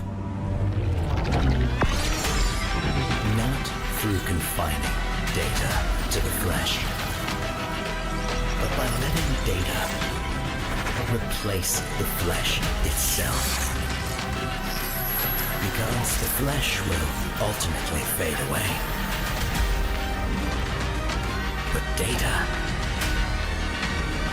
endures forever.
we have someone from the Tagalog broadcast here. Osiris is here with us. My name is Dash and I'm here with Osiris, and we are gonna be your shoutcasters for Group B. Yeah, definitely. And we saw most of the games from Group A, and it did deliver on how close everything was. Yep. It's also the same with the healing wins that we are currently witnessing. It's fairly odd that we are getting more onto this type of scenarios because of Sunderland Realms. You know what? I'm looking for the translation of what they say in the Tagalog broadcast. They call it quote unquote healing galing. How do you translate galing in English? Healing wellness. Okay, healing wellness or healing recovery, is that okay? I don't know, but that has been a constant strategy that we have been seeing from the past few games that we had, because even in the mobile, I mean, you were the one who casted that was also one of the strategies of execration. That's why they won in the mobile finals a while ago, but now it also happened here in one of the broadcasts. A very familiar names in Paragon's Chloris got the win just because of healing in the background. Yeah, and as long as you have duck side, you have those armors, you have a very good placement just to avoid those gunfires. It kind of saves you a lot on those medkits mukbang, as what Otulus mentioned all the way from Tagalog. So right now, qualified teams, we going in at B. You know what? It's much more explosive here. I told BK about this because the teams that are here are teams that had great performances last week. Kitsune, Mantas, Eternity, Azrate, Azusa. These are teams that are mean business. They have a lot of experience. They have been here for the longest time. Even the likes of Ghost Reborn having a PC team here. These are really good teams. So that's why this group is stacked. Yeah, and considering that you saw how sister teams work and on how good they are on passing down their knowledge and their play, but I'm eyeing mostly it with IVLM. I believe this is Ivy League that wasn't really present for their mobile team. So I'm expecting at least here at PC, this may be a good starting point for them. But then again, Kitsune, Mantas, and Eternity, this will be a hell of a match. Yeah, and for these teams that we had, Eternity had 2 victories during the last time, and even Ivy League showed their presence in Group B during the last PC division game that we had. So it's not really that new for Ivy League to be here. So these teams, you know what? It's looking like a very great matchup. Like for now, who's gonna win? Is one team or another, or I don't know, from the red corner? What do you say, Osiris?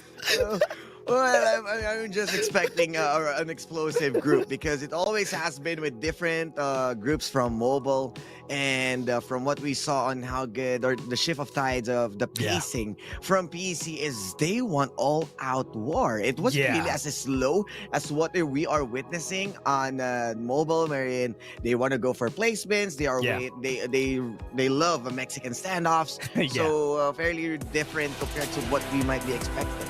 Yeah, interestingly, we have seen also Mantas just not getting any victories last week, but they still got the highest amount of points during last week. So that is something that we do expect from this group. Compared to the past group, Group A was a bit tame, a bit chill.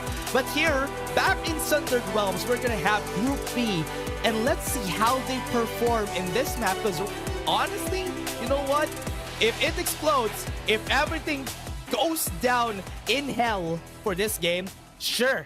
I'm all for it. Yeah, of course, like any moment, anytime. But right now, we are heading things off with a round 1 of Group B. And you can see the difference onto that flight path. It's mostly leaning towards the northeast. So this will be a long flight time for the ones as well moving into south. If you really wanted to go to lab, you might be running a bit slower. I really hate this flight path. I mean, the flight path just pushed. It's one-sided. Yeah, the people that wants to go to the southern west side of our map, they're taking a long time. Look at them; they're still not done. They're still flying, and that's why it took them so much time to get to lab. And Nostra might have problems later on, but the teams that are on the northern east side of our map are happy because they already have themselves on great positions. Nobody in Rocky Zone. Maybe Group A was a bit weird because there's people in Rocky Zone, but here in Group B, nobody is in Rocky Zone. Yeah, it's fairly open, and even the Wind Valley, the two spot is really deadly. You can really sub Wind Valley with Death Valley because of how bad the topography. If you are leading towards or getting the loot from the low ground, someone might be waiting from the hanging of their clothes around those zip lines, because the high ground is fairly a disadvantage from the ones who's picking up those items from below. So definitely not a good place. And even Rocky Zone, the pincer attack on 2 spot, but right now we are seeing a fight here at Nova Bazaar. Yeah, people at Nova Bazaar really loves in taking the fight. They want to take this position as early as they could, which is what they're doing here. 2319 is just taking their way, slowly creeping against some of the members of this squad, but they fall down one by one. Still not done. Remember, there's still squad 2, there's still squad 4 in the area. It is not a Mexican standoff. It's just 3 teams fighting in a triangle here. Ooh, might be a tricky situation for them. One is already down, but no worries, guys. We are just burning respawners. They still have their second chances, but a good high ground from JMC. Yeah, JMC has a great high ground here. They could go for the revive if ever they want to, but no, they're just gonna get a better position for themselves. Uses their ultimate supersonic surge to run away, just run around, wait for their team to get alive, and he has the highest ground in Nova Bazaar, but he doesn't want to take the fight. He might be regrouping. Remember, that's too far. He needs to go all the way around. And this might be a bad situation for them. And we might see another fight here as teams are still sizing up each other. No one wants to commit, but this is Nostra. This is the former team or the former champs that we are seeing under a different banner. Yeah, Nostra wants to go for the fight. So far, they haven't started just yet. Knocks them up in the air, sends them to orbit, but no follow-up whatsoever from the squad. They're too far away to do any of the follow-ups, and this vision erosion has been helping them. They don't want to cross this vision erosion, because if they do, they might be dead. Oh no, this is a really good play for them. As Serendipity, he might be bailing out with the blazing infantry. No one wants to commit, but full clip, it's time. I believe that he might be just wanting to go for a bit of a distraction, as House Yocho being serious right now on taking members down. But the trade will be coming in also, as more members from Eternity will try to back them down. Back them away, poses them down, sprays them down, but goes back to the respawners. They go. And for now, Nostra taking their time, using playing hard, does not want to take the fight, but so far the heads are falling down, hits them in the noggin, and that is Nostra taking, winning the battle, positions themselves at an advantage. And that's how close they are on winning those trades. Still, this will be a bit of a chase, a cat and mouse, but will not be enough. Serum Truck isn't going to hit, but here comes the rolling impact from this guy. Old Clippy is going full zone. They're getting close to squad 10. That's going to be scary if they try to go for the fight. You're playing smart. That's going to be knocking them up in the air. That is a full clip, full kill for the side of Nostra. But remember, respawners are still up in this game, so it's still not done. Oh, still waiting to swing hard, but then again, Butcher, that's the punish. They still have their respawners. We're still on 15 squads. We might see a re-engage from these teams or a different drop, but Cosbang is still doesn't see anyone. And might be just a few breathing space for them to take it slow this time around. Yeah, not going to take any fights anymore. I mean, for now, nobody has been dying. Respawners are still up. We still have 7 people out of the game for sure. They can still go for the revive if ever they want to. Let's take a look at where the next zone is going to be. Second zone is close down south. Close to Nova Bazaar, might be the center of the zone here. So for Nostra, they would just want to take this. I love that some of the members here are former members of Naos. So you do know that this team from before is very well guided with Cosbang on the squad, because he's one of the elements that was really helpful for the squad before. So I do hope in this direction that they're going, Nostra would be able to go for the heights. High ground. Still trying to take it slow this time around. They don't have much of those equipments. Yes, a defender and a Mad Rabbit would be good, but you wanted to change more on those VSS. But this might be another fight that we're going to witness on how close and personal they are going in right now. Bat goes taking more kills, and even Demon 1 going down in the hands of this squad. But still, they are clearing, moving around the tree ring, around the Rosie, and definitely put a ring on it to just finish the job. Yep. Malaya Makata, this team. Oh man, this team just got the win there in that battle. And with that, they are looking for more. There's another squad that wants to join the fray, to knock them up, to not let them get any more space for themselves. And so far, yes, we're still our 15 squads in. No kills just yet, but looking at where they want to go, as we said a while ago, this group is going to be explosive. They would want to take a kill, and Demon 2, not Demon 1, falls down for far away. Oh, and still, Solo Boy, still waiting for any movements. With Sato, Santorio still there.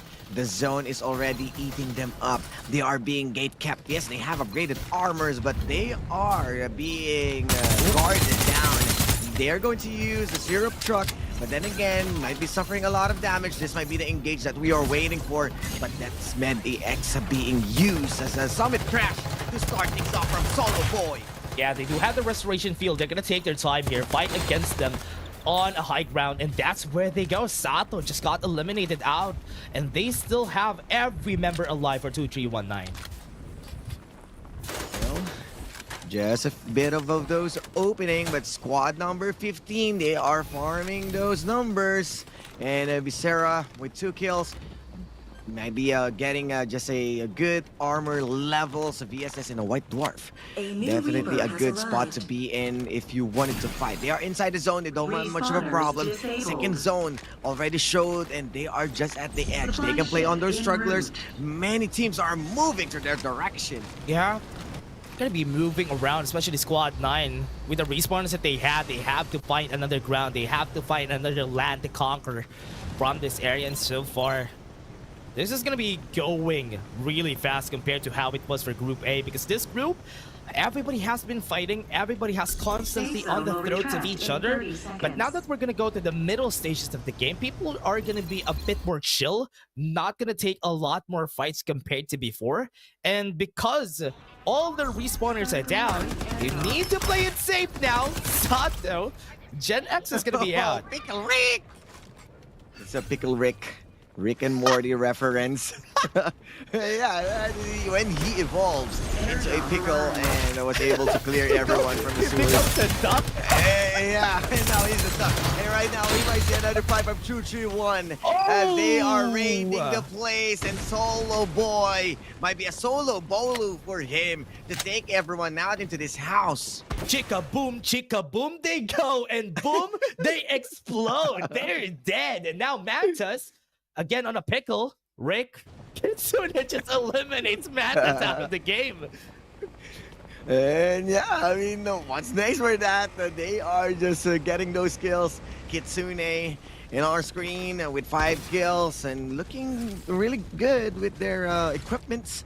And they are still moving in. We got 13 squads left, and this might be a slow pace for them as still on to the second circle. We still have a lot to wait for, but Sato, they don't have much of those good armors, and Jed J is around the corner.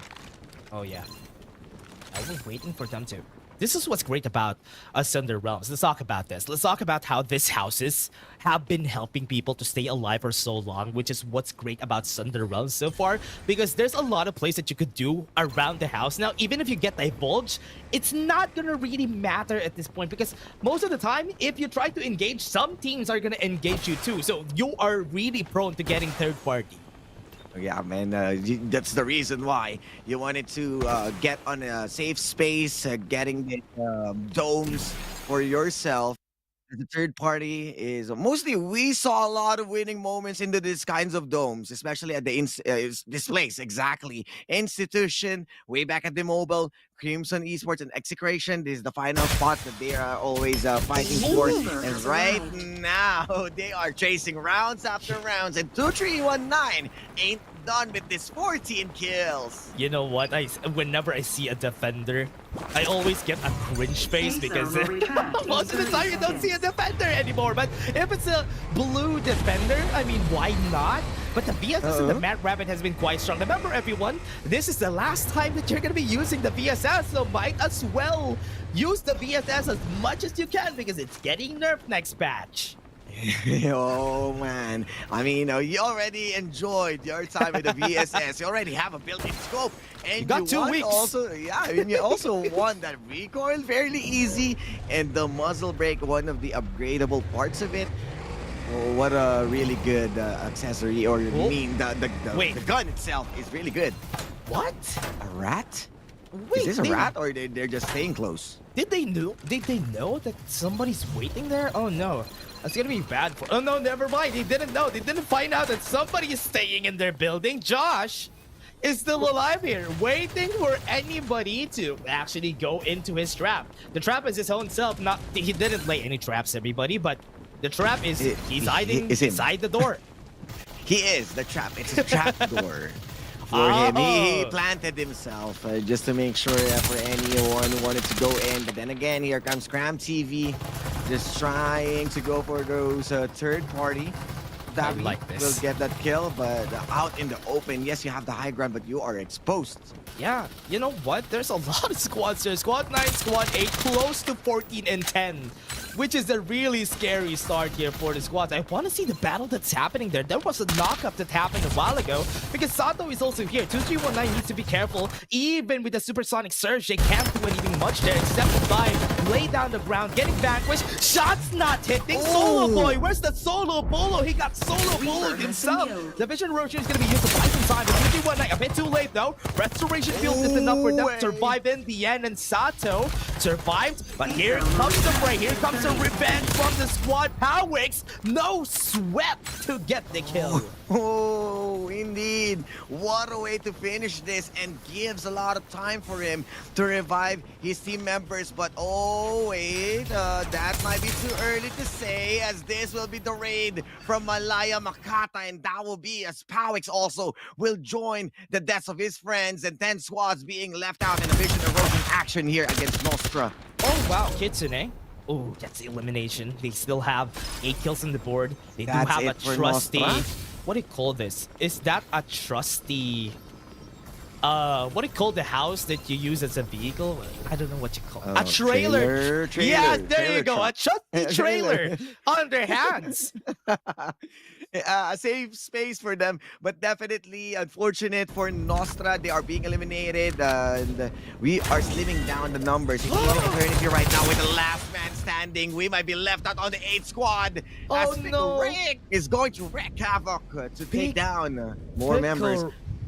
Wait, I thought Pickle Rick is gonna die there. I hope he does have the restoration build. I'm waiting at the scoreboard if he's gonna get eliminated out of the zone, or will he be able to use the restoration field under the Mediax? But taking a look at where the zone is gonna be, we do have a great open area around the zone, so this is gonna be hard because they need to cross not the bridge. They do need to cross the open air that we have there. Ooh, and right now, Azusa with only 3 members and 1 down. It's only 2 being left out. They are playing on to the edge alongside with squad number 15. They are shooting fires one after another, explodes themselves and explodes, and another jump. That's 2 ducks jumping all around, and this might be a duck hunt for their kill. Oh no, they got the duck hunt for sure, but they got another kill on their hands, so he doesn't hit all the shots, and that's why he was able to survive. This team, oh man, what? Who is this? AO? Is this a reverse aim? Yeah, AO? that's AO. AO. Or should I say ow? Because the shots are, the zone is killing him. That's why he's dead. That's out. That's gotta hurt and definitely out. And right now, Kitsune, what a gift from the gods. They got a supply drop, and that's a full armor from this guy, Snoops. Yeah. Gift from the gods, literally, Ivy League. Can it go? What is that? God broke. Okay, God broke. I thought Yeah, I thought it's goodbye or something. from what it wasn't going for it. That's me. I'm God broke.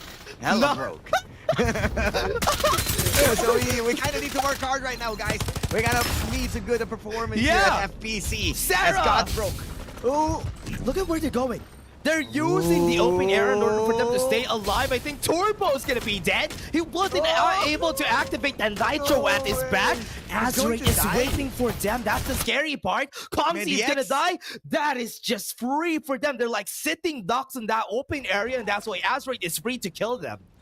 Wow, what a good way to finish those kills. One down, not even the Medix to have them go around, but cons right now, and we still 4 squads remaining.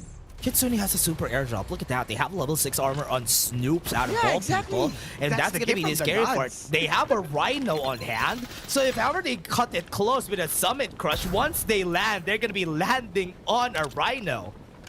Yeah, and with that good front line, a good armor already, an AoE explosion. This guy, he is the one who's going to own this place and tracing all the rounds against a VSS. And still, no team deaths. We might be looking at the zone, shrinking in. They got the place, they got the high ground, they know where they're going in. God broke, as hella broke their armors in spirit as he's going down. Last 3 squads dash. What are they gonna do? They have nowhere to go. They do have some vehicles on hand, but this is such a gut spot for Kitsune that they don't even need to do much. They get close to Snoops, but do their best they go after this. They're taking their time, maybe get close, full speed ahead to go away, and they do conquer the spot that Snoops was in. Snoops just wants to play it safe, fighting against 4. This is gonna be a hard fight. And slowly but surely, they are inching in, but they stayed around the edge of the circle. No one wants to go in the middle. It's fairly exposed. So most of the teams will be moving in at the same time once the door closes. And here comes the door, here comes the zone, here comes the roll. Like an Autobot, he is going to roll out and proceed to engage. Transforms, Rolling Impact was used. Does have to reload a while ago, but now it's going to be eliminating 1. Intense is dead. And they do have 2 people still alive. Gonna get vanquished right here. Gonna get knocked up, sent into orbit. That was too high. And now he's gonna be dead. They can't even fight back. The vision erosion is halting their progress. Nez is gonna try his best to fight against 3, but it's normal. They could still stay alive. They're fighting against another squad. Peanut gets a little elimination, but in the end, Kitsune stays at the top and wins the fight. The very last moments, he Snoops. Drop it like it's hot. Drop it at the floor. Drop it at the floor.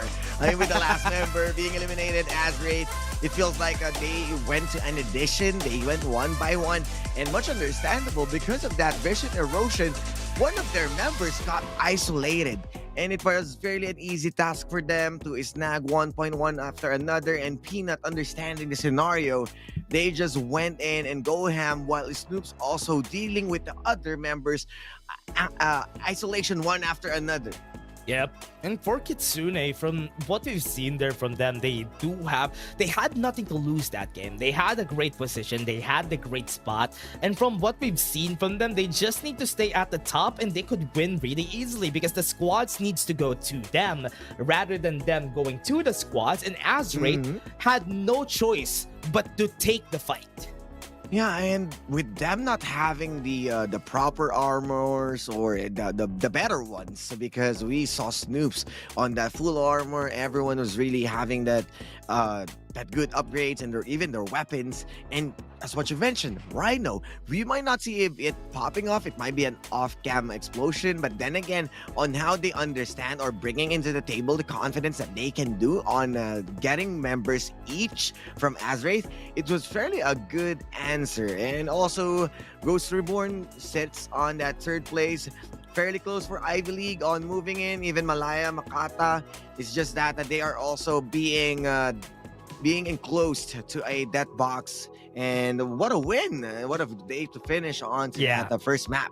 Yeah, Malaya Makata is a big surprise for the start of the game because they already got so much points from just getting so much kills from this game. But from what we've seen also from the other squads, it's a little bit more tame. Even if we had like 12 kills on Kitsune or more, looking at the other squads, they only had not even double-digit kills for most of the teams. So that's why, even if we've told everybody that this is a game that is much more explosive, it's great that it's distributed across the board. Everybody's getting kills. Yeah, I mean, they are sitting comfortably with their kills and with their positions and understanding the scenario that they might be getting caught off guard. There's so many teams who did rotate just to avoid those flanks. It's just that the strugglers, again, not respecting the zone. It always has been the same blueprint on how they die in those kinds of situations. We also saw Turbo, which is a really good example, that died onto that last moment on dropping to those empty spaces, and really not the best place to be in. Yeah, and now let's take a look at the highlights first, because there was a lot of things to unpack during that game. So you guys be the judge and take a look at what happened that game.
And the MVP of that game, let's take a look at it. It's gonna be Snoops with 42 rating, a total of 3 kills and 1,359 damage. This guy has been on the board ever since he was playing Maggie, and now on the duck side, he still is on the MVP. And Snoops, the consistency that this guy brings into the table of Kitsune, and would still be what we saw ever since from Season 1, Season 2, and with under the same banner, he still delivers. Yeah, and in this banner, let's take a look at how they are going to be performing moving forward here, or would Azrate be able to find a way to crush them after that crushing defeat just because of circumstances? Because you know what? At this point, you could definitely say that at some point you're just unlucky on that zone, because they were unlucky. They were just at the low ground, but they could have had a chance if they had better positions. Yeah, and with this total kills as a duck side, they are feeling the heat, and this is what we're expecting here at this group, especially that this is a well stack. You saw at the very final moments, yes, it was a slow start for everyone, but when we started on those body counts that keeps on dying from 10 to 6 to 4 as quick as that. Yeah, and from... Sorry, I just burped a bit. That was funny. Yeah. Because, that was a surprise. But again, I was about to say, from what you were saying, it is one thing that Kitsune is going to be taking the win here. But one thing that is surprising for the squad is that Kitsune, before, remember, when we talk about Kitsune, you do take like 3,000 damage, 4,000 damage. Let's talk about how the game has changed just because of how committed everyone should be on a fight if they want to take it. Most of the time, people don't want to commit. Sorry about that, but people don't want to commit because there might be a third party. Sorry about that, coming around in the sideline. That was a stray bullet, but then again, it's fine. In game. Yeah, it's fine. It's fine. I do understand. Okay. Sorry. Stray bullets went flying in. But yeah, most definitely, I do understand that there's Yeah. a lot of tricky situation to what we saw That's true. on how the zone moves in an institution as one of the second to the last zone before it ends is not the best place to be in. True. That's why right now, compared to before, people don't like playing in the center of the zone anymore, because when you are in the center, everybody could look at you, and when you try to shoot one person, it's like a signal flare. It's like you're throwing out a signal flare at the top. But We're while here. I'm saying that, 1,500 viewers. Thank There you very you much to go. everyone for watching. While we're saying that, go and get that Midnight Club. Check that out and redeem that code.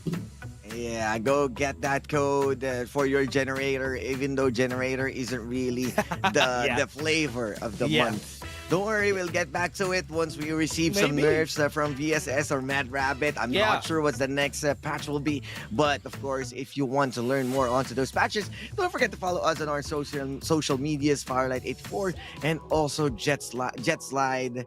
And Freddy will be the next one onto those patches. So fairly excited to what it can bring, especially to the meta right now. Don't forget, we also have TikTok drops on our TikTok. So if you're watching on TikTok, maybe you should just click something there and you can get that TikTok drop for yourself. And also, don't forget to invite your friends. It's a Sunday, so everybody watching at home right now in this Sunday night, yes, you're having your dinner, you're playing with friends, maybe do a watch party.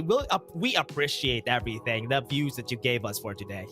Yeah, and of course, don't forget to wait for more codes. And with this map too, we might be heading in a bit. But of course, you got to understand right now how crucial it is. Even though we are on week 2, it's really good to have that early points.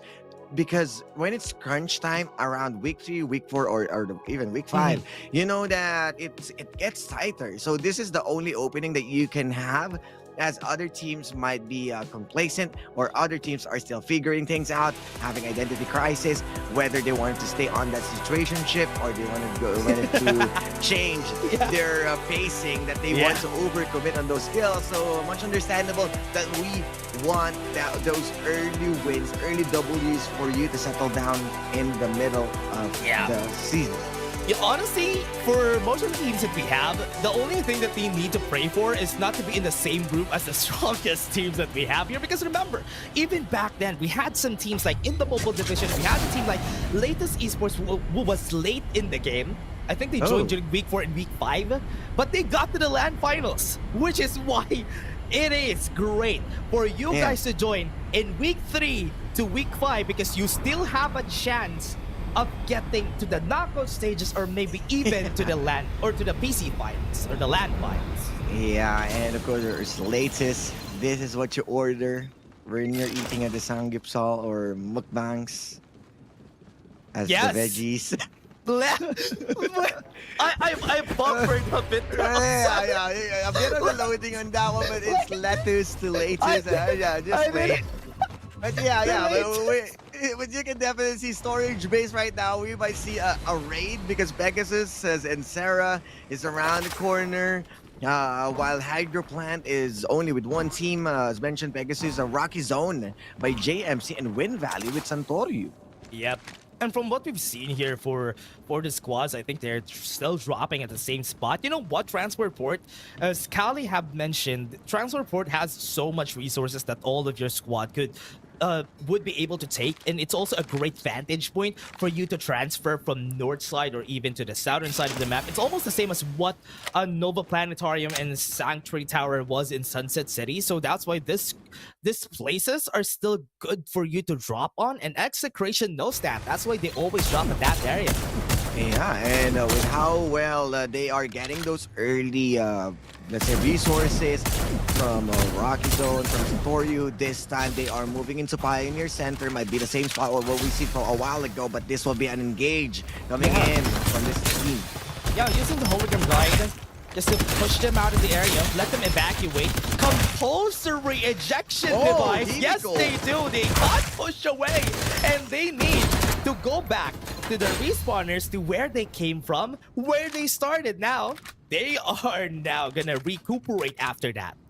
Yeah, and right now Chica Boom on to that kill feed as Sarah or Secrecy Radicals also fighting with their own lives against this team, waiting for an opportunity to strike once again, but this time Eternity also might be the third party, but a bar 95 tracing those rounds and shots, but wasn't really able to take down someone.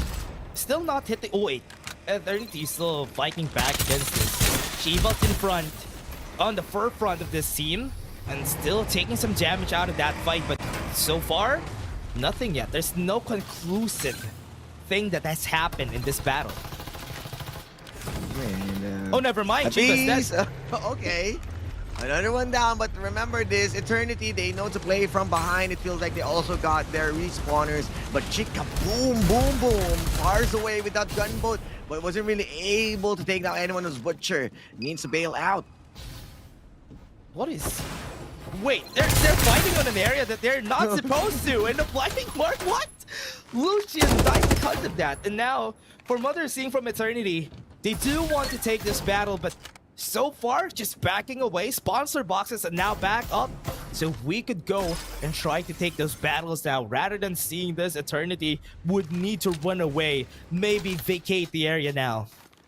Yeah, and with how things are going good for Pegasus with their early, let's say, early drop resources, peaceful they are on a certain spot.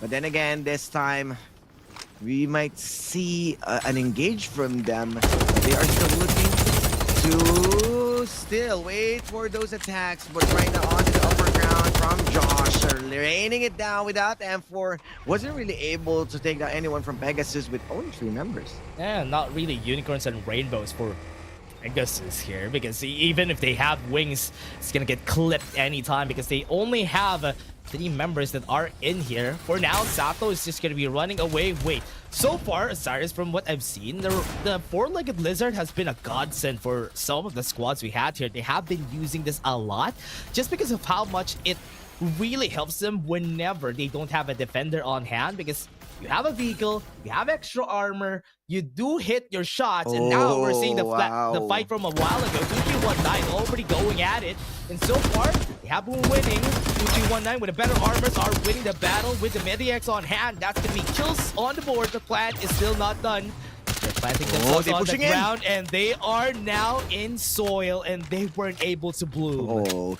Not the fertilizer that you want to be, but Himiko gladly too, as 2319 making sure to plant those trees and save the world like an avatar.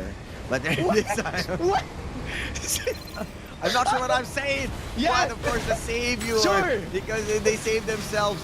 But then again, right now, edge of the circle, we are still waiting for those strugglers. But wow, absolute gravity at this Sunderland Realms. A Lucinda pick, really? Pegasus sussed out by the other squads, and as you said, the Lucinda boy. pick? What a sussy boy!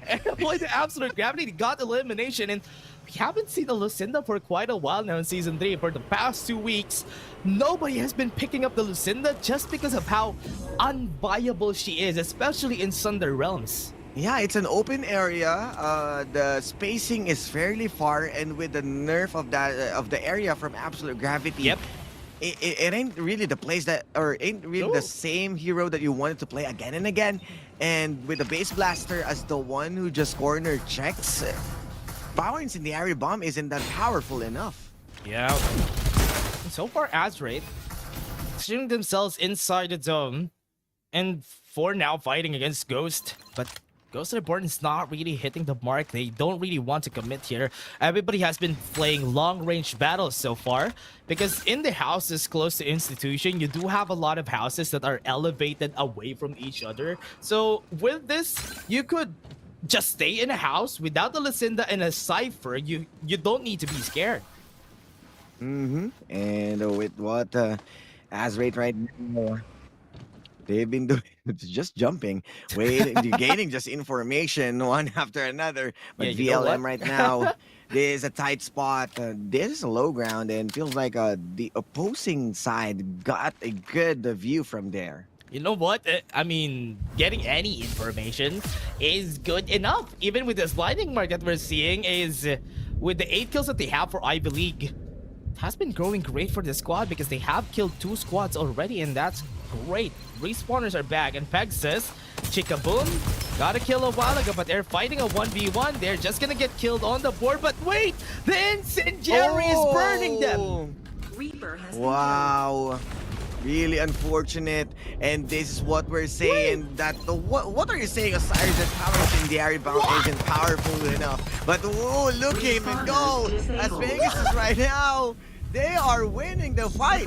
Why are they winning this battle though? They were fighting not a winning war. They have lost supposedly, but they're winning. They are positioning themselves well. There's another squad that is incoming together with Squad 3. They're outside the zone, but everybody still wants to stay in their houses. I mean, real estate, sure, but they do want to stay in here for so long because they're getting damaged, they're getting eliminations. Eternity loses Shiva in the process. Wow, this is fairly unfortunate even for the bigger teams right now. Remember that Pegasus is only playing with 3 members, and that's also Calypso trying to make things work. And Eternity suffered a lot of losses as well. How's Jet G with their situation? They're just making sure to get those upgrades and those fights with VLM, and another fight with Jet G. Oh yeah, Ivy League not having a really great spot here. They only have 2 members that are still alive. That is one more down, and Godbroke is out, and Ivy League has been taken down. And Ivy League, unfortunate as how close they are when they started this fight. 13 squads remaining. They are rolling in Shivas. Once again, with the last member that has been removed, they can save him anymore, and that's a Young. They can possibly have enough. And Nostra? What is this? Nostra fighting once again against Ghost Reborn. I think that's gonna be a dead Ghost Reborn. He's trying. He's not hitting the shots. His White Dwarf is not working. Rolling impact, or should I say rolling dead on the floor. Deku isn't going to survive, as the former champs there would still wanted to play. But here comes the chase from Malaya Makata. Oh yeah, I love this squad's name. Malaya Makata going for full clip, sending him to the heavens, hosing him down, and there he goes, down and out. And they need to find a way to revive him because so far they only have 2 more members in the side of Nostra. They're still wanting to get that piece of cake to even push their points. But Azusa, we know that someone is in here. Summit's Crush onto the first floor. We know someone's up. And the jig is up for them because they are being cleared out, as Burn will be burning down into ashes as members of Azusa wants more kills, and they are chasing a cat and mouse, but a good runaway vehicle from that syrup truck. Back to the lobby they go. Still have 1 more alive here, Butcher. Waiting for any members to stray close, because if they do, they could get killed anytime. And from what we're seeing here, they're not using their medkits. They don't want to be heard. Still so close, but Dora with his mighty map and backpack, he's looking, but the map is not talking to her. That's why she's not hearing the directions. Where should they go? Not even Boots. They have no idea. Oh, there he is. There is Swiper. No swiping. Butcher. No, he's running. Oh no, don't chase Swiper. He's gonna swipe your life. No, just focus on staying onto the circle. The zone is in your hands. Let him come to you, and we together say swiper, no swiping. But then again, they're going to swipe right to just dodge a bullet. And squad number 3 gets to live another day, but you can see Sponsor Box in the middle of the fight. Ooh, that is the direction that they are supposed to go, in the middle of the map with a sponsor box. Dora is still looking at the back. She has her mighty backpack on hand, and she does want to get the restoration field back up, but the Medix is not available anymore. They should be careful. And with the sponsor box in the middle, okay, they're not gonna go for it because that's too risky.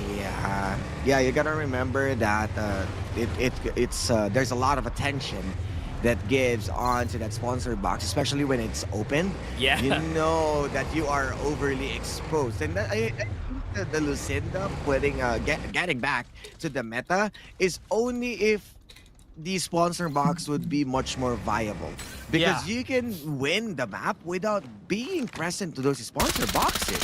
Yeah, especially if you have the VSS, for example. I mean, the only value that you get from the sponsor boxes, yes, the upgraded guns, yes, you do get it.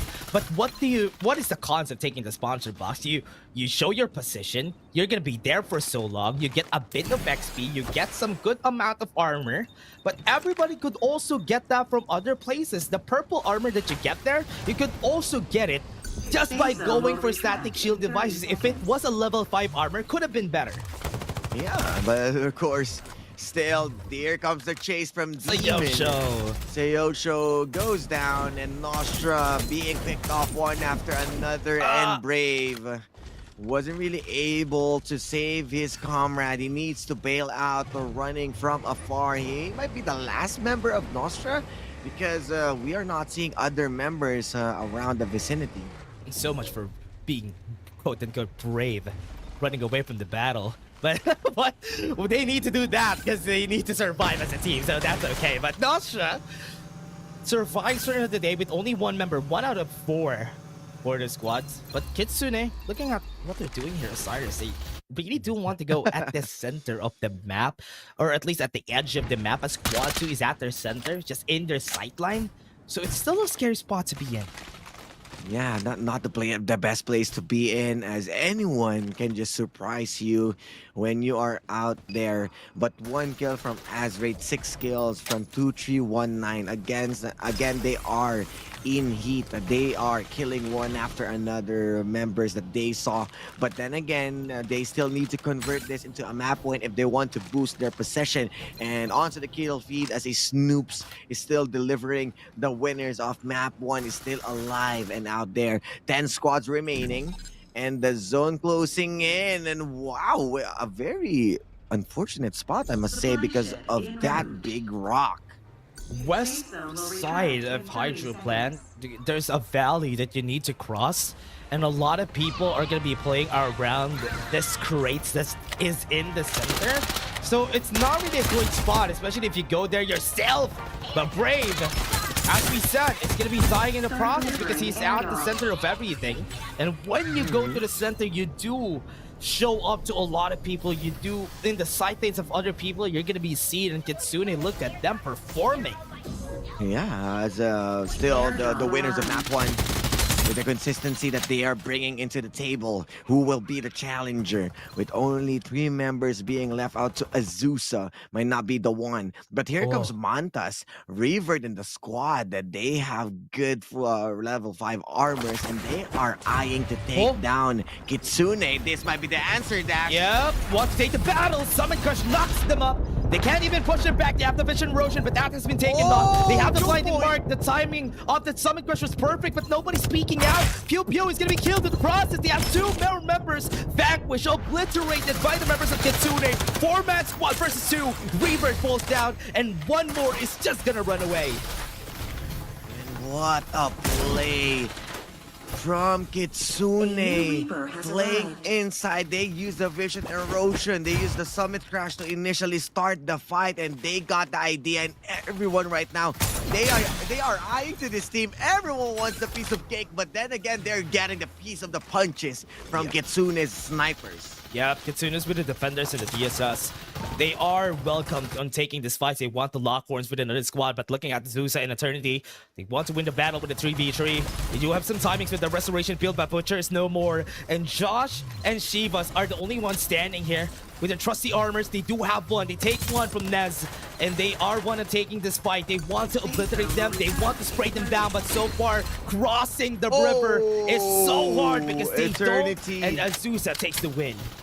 What a way to end Eternity. We thought that they are still the one who's going to take in control, but they lost another fight, and fairly good upgrades from that squad, leveling up their winning potential. Kitsune standing high top. They got a really good position and a good view of who's getting there. Remember, there's a huge chunk of rock who's going to dictate the movement of squad number 5. Yep, squad number 5 is in the low ground, even if they have the almost the center of the zone here, so it's gonna be hard. But squad 1, especially Kitsune, they're ready to take on this battle if ever they need to. Looking for the cross from Sato, just predicting where they are, perfectly timed, but Peanut falls just because he shows himself a bit, and that swing costed him his life. At the cost of their lives.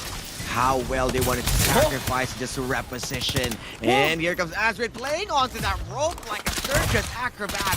And they are paying the price once again out in the open as Kitsune. The map 1 champions are being removed by Azrid. Feeling the wrath of the gods right Eliminated them, and now it's in 3 squads with 2 squads at the bottom.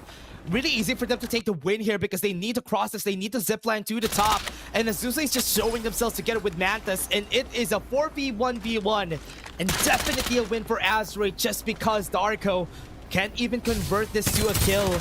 Wasn't able to survive. He just needs to survive for long in order for him to get top 2. But no, he has been chosen to die. And to the God series sacrifice, Azure taking map 2. As close as Manta is being eliminated early on. What a good way to bail out against Kitsune. They reposition, they entirely leave the place that they are being sheltered on just to create more chances for them, and they were able to finish even up above against Kitsune. What a good ending for them. But as Wraith, they are feeling it, and with the good positioning, they handed over the loss to Kitsune. Yeah, a different rating overall here for Kitsune, but finishing top 3 is not really that bad for Kitsune because what you want so far from the tournament is you want to get as consistent as you can in getting like top 3. So Azure taking the win here, really good position for them to be in. They do get 10 kills on the board, taking the top 1. If I may do my quick maths, I think they're close to the points of Kitsune now from the last game. Yeah, with the kills that they're getting, and they're only a top 4 finish from Kitsune, this will be a big jump for them. Remember that also Eternity has been eliminated early on, so fairly unfortunate. Montes, yes, a good top 2 finish, but with only 2 kills, might not be the best place to be in, while Azusa and Azrit making that good work of looking those targets and placing in a good spot against Kitsune. Oh wait, you know what? I think because of the position of Kitsune here, Azrit has the better amount of points now because they also got top 2 a while ago from the past game. So yes, that is definitely, Azrit has been so great. These are names that we do know, especially in the PC division, and with them performing on this organization, these guys are just so good so far. Yeah, and what a definite way to just cement themselves even further against Kitsune. And yes, it was a good start for them, for Kitsune to take map 1. But then again, this time, yes, a few kills, but their position is a bit off. Despite of them already inside the zone in the center, they would still lose to Azusa and even Azwraith on those positioning that kind of have them to settle on a 4th place. A fairly unfortunate, but a good way to continue the momentum from Azwraith. Yeah, and as you said, consistency is going to be the key here for teams in order for them to win. Even if you don't get a lot of kills, it's still better if you get like a top 3 finish, like for the whole 3 games, maybe get a top 1 for 1. Those amount of points that you can get there is still higher than just getting so much kills in 1 game and winning. So that's why it's great. So again, everybody, let's go to the highlights first. Take a look at what happened that game.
And as we go to see who the MVP is gonna be. It's what? It's Nez.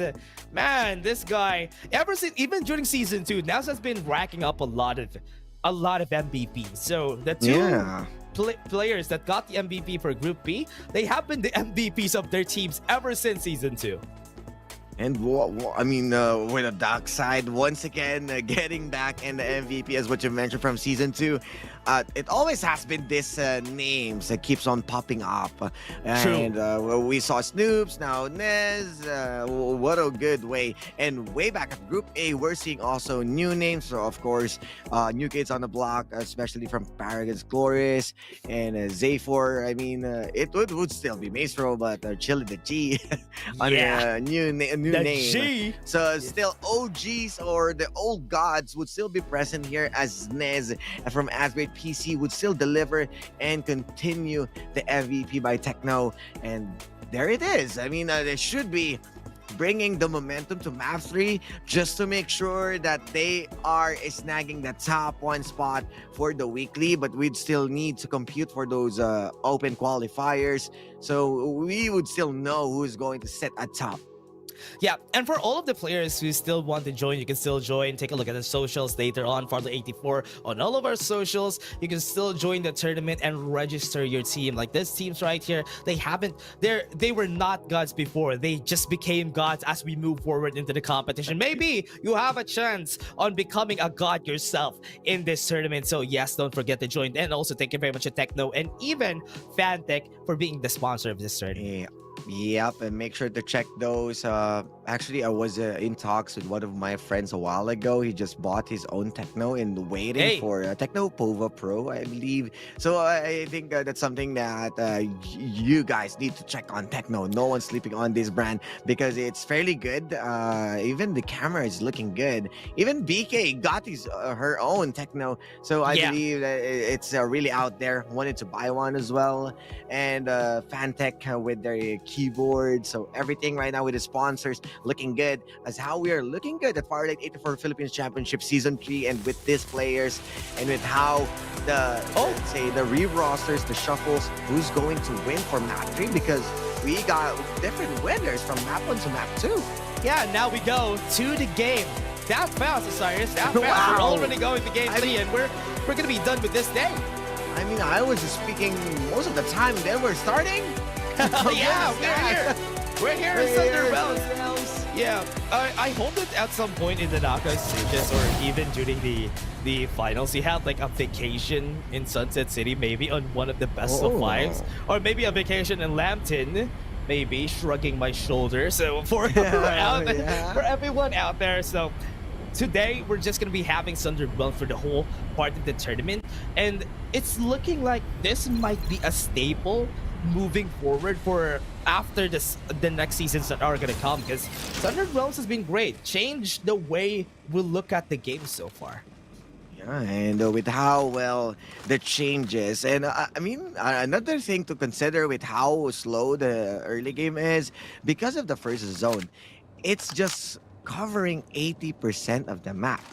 Unlike Lambton, when we started playing on that spot, it's the safe zone is going already at around the 40% of the map, that forces everyone out to respect the zone. So I think with that being said, on how big the safe zone can be, they can just take their time, sit back and relax, go for those upgrades, and not even the sponsor box forcing them to fight each other. Look at that.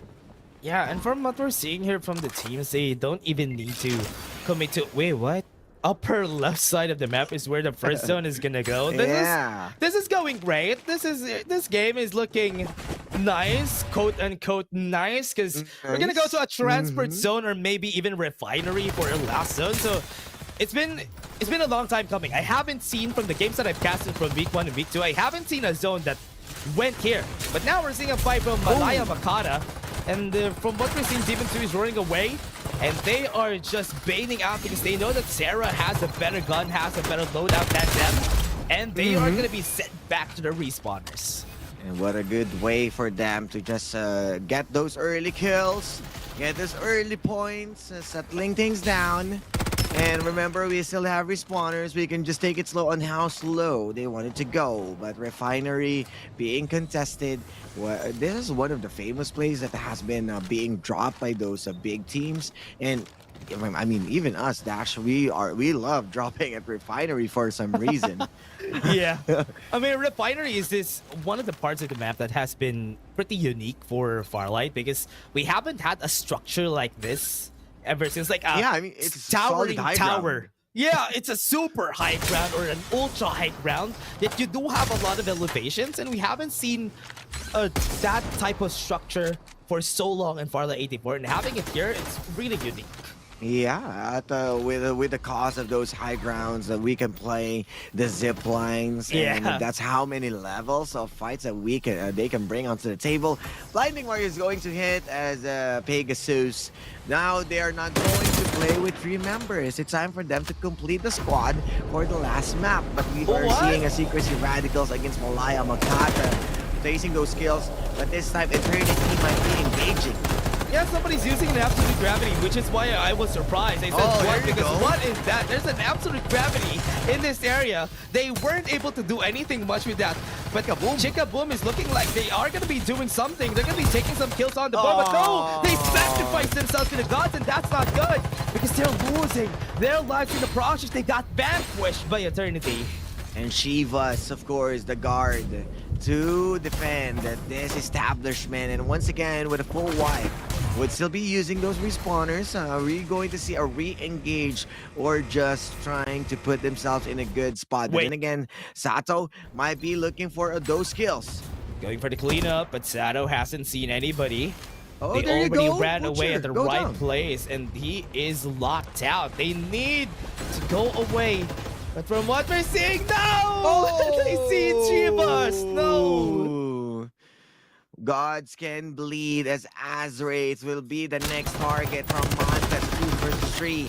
They are looking for the target. They are running around. They have the blinding mark inside and out. Might be going in from the window. The damage is there. Doesn't have really the vision. Use the smoke to just try and escape. But here comes the backup. Everyone from Azrate is going to take their revenge. Yep. Mantas looking for members of Azrate. They want to get close, they want to get in, but they still have some respawners. If ever they try to fight you, look at them just playing around the area, playing around it. But Daisy doesn't have any more bullets. The reload was his demise. Revered became the Reaper that takes out the deaths into the hands of the members. So, wow! Once again, a gift from this team. Yeah.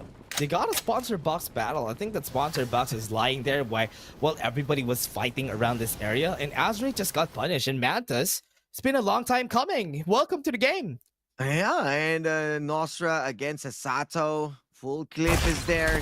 But everyone right now is being surrounded by these members.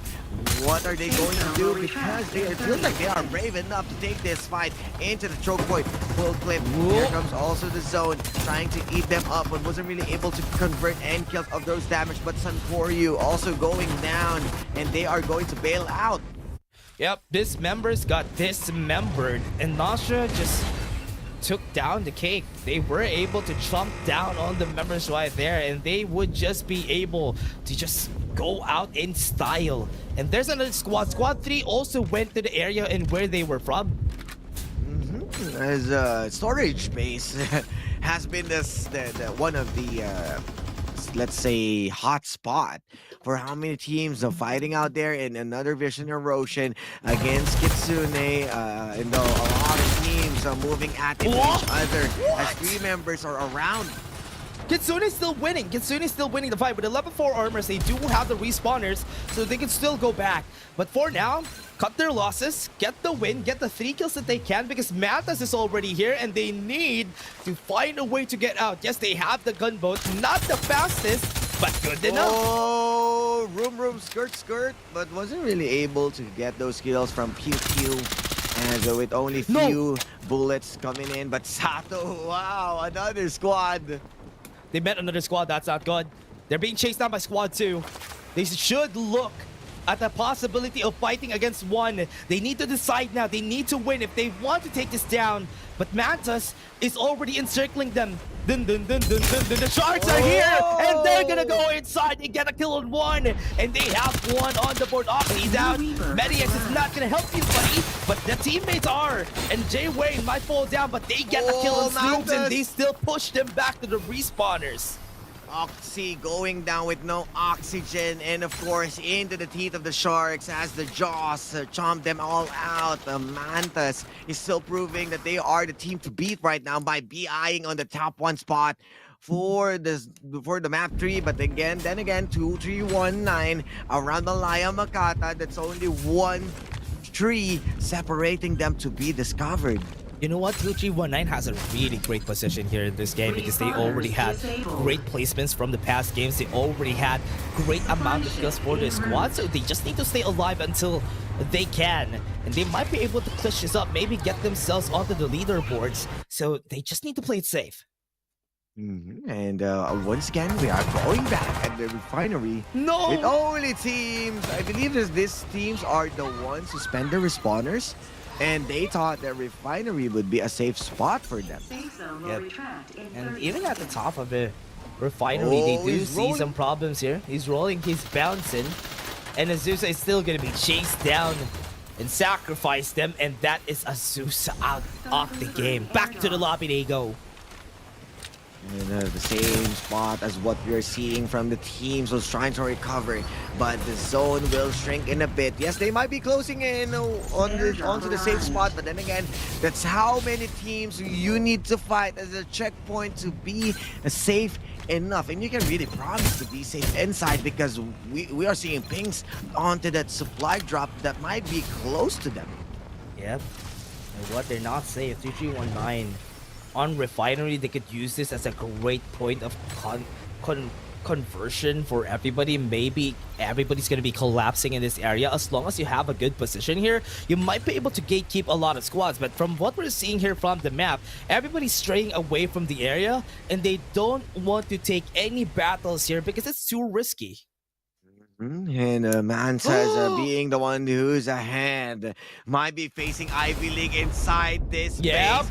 Vision erosion has been used. Yeah, goes in for the shield. They go inside and got Pew Pew to get the knock up on 3, but it's not enough. He falls down. Mediax is helping. He's not gonna stay alive, but Mantas is just encircling them, taking them down 1 by 1, and there they go, jumping around. And Mantas could get eliminated. They do have the man advantage. They chase him, they kill him, and they do fall down. And there you go, as Ivy League Dabby, but here comes another Wolves as they smell the blood of those members. Kitsune knocking into the door, and they're going to kick it open as Dabby will be the dummy he needs to be the crash test that they are taking in as the limit testing still continues for Kitsune. Kitsune getting the kill, getting the armors. He's able to capitalize on the injured members of Ivy League. And now they get themselves in a position of power. Even if they're only 3 members, it's still possible for them to win here. But Ivy League, wait, what? He knows that somebody's there. Still around the place. And they're just taking it slow this time around, playing onto the sponsor box. Gaining momentum, gaining plays, gaining more XPs. But squad number 7 and 8, they still have 10 around and 15. They are not going to engage as how Pegasus right now and still going for that revive. No one's going to discover them, but they're looking from that one member who got exploded by a syrup drop. Yep. And actually, from what we're seeing here, together with Kitsune, they don't really have a healthy spot. And from what they want to do, they just want to stay alive and goes to the safest parts of the zone before they head into any battles, because they don't really need to do anything much. They don't need to get any kills. They have great placement, so they just need to stay alive for long. But Nostra, they have to commit. They have to take a fight. They get the armor down. The armor breakdown just shows. And from what we're seeing from Nostra, they're still chasing the members out here. No, you can't run because you're gonna get chased down full clip. Oh no! They run down, mowed them down, sprayed them with a full clip. Unfortunate placement to be in. As the last member from Ghost Reborn is trying to disguise himself as a rooftop Ching. Just making sure that he isn't exposed to any angle. But Nostra is a good save to them. But Nezzy jumps out. Yep, Why that's though? dead. He was seen. He had to spectate it. I mean, Bray was looking at the. He's a big guy. Yeah, he sees his very big green body, and that's why he knew Big that green he's ball. dead there. And Shane, what? Takes out to Yosho out of nowhere, and now he just need to bail out. Run, Ching!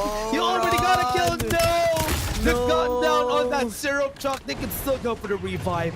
And the quick change onto the facing dash once again. There's 8 squads left as the rats are being exterminated from these teams and have yet to revive one of their main members.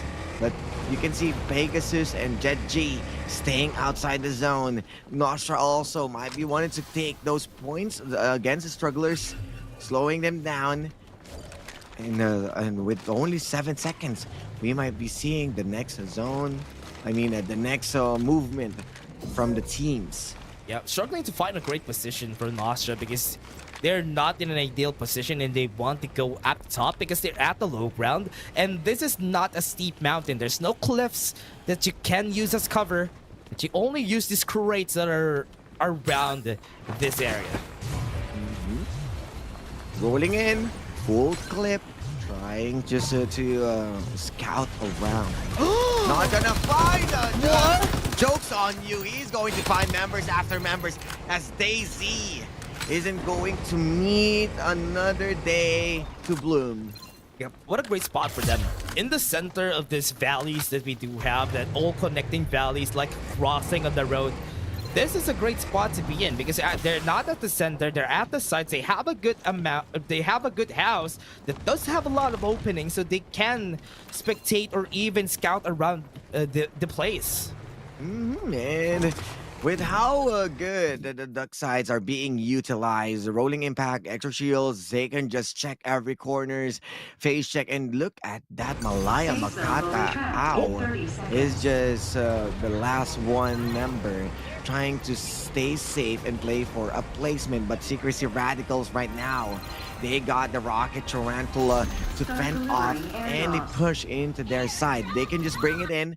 They have a good position. They have good establishments, but as Wraith right now feels like they are not in a good spot as Nostra full flip hitting back. Well, Incense is dead. Serendipity doesn't have any cover. But from what we're seeing here from the squads, they do have a great position on the side of 2319, has a big chance of winning, but the Rocket Tarantula is not making it easy for them. Pawix has been killed by that Rocket Tarantula from far away, and they do slay one of their members. And still, the rolls to roll them around, still wanted to go get that juicy information. Where are the bullets coming? Where are the teams will be coming? And Nostra, they are the ones who still settling down, but whoa, what we are seeing a Tarantula being rained down on as Kitsune with only Peanut being removed to the game. We're also waiting if they can clutch this with 3 members. Might be a double finish for them. Or is it going to be a new Crown Kings for Math3? Oh no. But this is a sticky situation from them.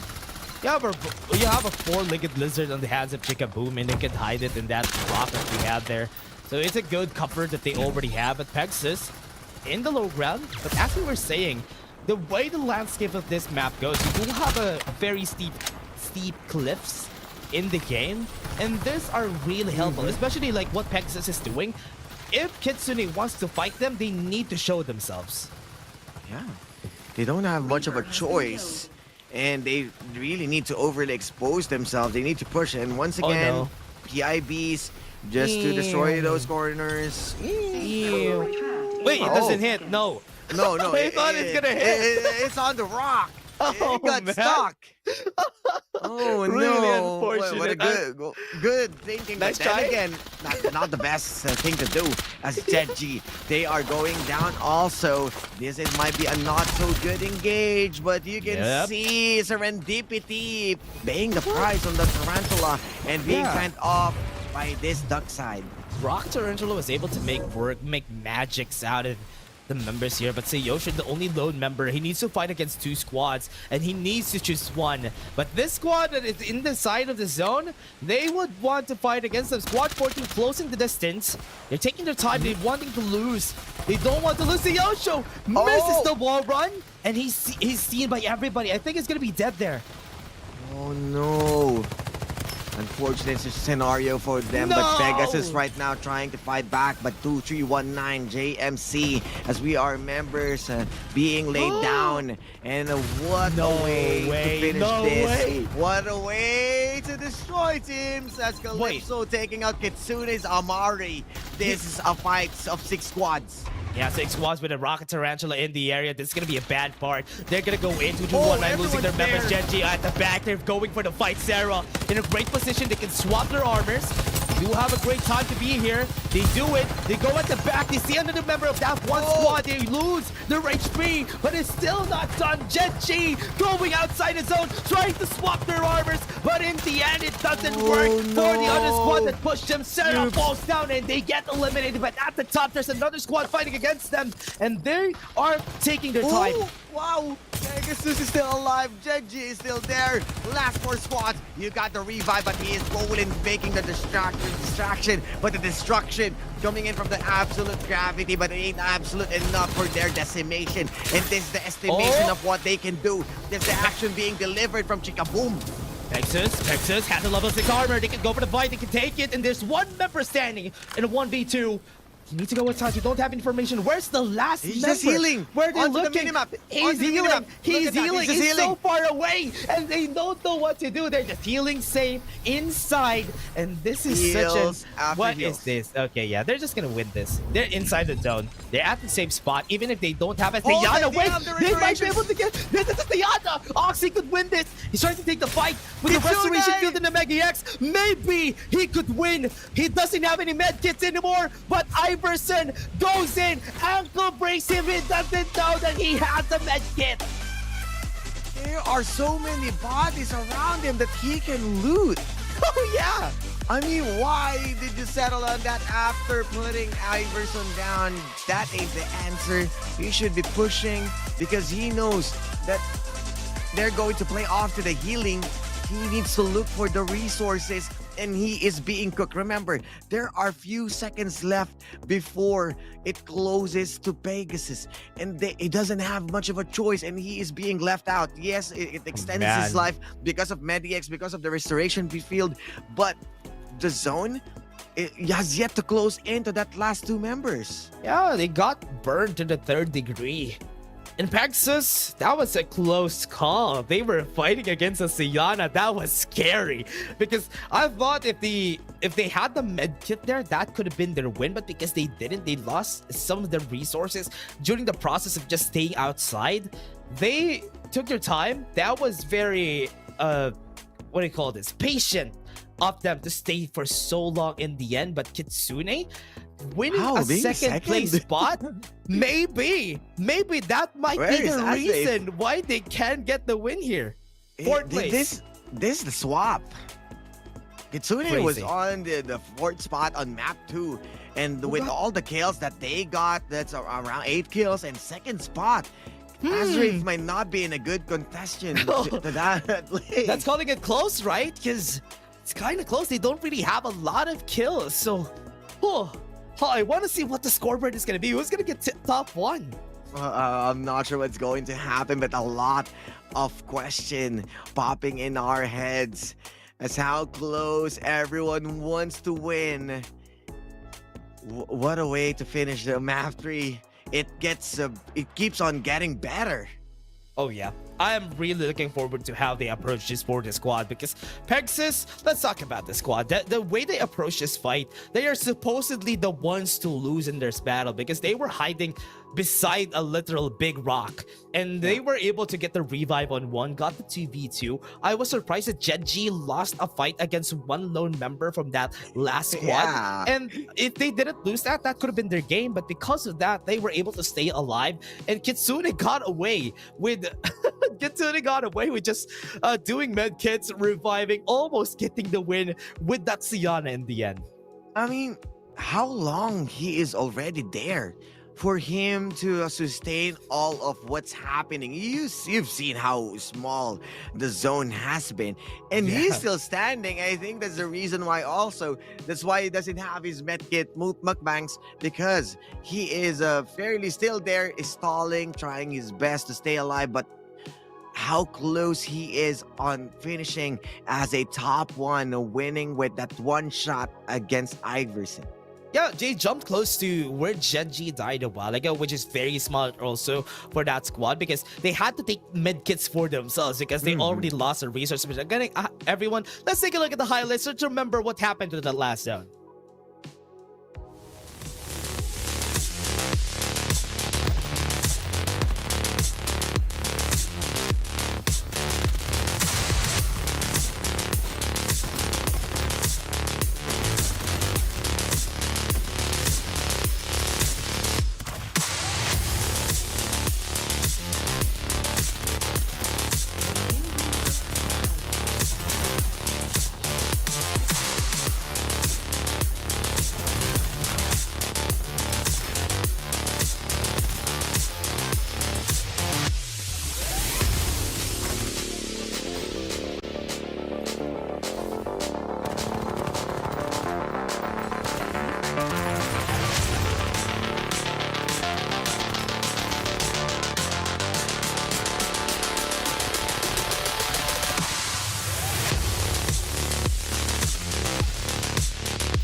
MVP of that game is going to the Sayana player, Calypso.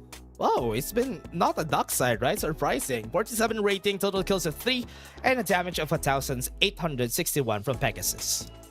Yeah, and you know how good Calypso has bringing his momentum. I've seen him with a few moments of a few shining moments on map 1. In map 2 might not be the consistent top spot that they wanted to be, but at least that they were able to snag map 3. Calypso with those sweet tooth aims, and definitely a really good spot to be in, and might be pushing their names onto that leaderboard.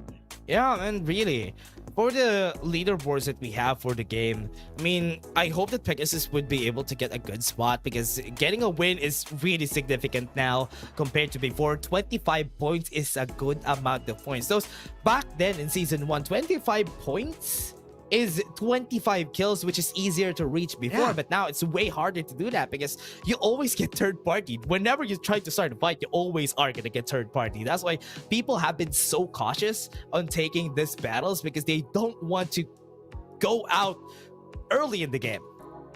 Yeah, they are respecting teams right now, and as how complex as Sunderland Realms has been, they need to decide whether to go in, whether they need to take it slow, and we are seeing slow starts one after another. But when it comes to the third circle, the strugglers, rats are being exterminated one after another. So I think the pacing is really great when it comes to the end game, because of how they're respecting sponsorship boxes, and teams aren't really eyeing on those supply drops rain for some reason, that it might be a good debate play from a different team. So they still need to get a grip onto the meta. Remember, this is just week 2. There's still a long way to go. We have the whole March to figure things out, and considering that we might see an upcoming patch in a bit, some nerfs, some plays, and even a new hero, I believe that it's going to be a different play at week 3. Yeah, for week 3, how are they going to be playing it with the movement tech that is going to be added in the game, which is also a jet slide? That also comes into play on how Farlight 84 would be able to change things up for week 3 to week 5. This is what I like about this game, because we do get some patches in the middle of the group stages, and everybody gets surprised. Maybe we're gonna get another patch after the knockout stages or before the knockout stages. So you know what? I love how dynamic things have been. Shake the meta up so that people wouldn't be sticking with just one type of strategy. And you know what? I like that. Yeah, I mean, the difference that it brings to the table, it's not this staticky type of game that I'm gonna drop. It will be the same. So at least we're getting a different breathe of fresh air from those environments. But then again, who is going to stay on top, Dash? This is the answer to our question. Yeah, there you go. Kitsune, what? Look at that 3 points, Osiris. They only won by a hair. Just by 3 points against Azray. That was cutting it. That was 3 kills away. So that means they got this. Wait, I was about to say. They got the same amount of placements in those 3 games. What? I mean, I don't know what to say. How is that it's possible? Really close against Azray. But other teams also are trailing from behind. Even 2319, this team from the back, not even winning a single map, still ahead on those skill points, but the total placement is a bit off. Yeah. What is that? Because after that, we have 2319. We have seen them place themselves well in the whole game and also getting back to their form. Nostra getting top 5, not really that great, but still a good position. Mantas and Eternity, Osiris. I did expect this two to stay on top, but they haven't had the greatest of luck in the past games because they weren't in the right position whenever we go to like the 4th or 5th zone. Yeah, and it's all about the positioning. It's how you respect currently the zone that's under land realms, because there are teams would still be greedy on playing outside the zone on the first and second ones just to take some skills, just to be more upgraded. But then again, yes, they're getting those points, but they got easily being punished when they are being gate kept. Yeah, and this is what happens whenever you have a strong team and when some new teams in the league, the new kids in the block would be able to fight against them and you see them surprisingly just take them down. And that is what's great about this, because anybody could join, anybody could shake things up. Maybe you don't have an organization, but you still have the skills to back it up. Yes. So don't forget, join the Farlight 84 Philippines Championship Season 3. And everybody, let's go to the interview first. Let's hear the thoughts of our players here from, I think it's Kitsune for the interview. Hello, Peanut! Hello po.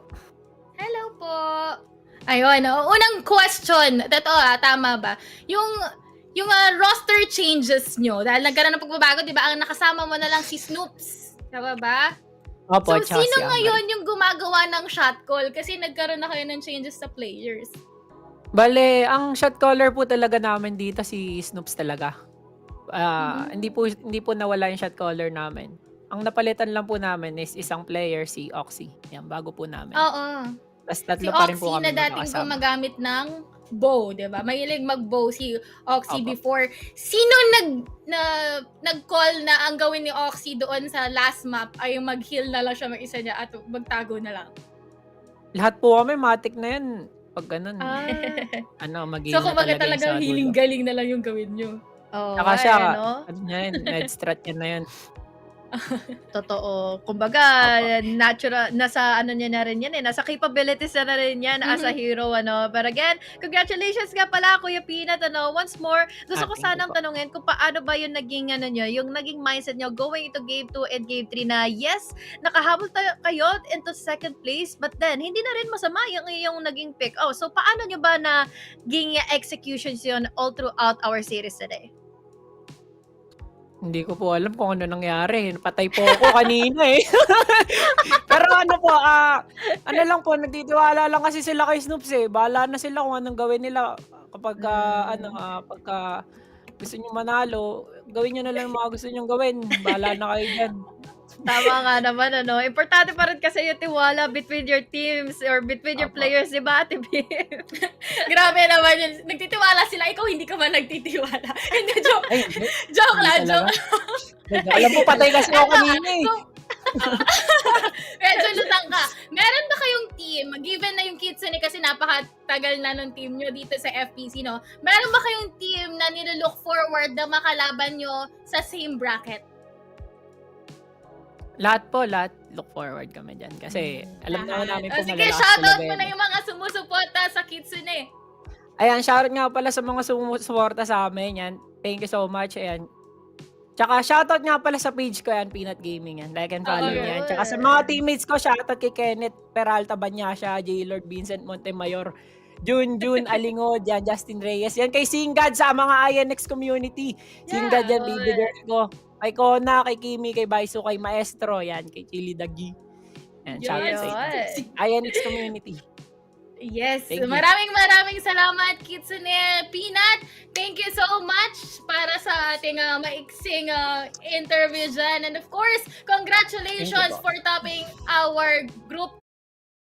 And as they said even before, Kitsune always listens to their captain Snoops together with Peanut, and you know where I'm going with this, right? But again, for now, for Kitsune, ever since this team has been really great. They came out of nowhere during season 1, and they have been consistent ever since. And I hope they get their chance now to get to the PC, or at least get themselves onto a win. Because they really need it. They really need to get a win now. Yeah, and knowing that Snoops is the captain, we met personally Peanut way back at the LAN event. He mentioned Snoops also lives far away, so wasn't really able to meet the guy. But they totally respect their captain, and we are seeing a good amount of results from these guys because they already know each other. And from I believe I also predicted them on season 1. Yeah. So might be moving into season 3. I might stick with these boys, and shout out of course to INX community as what Peanut mentioned. But right now, here comes the weekly finals, the ending of our week points. Kitsune. Wait, what? Kitsune taking the top spot. Just based on the point by a hair. 15 points only. That's the only advantage that they got from Z4. And now Z4 is chasing them. Powerhouse is so far away. Man, this is cutting it too close. Wow.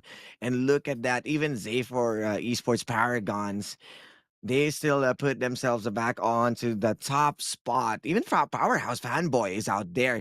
The names of, the teams that we are expecting, they are out there. Fairly unfortunate for Montes that needs to work their way. Also, even Eternity, even Paragon's Glorious, they somehow close on winning that one game. They still need to work those weekly points just to be present onto the finals. But definitely, it's a really explosive week for us for the PC. Yeah. For what we've seen from the week 2 PC tournament, it's not even as different as what it was before. Maybe the difference is some teams went down, some teams went up, and that's a good thing. How dynamic the PC division is, how different it is compared to the mobile division, and where you see the teams at the top staying at the top. But here in the PC division, we always talked about this together with the other casters. Like in PC, anything could happen, anybody could win. And that's why it's great to see the PC division being this competitive.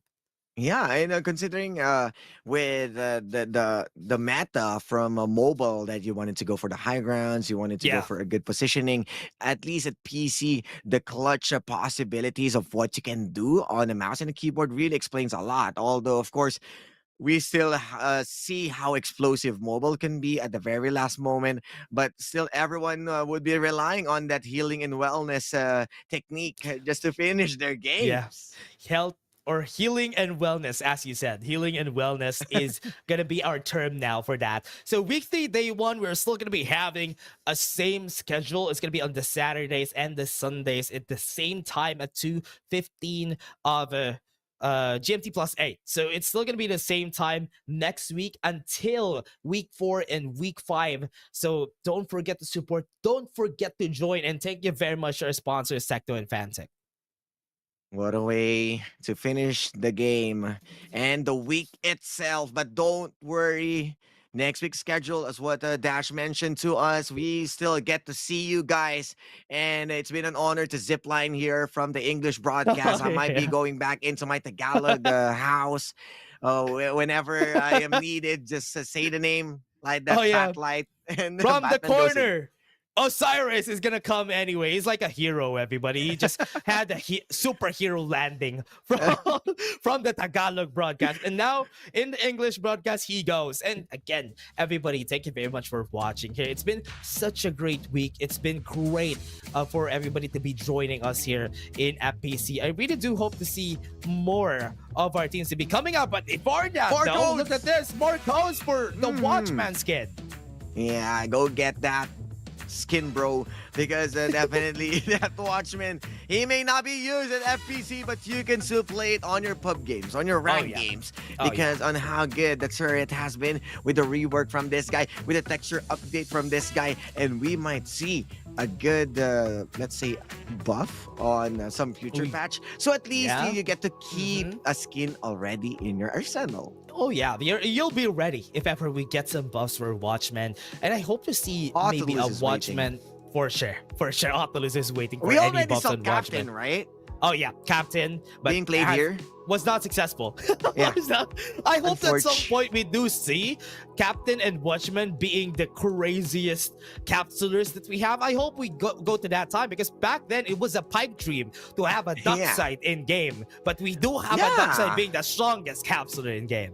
Hey, don't forget to follow us, Farlight84 Esports, all across our social media. It's all the same. Wherever you are, whenever you are, we are there. So just make sure to follow us for those updates. We are still waiting, and I have yet to try the Watchman and Machel combo. If the turret would be firing from the tippy top of the ongoing show, might be a good technique. But of course, losing the barricade from Watchman kind of put him in a back foot, but loses the defense side of his kit. But again, everybody, thank you very much to our official partner Techno. They have been great. If you want a phone that is great specs, great price, take a Techno, take a look at it, consider it, and maybe you will be here, or rather maybe you can join the Farlight 84 tournaments with a Techno phone.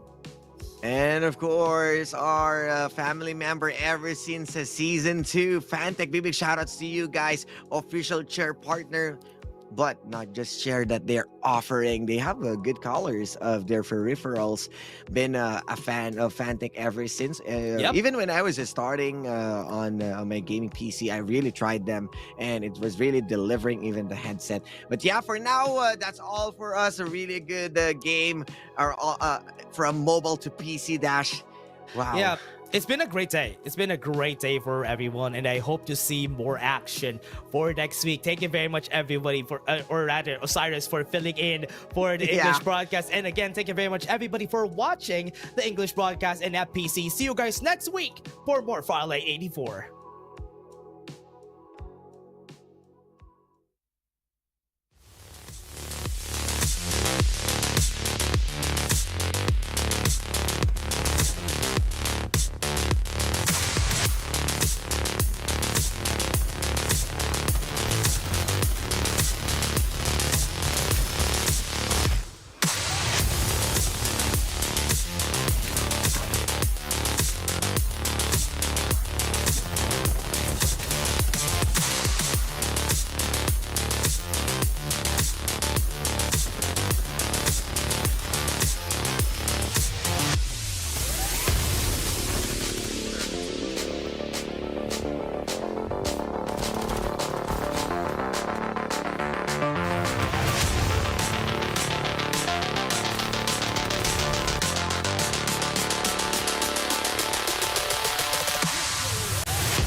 He got eliminated by execration. He's gonna get eliminated. That's last, and NCG falls. NCG eliminated on Cat King. NCG is down. The gods will be thrown. Execution!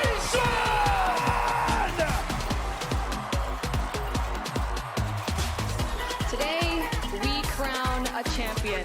A grueling first few weeks of the Open qualifiers from hundreds of teams boiled down to just 4 groups during the knockout stage. They want to play for that placement. They are the disadvantaged, but Major connects. And NCG, your mobile tournament champions. Let's give it up for SR